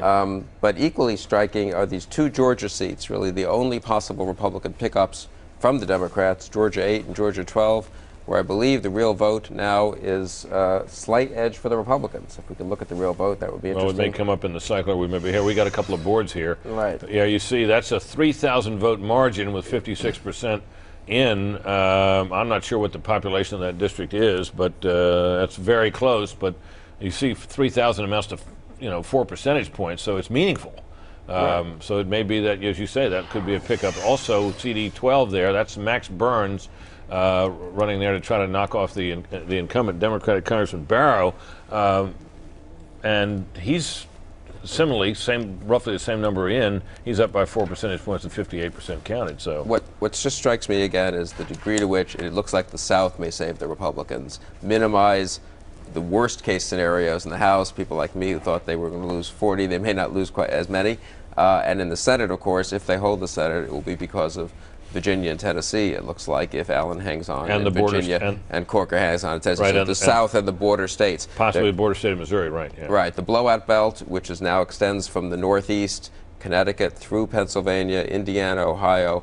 It'll be a bad night, it looks like, for Republicans in the Northeast and the Midwest. It'll be interesting. It means the Republican delegation in both the House and the Senate will be even more Southern than before. I don't know if that's good or bad, but it means the South is really the heart now. And in furtherance of just what you're saying, we're looking at two further Democratic pickups.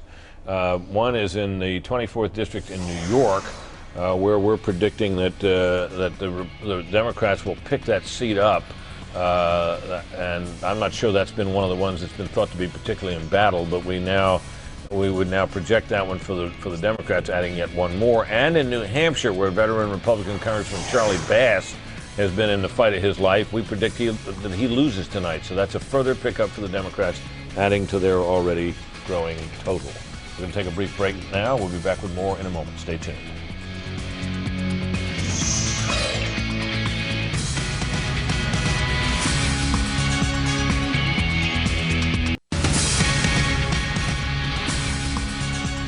Okay, we're back now, and just getting a sense now of what we need to do to solidify this picture. I want you to take a look, folks, on your screen at that yellow stripe there, where you see the words balance of power.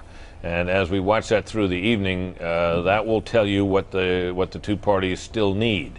You see now the Democrats are within 5 seats of taking control of the House of Representatives and within 3 of getting control of the Senate. Their margin and room for error for the Democrats is much greater, much greater in the House, where there are many more targets of opportunity still out there for them than there are in the Senate, where it's down to a handful of seats. They could win them, there's no question about that. Republicans are going to need to hold, it's down to really the 3 races. Missouri, Tennessee, and Virginia. And we're watching with really now bated breath the outcome in all 3 of those. In Virginia, the count has reached north of 90% of the vote in, and George Allen continues to cling to a lead, but it is so narrow. In one tabulation we've just heard about from the Secretary of State's office, with something like 92% of it's in, it's down to 18,000 votes. That's not meaningless, but it's tight. So those are the ones we're looking at. And in the meantime, also, as we have all evening, we've been keeping an eye on ballot initiatives. So we've noted that a couple of marriage amendments, those confining it to a man and a woman, have passed in Tennessee and in Virginia. But there are others out there, and our chief Washington correspondent, Jim Angle, has been keeping an eye on them. Jim? Well, that's right, Britt. And I should mention that the turnout for some of those ballot initiatives, especially in Missouri, could affect the outcomes of those races. We'll get to those in a moment. First, Fox News is projecting that 2 state ballot initiatives raising the minimum wage will indeed pass. First, we go to Ohio, which already has now, you've got a 44% margin on this. They would raise the state minimum wage to $6.85. The current federal minimum wage is $5.15. In Missouri, the margin is even greater at the moment. It's in the 70 percentile in favor of raising their minimum wage to $6.50. Here you see the results there, 72 to 28 to raise it to $6.50. Now, those are just two of several around the country for minimum wage, which some thought would help to bring out Democratic voters. But there are all sorts of ballot initiatives still out there that we want to tell you about. If you look at the number of initiatives across the country, we have a graphic here that will show you the number of states and the kinds of issues they are looking at. Stem cell research, of course, in Missouri, one of the keys for the outcome in that race between McCaskill and Senator Talent. There you have Senator Talent running ahead by about the same margin as the stem cell research motion, which amendment to the state constitution, which he opposes and Claire McCaskill favors. So that could be key. Gay marriage, you have 8 states in which that is an issue. We have already projected a win for gay marriage amendments banning gay marriage in Tennessee and Virginia. You also have a number of other issues around the country, in addition to the ones we've already mentioned on minimum wage. Here you have eminent domain, which is one of the biggest issues here. And Britt, this is a really interesting one. People were really incensed by the Supreme Court case, Kelo versus New London, Connecticut, and people are really angry about this and are determined to have their state governments ban eminent domain or restrict it so severely that it makes it almost impossible. Okay, Jim Angle, thanks very much. We'll be keeping an eye on all of those things. In the meantime, a victory celebration for Senator Joe Lieberman, a man who in some quarters was given up for dead not many months ago when he lost his party's nomination. But he ran as an independent, and there he is. And not only that, I deeply appreciate this election. Thank you, Jimmy Ammon. Thank you, Mike Jarjura.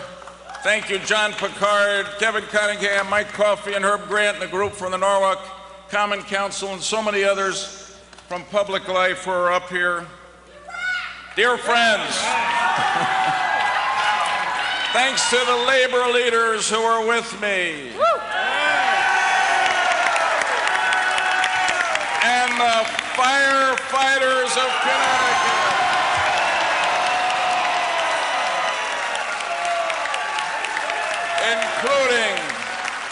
including their great national president who chose to be with us here tonight, Harold Schaitberger.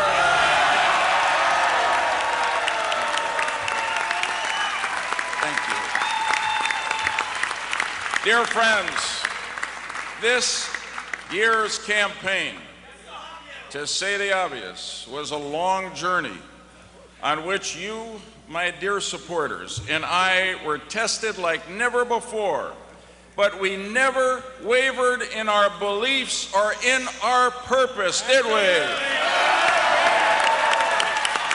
And we never gave up, did we?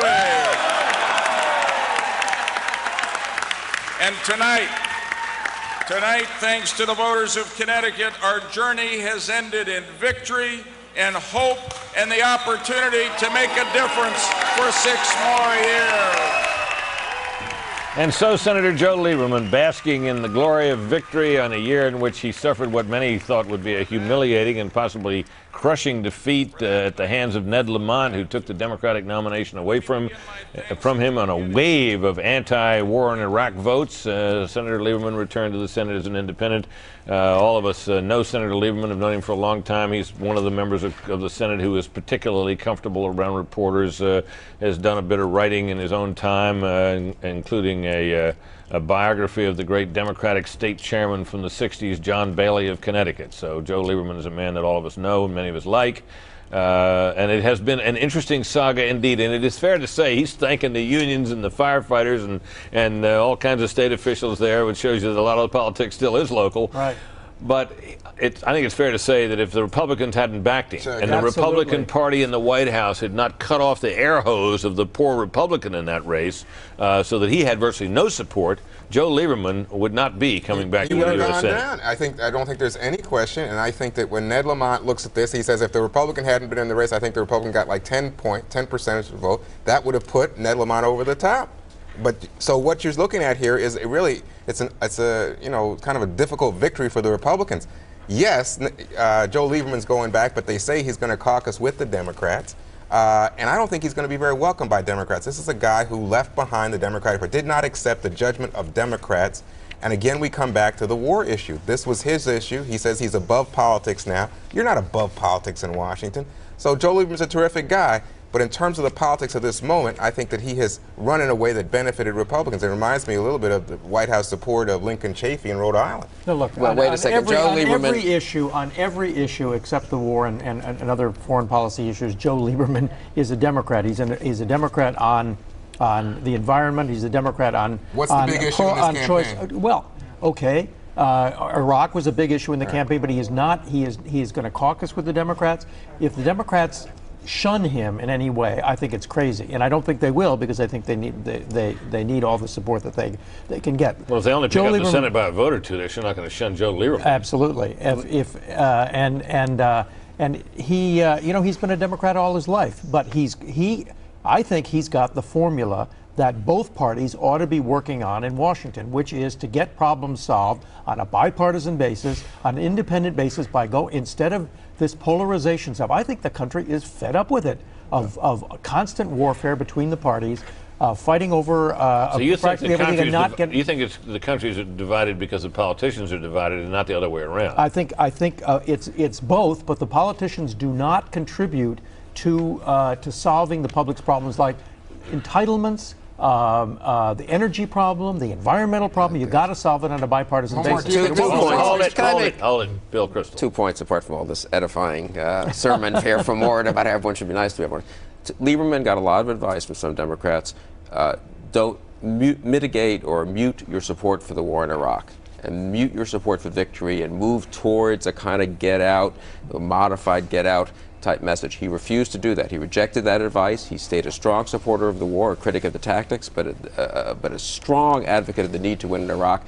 That ended up benefiting him, and that I think is a lesson for a lot of. It ended up benefiting because it kept Republicans at his side. It kept Republicans on his side, and it even kept 30% of Democrats by his side. He did better by standing on his principles. Second thing, looking at that victory celebration, what I was reminded of was Lamont's victory celebration on primary night. And as one Democrat said to me today, the advance man for Ned Lamont, who let Al Sharpton and Jesse Jackson stand behind him in the TV shot, who are not Connecticut residents and are not really in the mainstream of the Democratic Party, who let them be the framing for Ned Lamont on primary night. Lamont, that was the beginning of Lamont's loss of momentum, I think. We're going to take a break here, but before we do, we're going to make a call. This is to prove that Republicans can still win in the state of Indiana. This is, of course, is Mark Souder, a conservative Republican from out there. This was not, I should acknowledge, folks, a seat in which the Democrats thought they had a big chance of picking up, but it is a hold for the Republicans, and I'm sure that on this night they are very glad to have it indeed. Let's take a break. Be right back.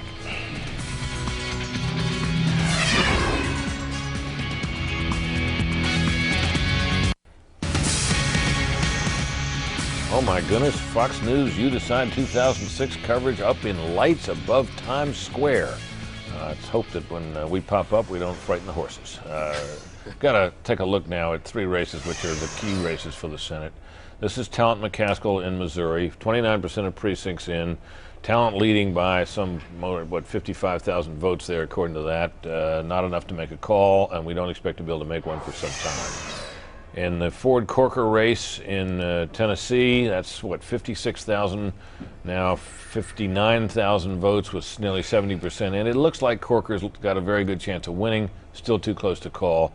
And the closest devil of all, the one we're all watching with nearly bated breath, is George Allen with a 28,000 vote lead with 95% of those counted.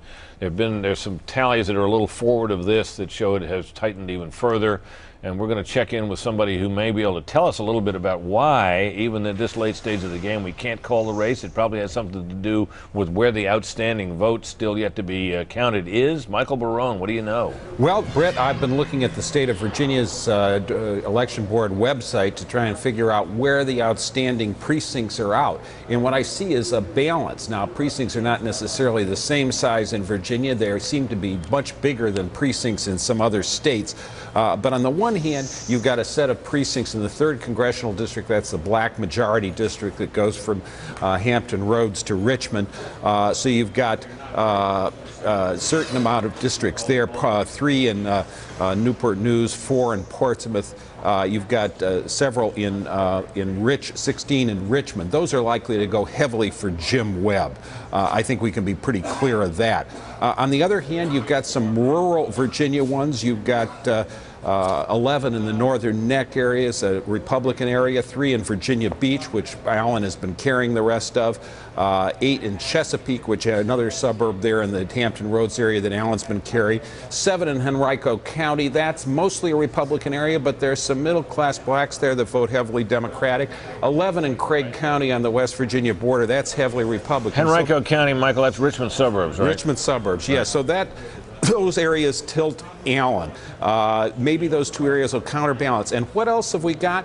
Well, in the D.C. metro area, Arlington, Alexandria, very heavily Democratic. They're all counted. Those precincts are in. Only 3 precincts in Fairfax, 2 in Fairfax County and 1 in Fairfax City. Those went for Webb. Probably a few more votes. What we've got is 32 precincts from Loudoun County, one of the fastest growing counties in the country, around Leesburg, west of Fairfax County, 33 precincts in Prince William County. And Britt, the pre-existing vote there in the precincts that have been counted, the last I saw in Loudoun, it was 50-48 Webb. In Prince William, it was 49-49. So we don't know what those outstanding precincts in Loudoun and Prince William are going. But when I do a sort of sketch it in my head, add up here, and look at the current Allen margin, I get somewhere down to where I got in Florida in 2000 when I did an exercise like this, and I thought that the Republicans' lead was headed down towards 0. I think that this is a race that could end up with a recount, and that it may take, just to pick a figure out of the air, 36 days for us to know who's won this race. Oh boy, just what we need. 36 days to know who might be in charge of the Senate. And if the majority of the Senate depends on it, you can count on it that it being seriously contested. Well, I'm glad it's real close to us where we have a bureau nearby and we can cover it if it's in Virginia. All right, Michael, that's wonderful. That's right, but we've got wonderful information. Thank you. In 39 independent cities, 134 jurisdictions. That'll need a lot of lawyers. I'll say. Well, who covers this stuff for us? Carl Cameron covers this stuff for us, our chief political correspondent. He's been watching the Senate races, and this one in particular. Carl, what do you got, buddy? Well, I want to make a point here, Britt, that I was not the one who raised the R word. Recount came out of Michael Barone's mouth before I did it. But I tell you, the statutes in Virginia are very clear on this. After the vote is certified, if the margin is within 1% of the total votes counted, then the candidate who loses can call for the recount, and there it goes. Yesterday, Charles Schumer, the chairman of the Democratic Senatorial Campaign Committee, made it very clear in his words, we are not going to be caught unawares. There are hundreds of Democratic lawyers, probably thousands really when you add the state and the federal lawyers all together, who are ready to be dispatched and parachute into any place they need to go. Virginia would be a little bit convenient since so many of them are going to be based in Washington. But the same thing could be said about Missouri. The same thing may be said about any of these close races. And Republicans have an equal complement of attorneys ready to get right in there. So it may be a late night. It may be a long November. Have you heard anything out of that state, though, Carl, about irregularities, about any funny business that might be the basis of a challenge of the results along those lines? Well, there have been a number of hiccups. There have been voter complaints in a variety of places. Charges from Republicans of voter fraud, which is to say that Democrats perhaps had tampered with registration or getting voters to the polls, and charges of intimidation by Democrats suggesting that Republicans were trying to suppress the Democratic voter turnout. We haven't had any major calamities. There have been allegations and threats of lawsuits in Missouri and a number of other states, but not yet in Virginia. Hey. But it's not midnight yet. Okay, Carl, thanks very much. Going to take a break. Be right back.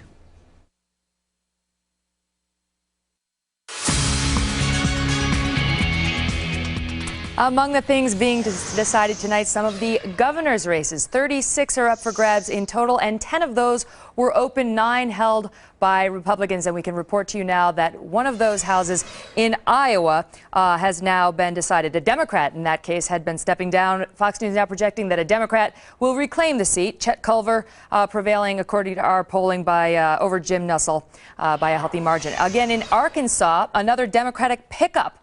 This one, we are projecting that Democrat Mike Beebe will prevail over Asa Hutchinson, the former Undersecretary at Homeland Security, replacing a Republican governor in that state, Mike Huckabee.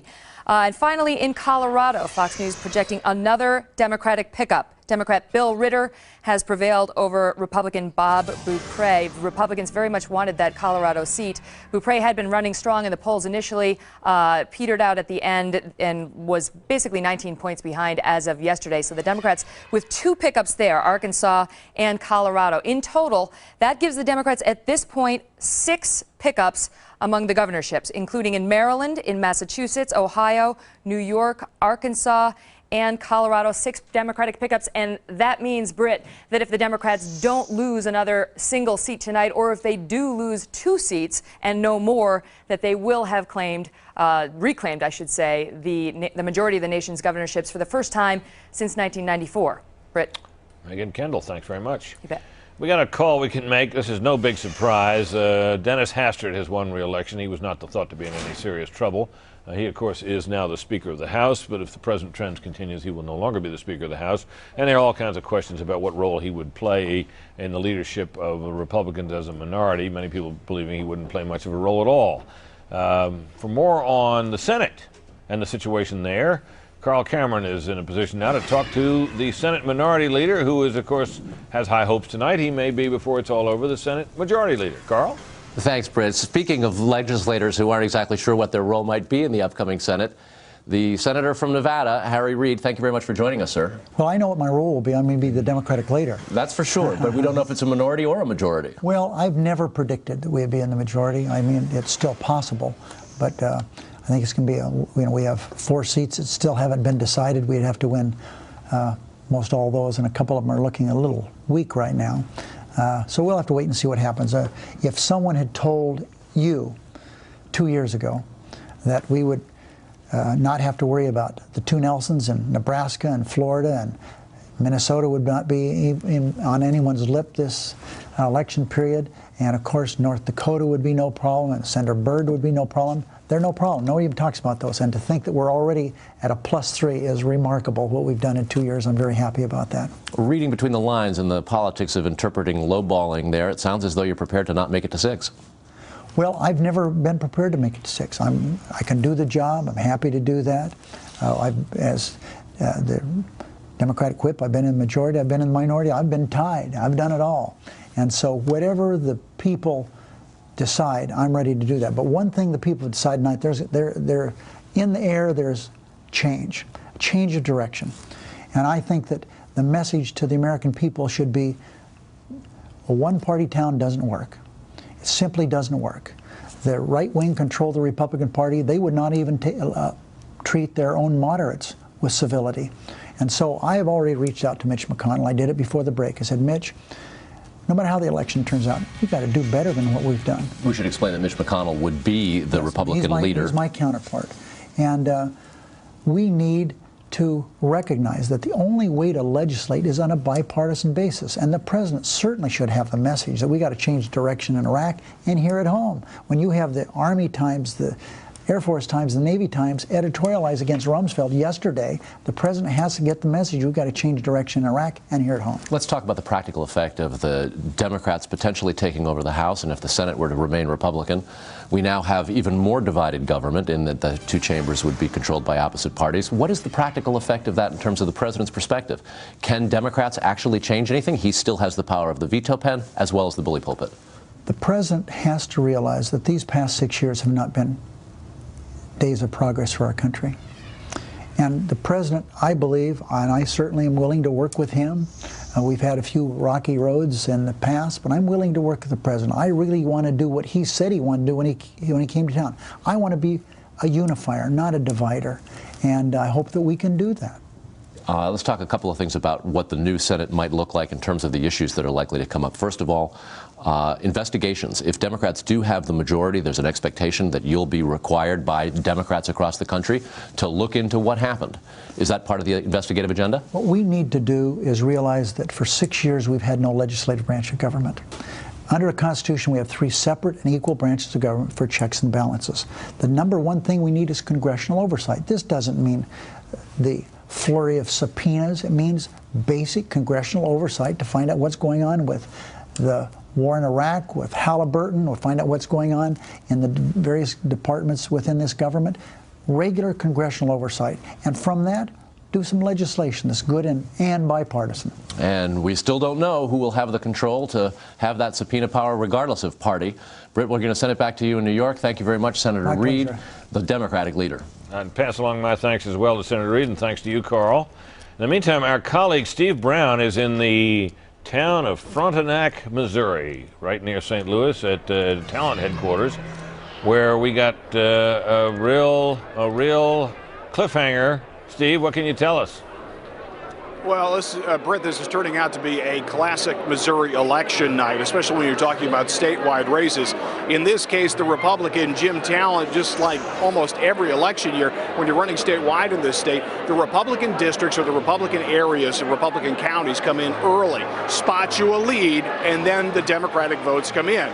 According to the website for the Secretary of State's office, they report no votes from St. Louis or Kansas City counted yet. So what the Republicans need to do, in a sense, is get a huge margin outside of those 2 areas. For example, Talent has gotten a 10,000 vote margin from Greene County in southwest Missouri. Also in Newton County, also in southwest Missouri, a 7,100 vote margin. Cape Girardeau, a 9,000 vote margin. They're still counting the vote down there. Cumulatively, you have to start building up that margin, because late in election night, in comes the St. Louis votes, in comes the Kansas City votes, and in come a lot of those Democratic votes. It eats away at that lead built up over the course of the evening. They're taking a look at some key districts in suburban areas, and to be quite honest with you, I think the number's a little disappointing for the Republican camp. In St. Charles County, just outside of St. Louis, a thin margin, a relatively shallow margin for Talent there, where it was thought he needed to pick up a more substantial kind of margin. South of St. Louis County, in Jefferson County, Claire McCaskill has a pretty sizable lead with about 60% of the vote counted down there. That was a county in her failed gubernatorial bid 2 years ago. She only took by 18 votes. She's improved her standing there. The question is, what is it going to look like in terms of turnout in both Kansas City and St. Louis? And I got to tell you that our affiliates there were both reporting that turnout in the city precincts was pretty heavy. Britt? Steve, thank you very much. That's very revealing about what's not in